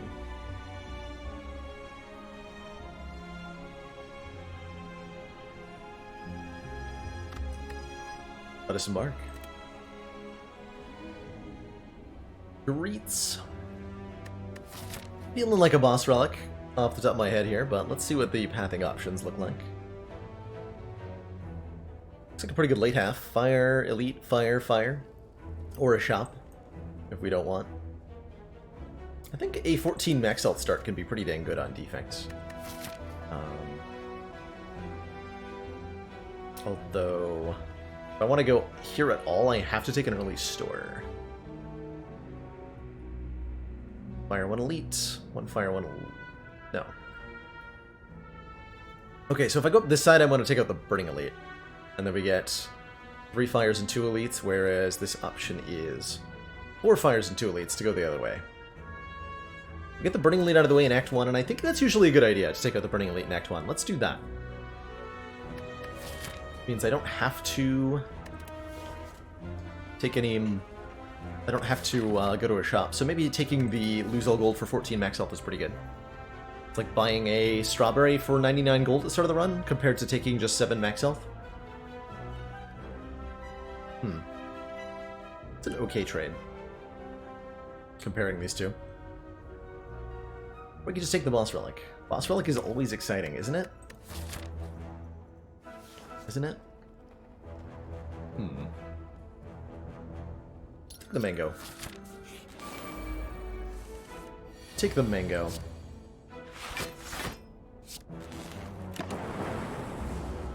Isn't it like buying... Yeah, so comparing it to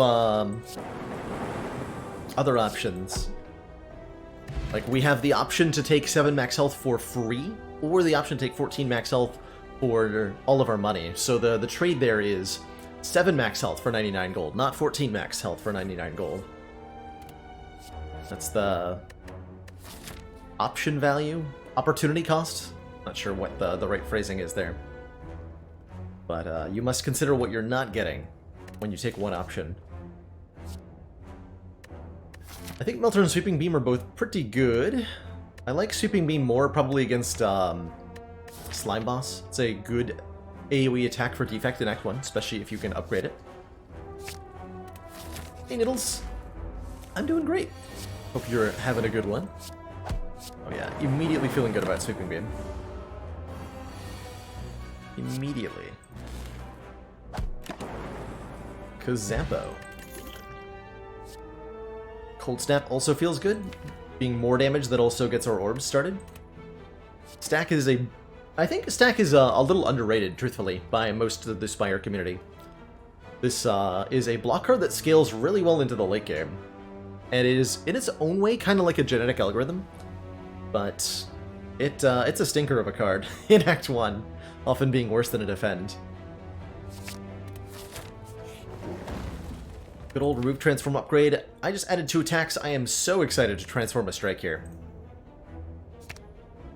It's a removal, and we get to add a random card, which is, on average, a good decision.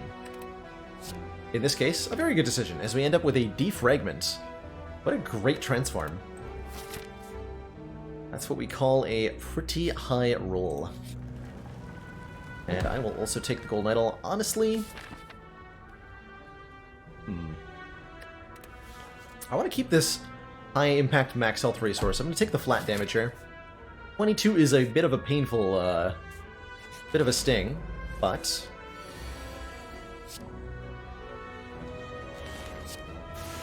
Discord is down. Well, your Discord woes. Sorry to hear about the Discord troubles everybody's having. But, we're all here, hanging out together. Nothing discordant about us, though. It's regular folks doing regular things.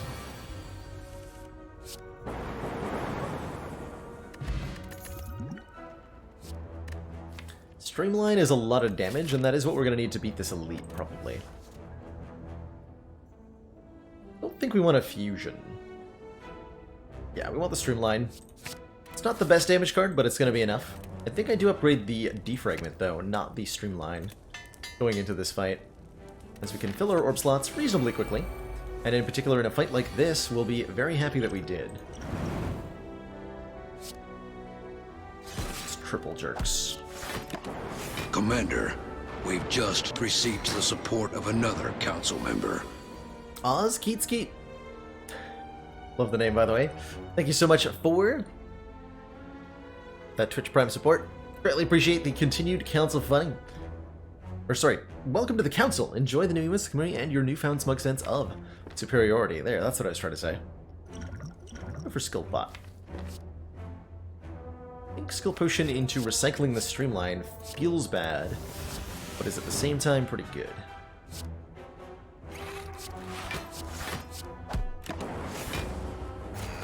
Maybe not.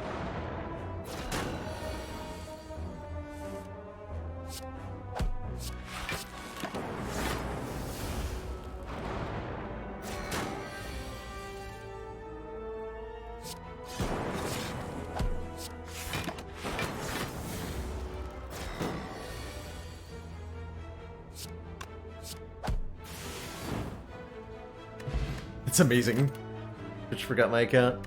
Ooh, orb scaling in interesting ways.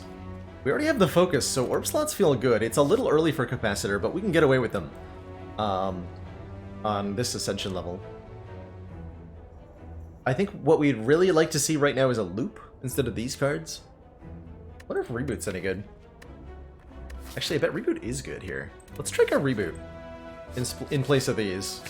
It'll help our draw consistency out a little bit. It helps us replay the Streamline.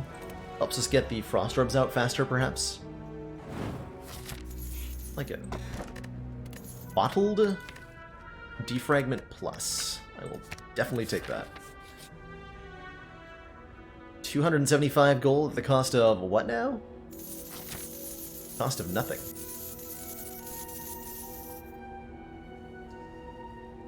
So I think I rest going into the Burning Elite here. Hey, Dijorshe, I'm doing great. Hope you're doing well as well.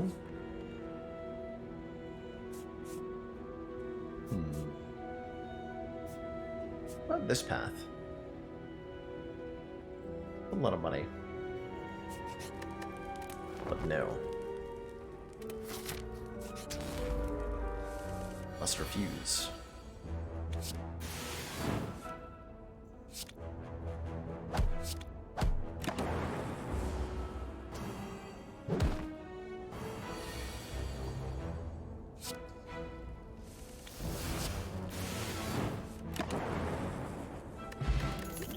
Snack oil is quite nice, and we're super taking a ball lightning with this bottle defragment.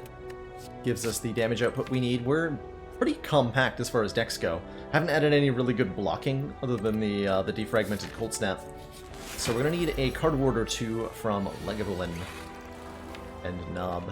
Or Lagavulin and the encounter afterwards, rather, and Knob. So don't make me fight them both. Streamline Cold Snap is pretty good as far as waking up Laga goes. Take it.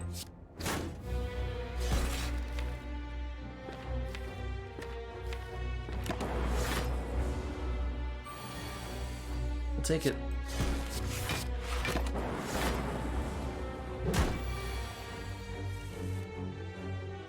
Oh, yikes.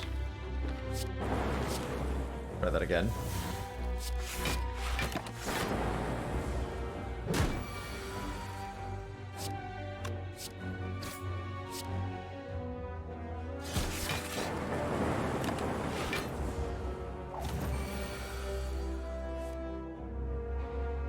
Does 11? Yeah, enough.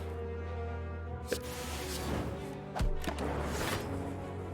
In what case do I upgrade to dual cast early? I need a lot of orbs before I'm willing to upgrade the dual cast.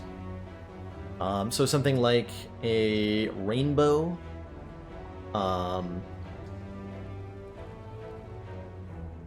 If I got a symbiotic virus early on, I might consider it. Anything where your orb slots are always full. Ooh, hologram. Hologram pairs well with Streamline and lets us get more control over what we fill our orb slots with. Could also take a white noise here, but I think I like the hologram.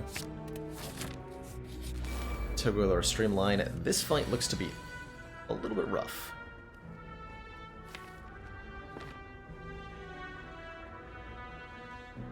Yeah, an upgraded Chaos could fit the bill pretty well too, exactly. Exactly. Also, if you end up with a early 3 energy Runic Pyramid, for whatever reason, whether you traded your Cracked Core for one, or you got one as your Act 1 boss reward, that can also be a good time to upgrade Dualcast. Usually I'll go for the Zap upgrade over the Dualcast upgrade, though.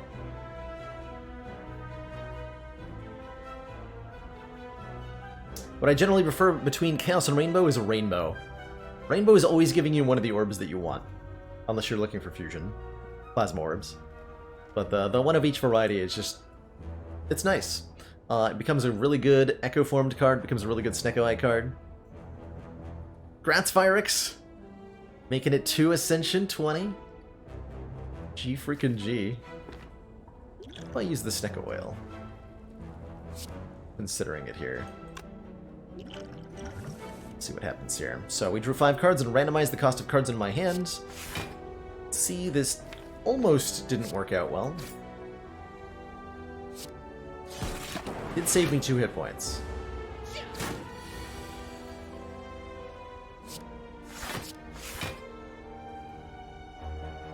Whatever that's worth.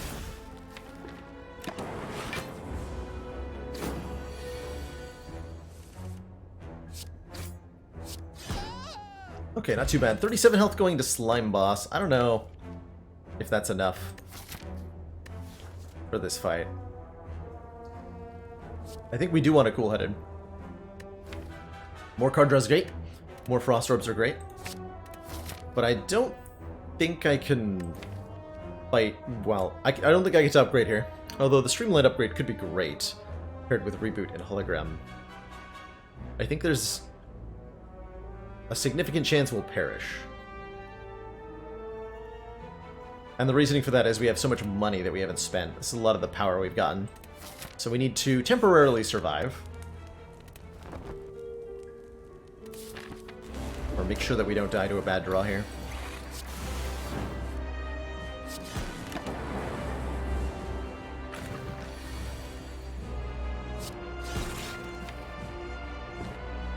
Okay, looks like we'll split next turn. Slime Boss splits at 70 health. Got a Happy Flower lined up. Split pretty well like so. 44 ain't the best, but it is certainly not bad as far as splits go. And here's why I wanted to rest. This right here.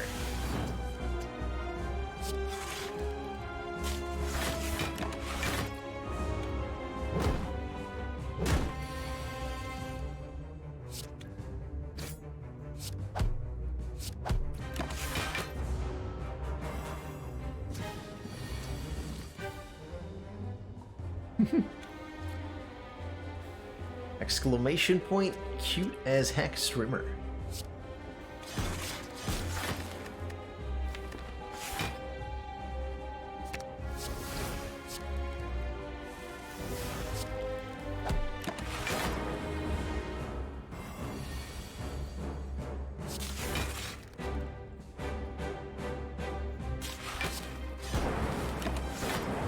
Okay, I think that was an unnecessary rest with the draws that we got. But I could have easily foreseen a worse set of draws where we get donked by the big slime rush and potentially lose from there. We have enough orbs. We have, what, two lightning and 2 frost now, such that Bias Cog and the focus gain therein become a very good source of scaling for us. Much more to our offense, much more to our defense.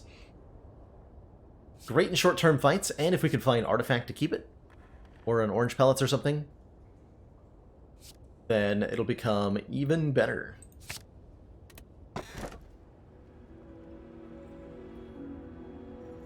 Oh,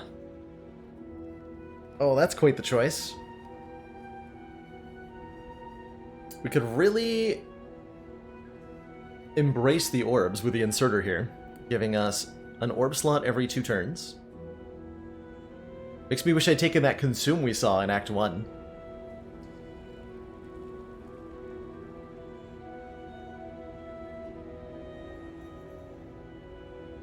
Black Star would give us extra relics from elites. I don't think we can beat elites right now.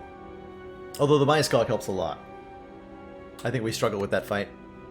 Or Sacred Bark doubles our potion power, which is pretty good, and notably makes us safe against at least one Act 2 elite with a 20 damage explosive potion. That's a fire potion on every slaver, or wipe out all the gremlins on turn 1.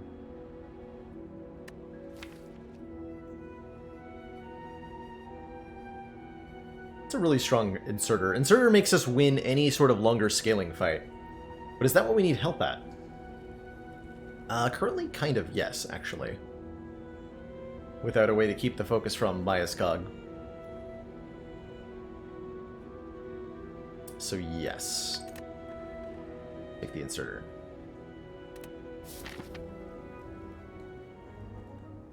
I do think I want to avoid elites somewhat this act. We kind of have to go to a store.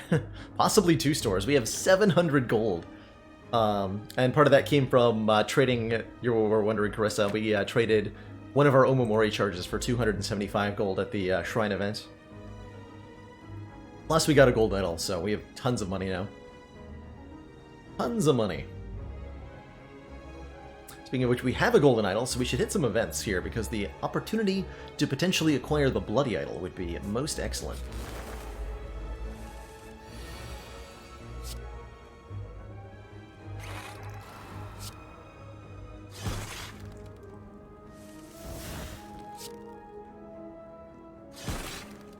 Okay, that's a lot of damage.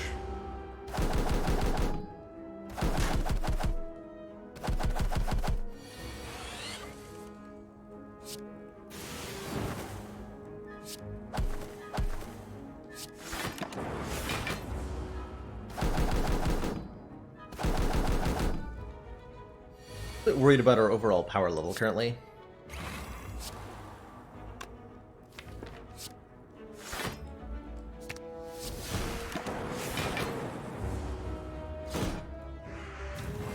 Feels like we need a turbo or something.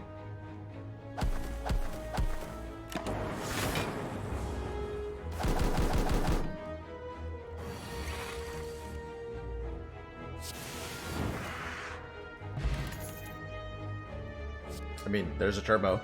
How about an Auto Shields Plus, though? That's also very good. That's the front-loaded block we're missing while we set up the orbs. Doesn't pair well with Hologram, but that is 15 block for 1 energy. That is huge. I'll take that over the turbo. And I will also like some potions. That sounds great. I'm going to look at 3 because we have extra gold, and paying 10 isn't much to pay. And suddenly feeling a lot more comfortable about the upcoming floors here. Yeah, I'm immediately grateful that I chose to take this Auto Shields card. I have Bottled Focus, why bother front block? This. Exactly this. We take so much more damage this turn if I don't have on Auto Shields.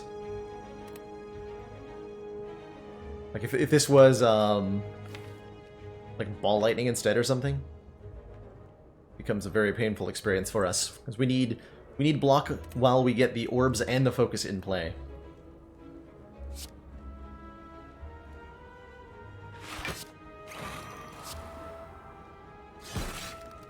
Almost rolled the same hit points there.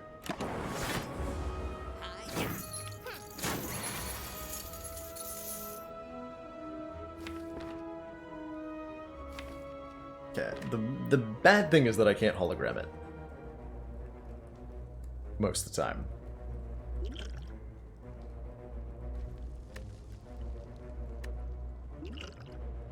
I think I was probably supposed to dex pot last turn. Feels like I was.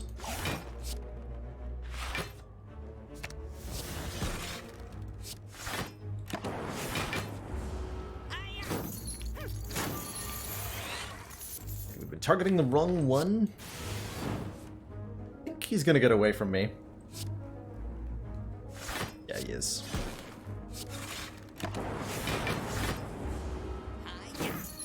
We lose some of our money here to a rubber. Not the most optimal experience, but I'll take it. We got one of them, and that means we get some money here. You get 2 copies of the same card, Niddles, for attack skill and power potions. I think we want to continue adding Frost Orbs. Equilibrium's pretty good, too.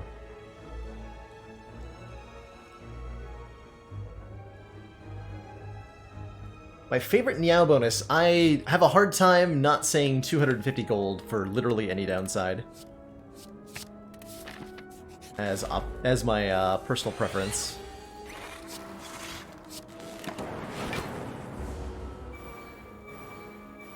I've been really enjoying the rare colorless card starts too. Spire. They're pretty good most of the time. Okay, what's my pathing?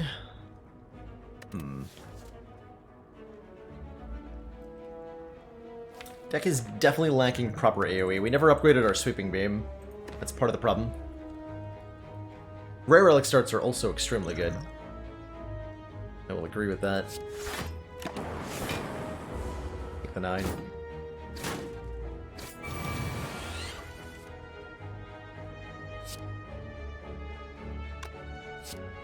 Sure.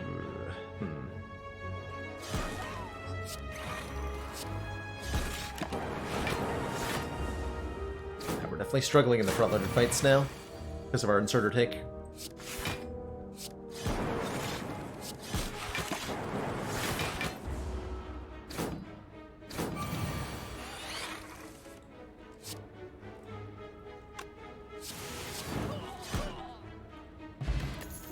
Okay, that'll serve as functional AoE, and a Sunder Plus will help a lot as well.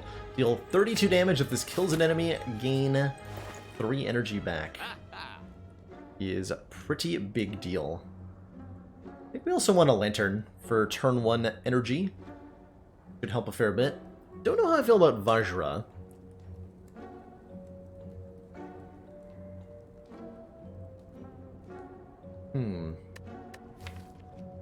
+1 to Strong. I mean, helps a bit. And we need power now. So even though Vajra doesn't impact a whole lot, it's still nice. We're also removing a Strike. Yeah.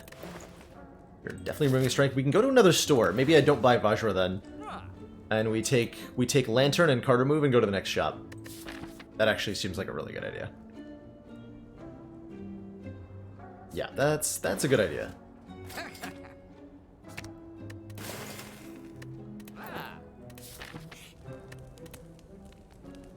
Probably want to upgrade Biased Cognition here. So there's certainly an argument to be made for resting. I go this way, get 3 more upgrades. Yeah, that seems more reasonable. Plus, if there's a waffle in the shop, I will buy it.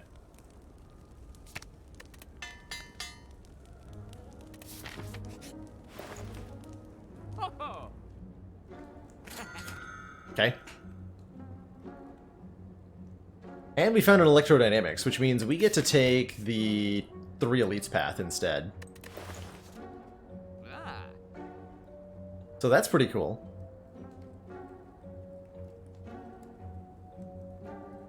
That's extremely cool.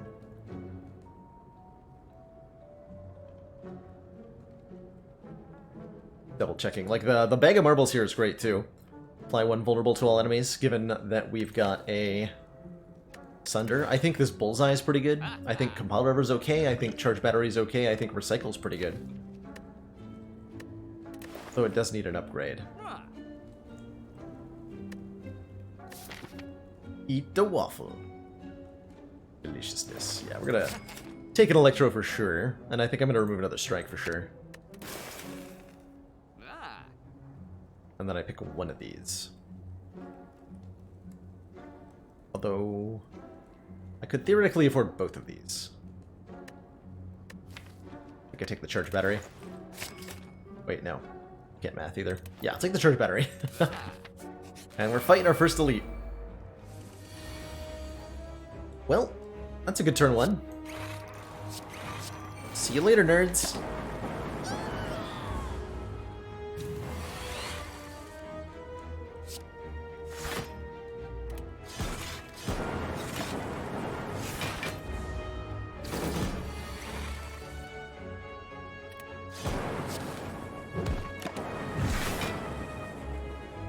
Good fight. Birdface turn. When we play a power card, heal 2. Duplication potions heckin' strong. There's our consume. Seems good to me.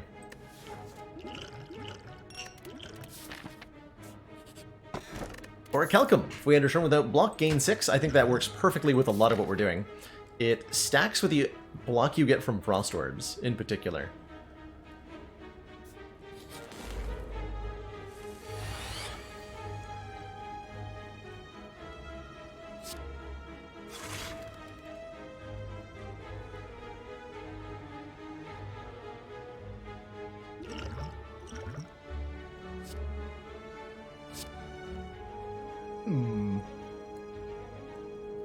Well, that seems okay.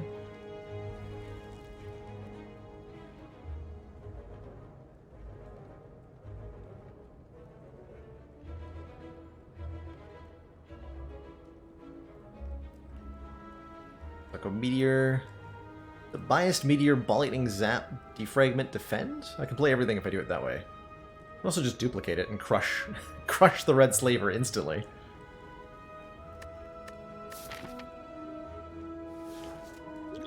I'm in. It looks like we've got our work cut out for us, Commander. Sneaky deek! Thank you so much for that very, very generous host. Saw you were playing some Stardew Valley. And I hope you had a most lovely day. You've caught me in the midst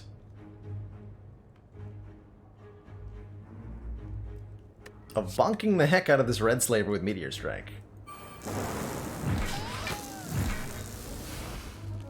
It's thoroughly enjoyable.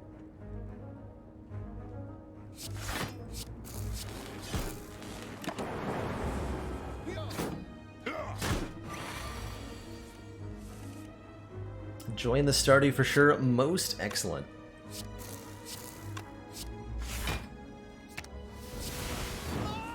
That's what I like to hear.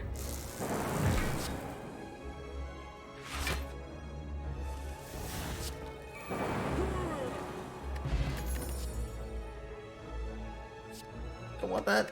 FTL is like a little bit of extra damage, I guess, sometimes. Maybe. Is it better than skipping? Like, barely? Barely.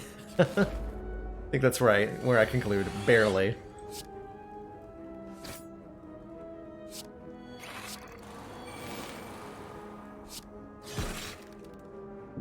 So if I don't block anymore this turn, or Calcum gives me 6, Frost Orb gives me 4, I only take 2 here.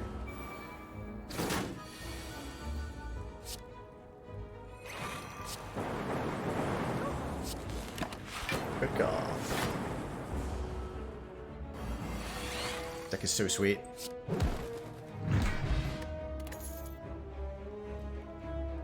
Brimstone. Yeah, Brimstone in that run did turn out to be a bad idea, Enora. I would, however, make the same choice in the same situation if you put me in there again. I think I would take that Brimstone every time. Deck feels like it just wants more Frost Orbs, given that we've got Insert or Consume going now. Let's grab another cool-headed. Self-repair could have been okay, but I think with Birdface turn it's unnecessary.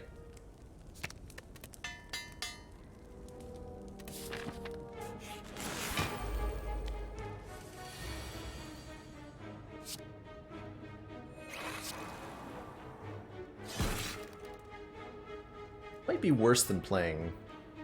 Like, playing this event might be worse than not playing it. Reboot here.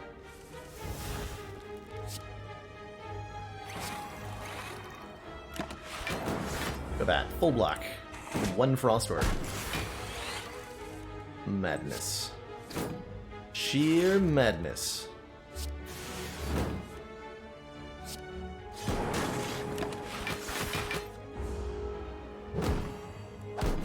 Brim killed me on the heart fight in conjunction with some pretty rough draws. I was thinking about this afterwards. I think we would have actually died in that heart fight without the Brimstone, based on the draw order we ended up with. We drew...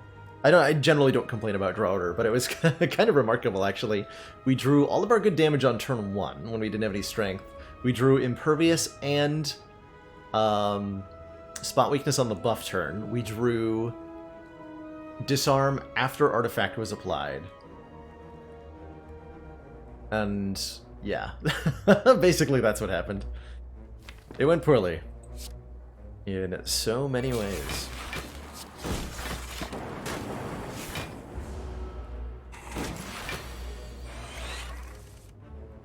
So definitely far from a safe fight, but it's definitely hard to get the heart fight to be in a secure place ever. So I have no regrets. Would take the Brimstone again. Would happily have a run exactly like that again, and I hope that I do. Okay, I think we have enough cool headeds that aren't upgraded. Don't care for a rebound. Any streaking losses since the key incident? A couple, yeah. Just a couple.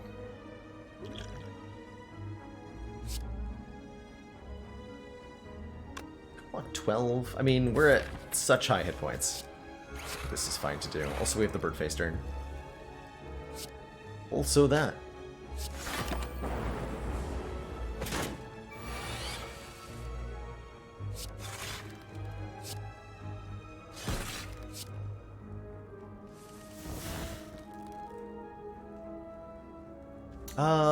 We outscaled the book, actually, right? Do we? Hold on. We gain 3 focus at most every 2 turns. Book gains 7 damage every 2/3 of a turn. Every 2 turns, the book gains 7 damage. So it increases its damage by 14 every 3 turns. We increase our block by 13.5 every 3 turns. Okay, so we're kind of on par with it. Assuming 3 orb slots. If we let ourselves stabilize on more orb slots, it'll work better, though. So I think we can outscale it. Certainly I don't need to take damage here.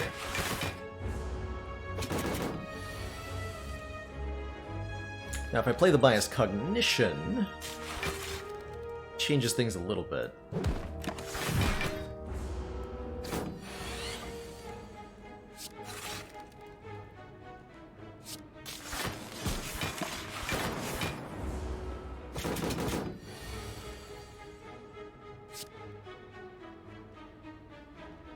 So if I auto shields consume, I exactly block.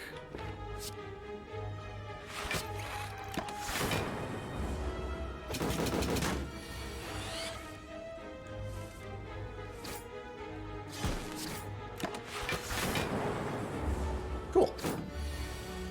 That went well.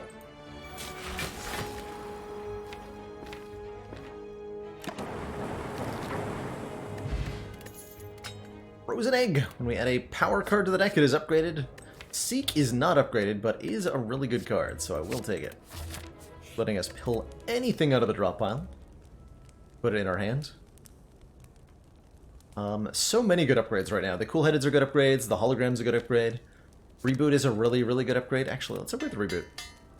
This upgrades to draw 2 additional cards, which is a lot of additional cards. So many additional cards.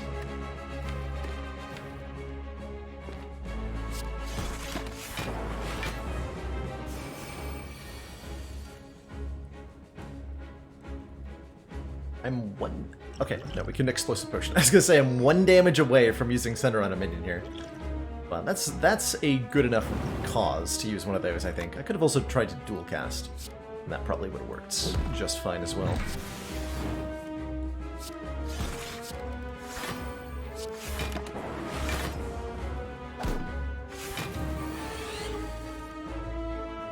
Once Electro gets down, this fight definitely changes, and not in our opponent's favor.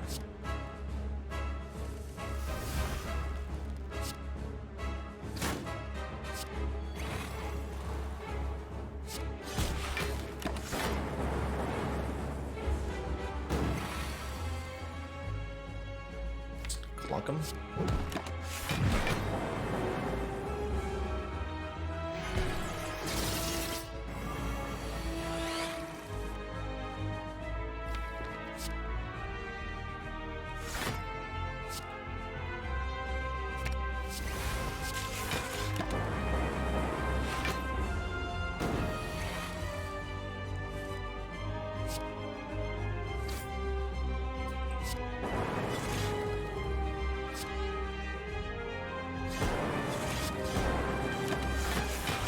Easy.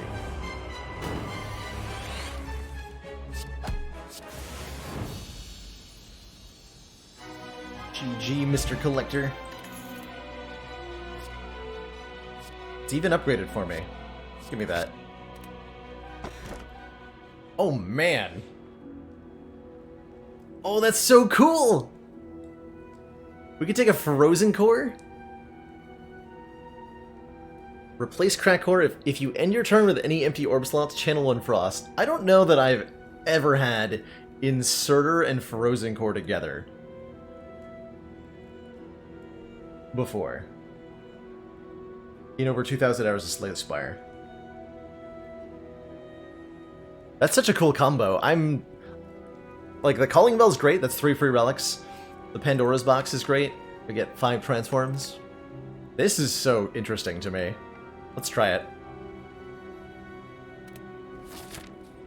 So if we enter turn with any empty orb slots, every time we do that, we channel a Frost Orb immediately. And it still works with Orichalcum, so we just play Defragment, Consume,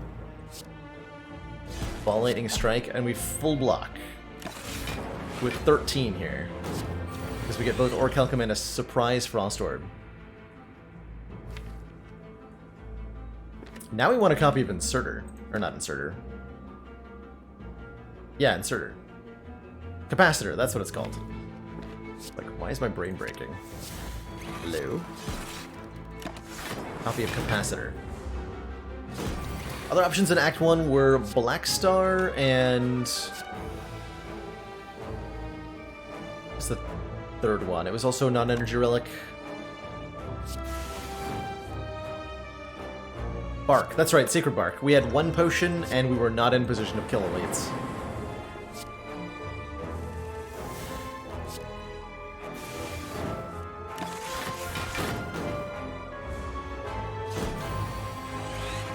Oh, nice wind-up skeleton. Pressure Points is a really fun deck that Watcher can do. Blizzard is not. Not the card we want, unfortunately. Just even though you might think with the Frozen Core, it's a little too slow. A little too slow. Do I take a turbo? Take a turbo.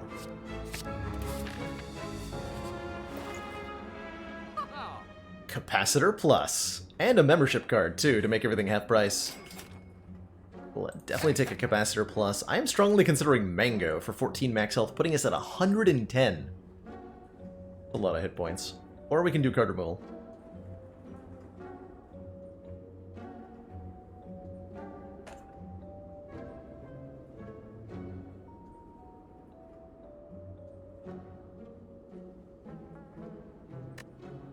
Gotta be the Mango. Gotta be the Mango. Ooh, man, we get 4 elites, too. Let's do it. 5 elites? I think we can take these. I think we are in a very strong position now. Oh, yeah, we are.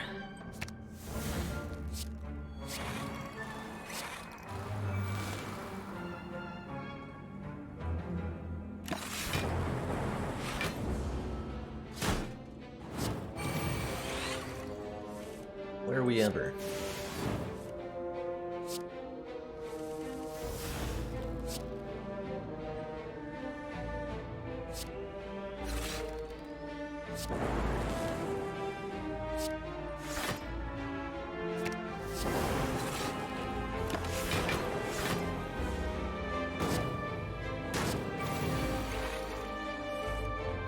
Uh-oh.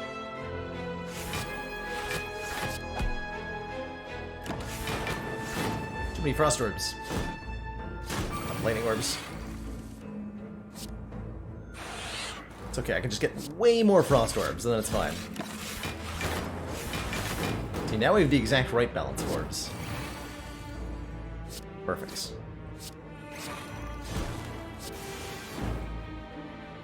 Alright, not too bad. We get ourselves a Captain's Wheel, giving us 18 block. Start of turn 3. Power Potion will heal us for 2 hit points. It's therefore amazing. Recursion's okay. Nothing to write home about here. Pass that out. Hey, Weedman, I'm doing great today. Hey, we can lose that FTL that has been doing almost nothing. We get a relic. Deal. Holy Ornithopter. Deal 5 when we use a potion. Pretty solid, pretty solid.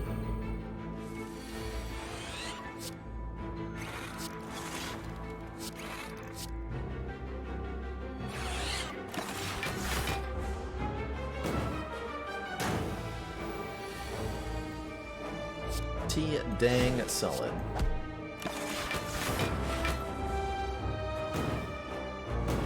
Power pot heals for 7. Oh my god. The value. The sheer value.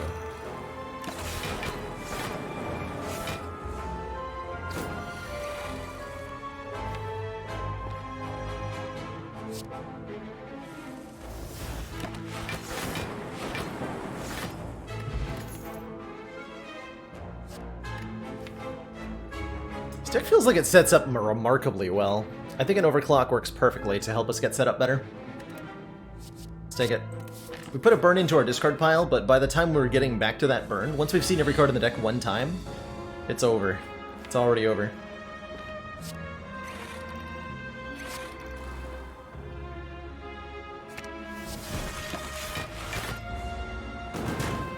Like Nemesis we completely outscale.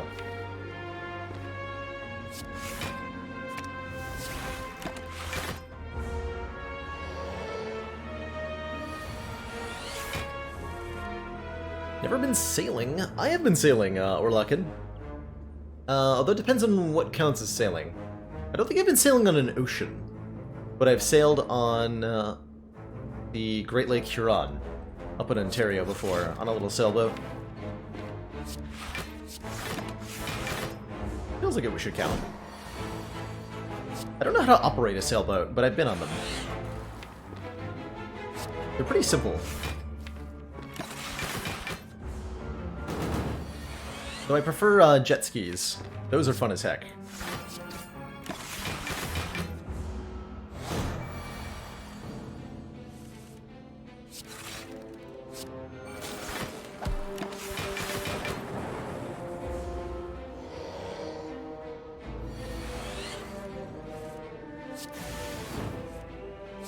Remember, we will be watching. Jawworm pitching $8 at the stream. 378. More expensive than the fanciest meals I ate in Hungary. And you're a cool whom deserve. Good luck on the stream. Thank you so much, Jawworm, for the generosity. Greatly appreciate that. Hope you're having a great one. Spice Cog needed in this deck. Not anymore. Actually, yes.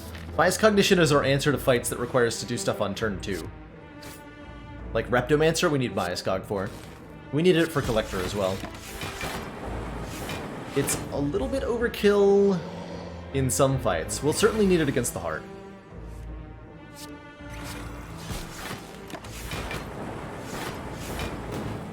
Part of our absurd scaling solution.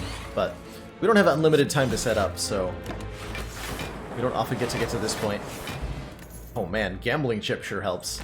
Start of each combat, discard any number of cards and draw that many is a big, big deal for making defects turn 1 better.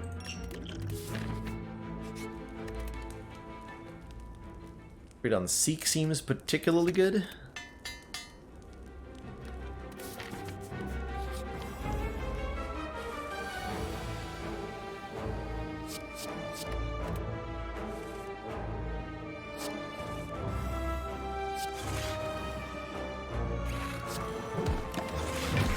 We should also outscale Giant Head quite handily here.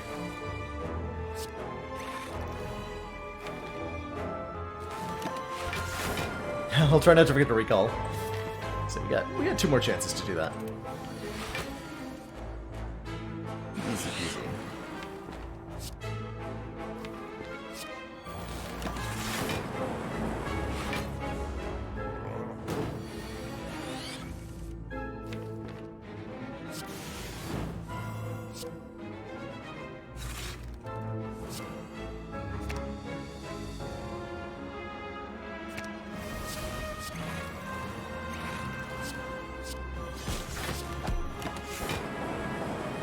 Fight up a bit.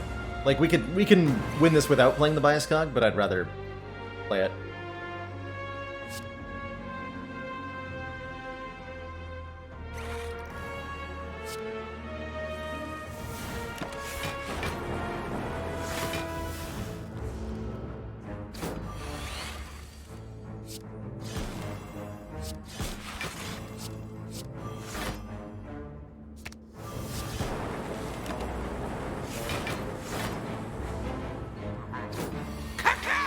Is time! Cheers, K-Man! It was funny run play defect, and whenever you get a relic, it instead becomes an inserter. Oh my god. That sounds amazing.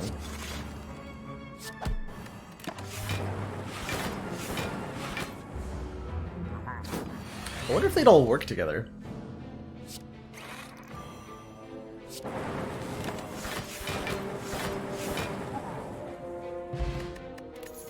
And if you've not checked out Factorio, I highly recommend it.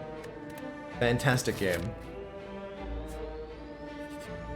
Absolutely no! Fantastic game. To a membership card, Clockwork Souvenir, start combat with 1 artifact. Ka-ching. Wait, I almost bought the boot by accident. Now that would have been embarrassing. To buy the boot? Could such a thing ever happen?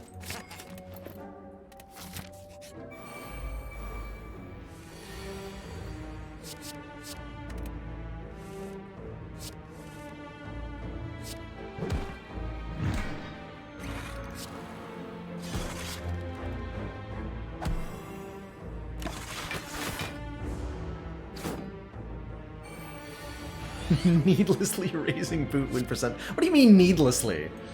I'm providing a very important service here. Thank you very much.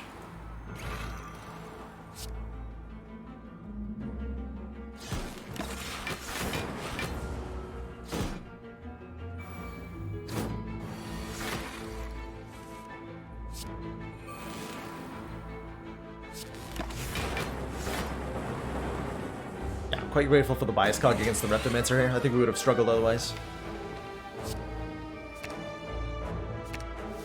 Struggled, I say.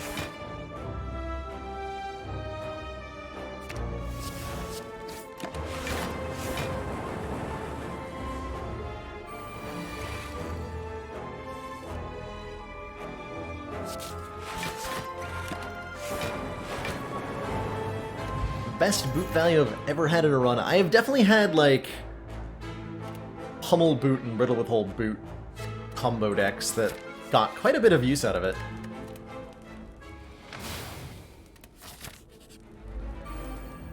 I don't know how much I've ever gotten, like, huge boot value. There even be such a thing.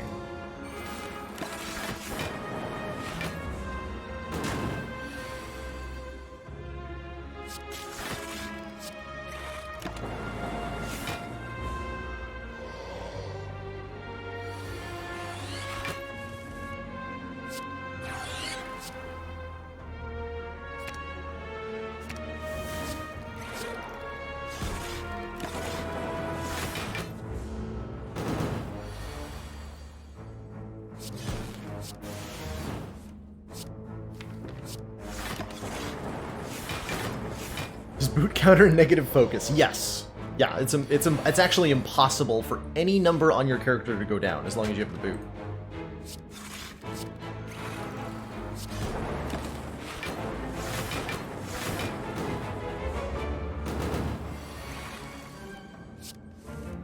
especially self-esteem.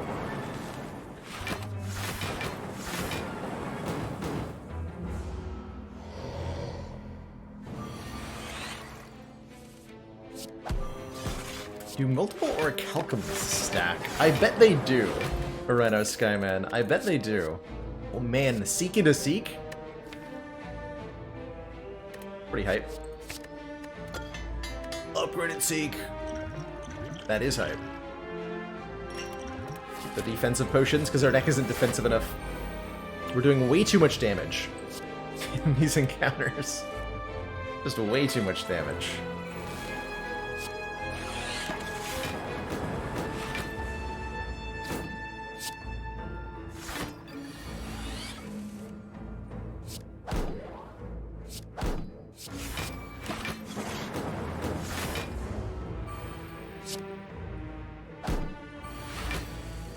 Turnip value.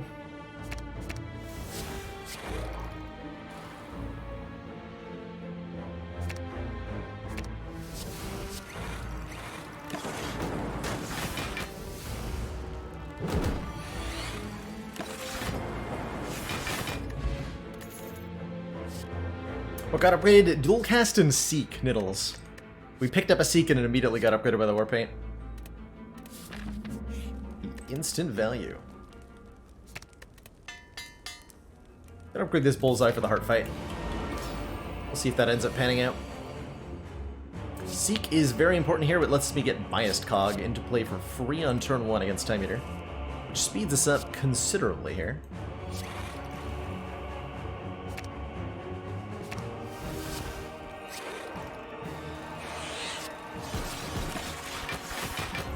And we are already at press E to E on turn 1. Rip. Rip Time Eater.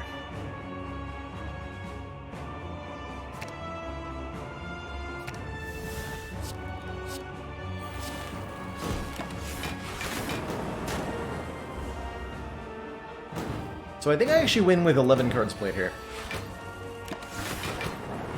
Let's not give Time Eater any boosts this fight.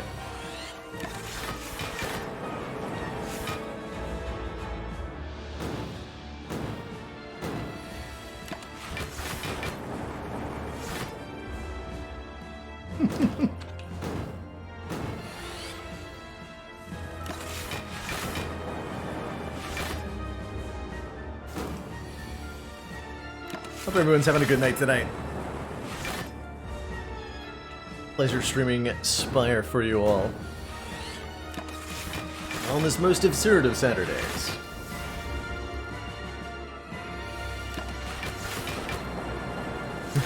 Time Eater, I've come to bargain. We're just gaining more and more block over time, thanks to the Frozen Core Inserter combo. Anyone down for a sub-game of Cookie Clicker? Maximum orb capacity has been met. Hi, maximum orb capacity, I'm Dad. Nice to meet you.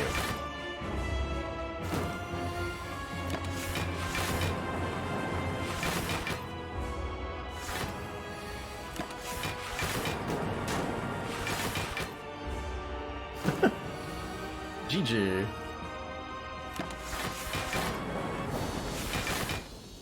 Never got to buff Commander, strength even we one just time. received the support of another The council fifth member. AR, thank you so much for that tier 1 sub. Welcome to the council. Enjoy. You found emotes community and of course, smug sense of pressing E.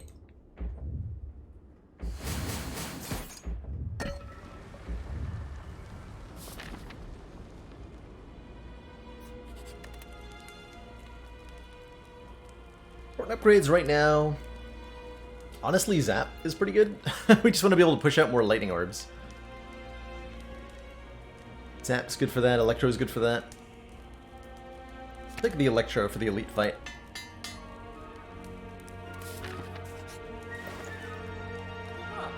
Wow.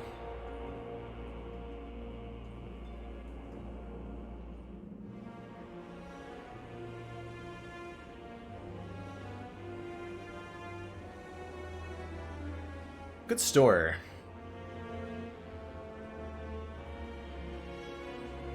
I'm one off from mirror capacitor? No, in the right direction though. This is 100 data, I have 109 gold. I can afford them both.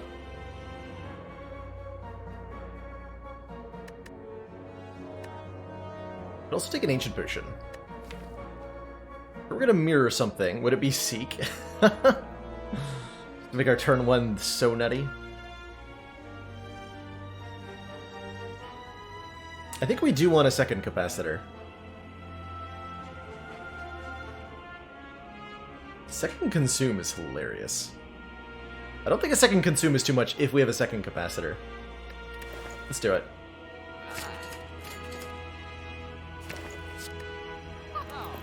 Third bias cog could have been good too. Whew. It's not good stuff on turn 1.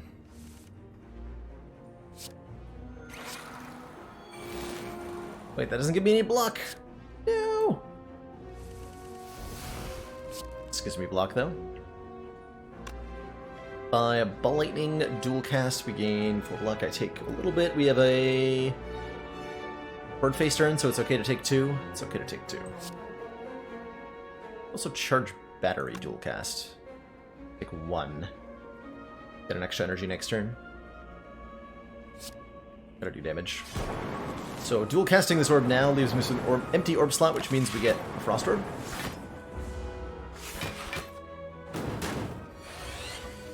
This turn's a little bit terrifying. Which I mean I'm gonna have to use my block potion for sure. Turbo's good though.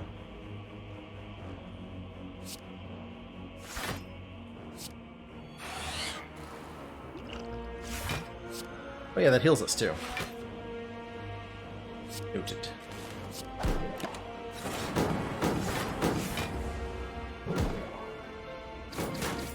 How do we not see any of our focus? 2 bias cogs in there. Hello?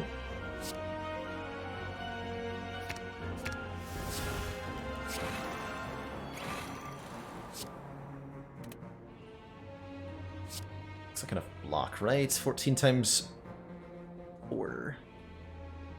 Running around makes us take 6 more, but 18 less. So this is blocking for 9, this is blocking for 12.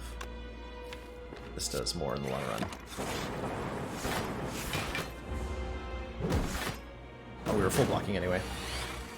Well then. Well then.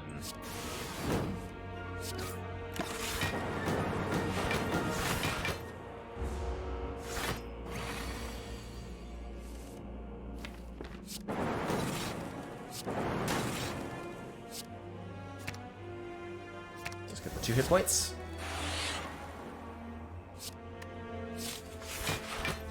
Happy Flower and Inserter are both set up to go off on turn 1. Perfect.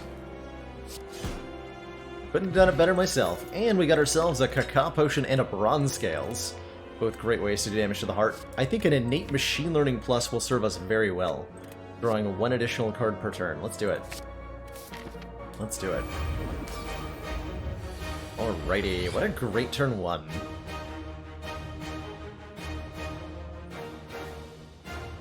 Perfect timing for the unupgraded genetic algorithm. This is true.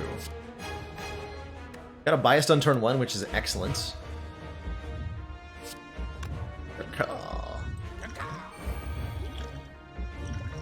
Hey, and we got an Echo Form out of that potion. That is fair and balanced. We needed that.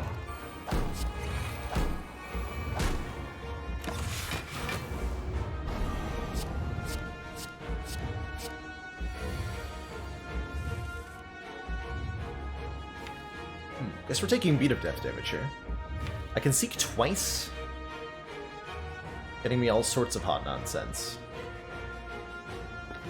Or I can Turbo twice, getting me enough energy to use the Seek to do some impressive things. But either way, we're taking Beat of Death damage here.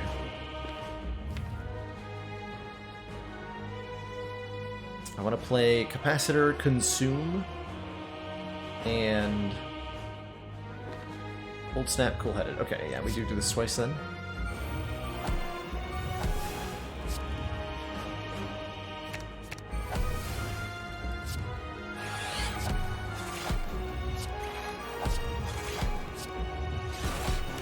hold the orbs.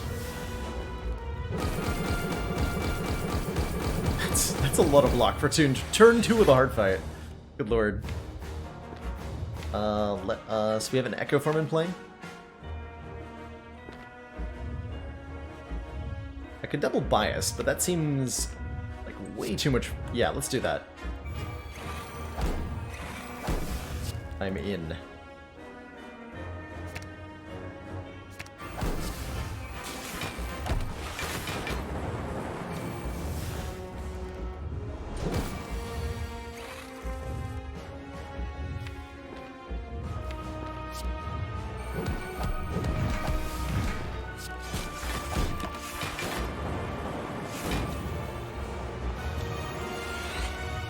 So we are losing focus fairly rapidly here.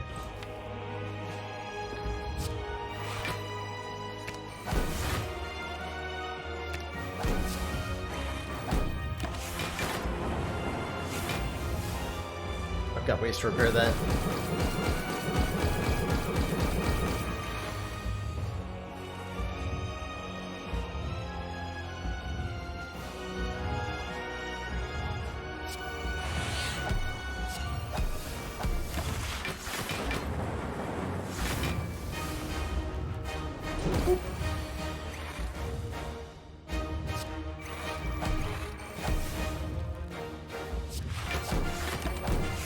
Just 3 lightning orbs blasting away here.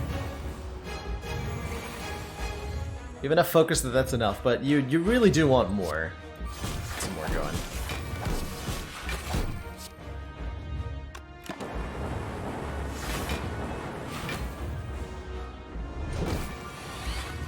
And that is 1 annihilated heart. Double reboot, just for fun. My only regret is that Bullseye didn't do anything in this fight. GG. GG. That was a very powerful run off the backs of 2 of Defect's class exclusive relics, which combine really well together, but you'll almost never see them both in the same run. GG. GG.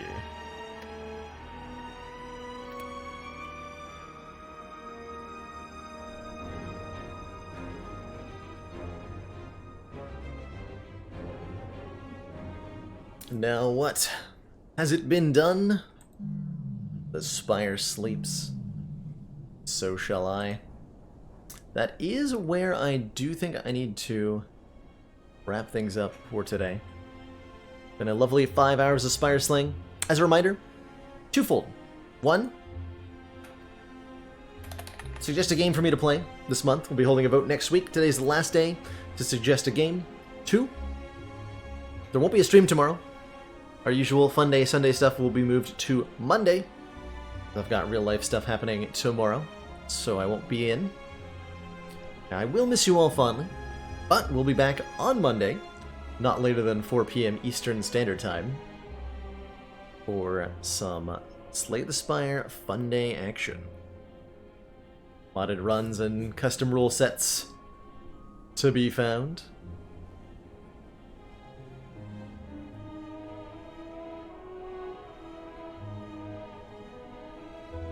Let's see. Tuesday, the day after that, I might be checking out a new game.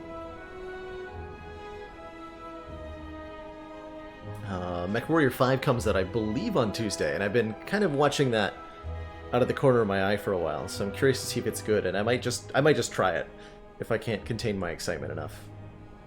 Give that a try. Shinies, cheer your Guru Whisper. Thank you so much for those 100 bits.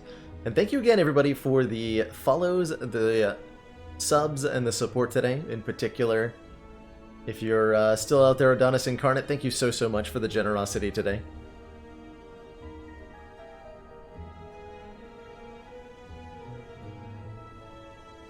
I swear, but every time I get a relic, it speeds up by 50%. Someone could make that YouTube video. It'd be pretty funny.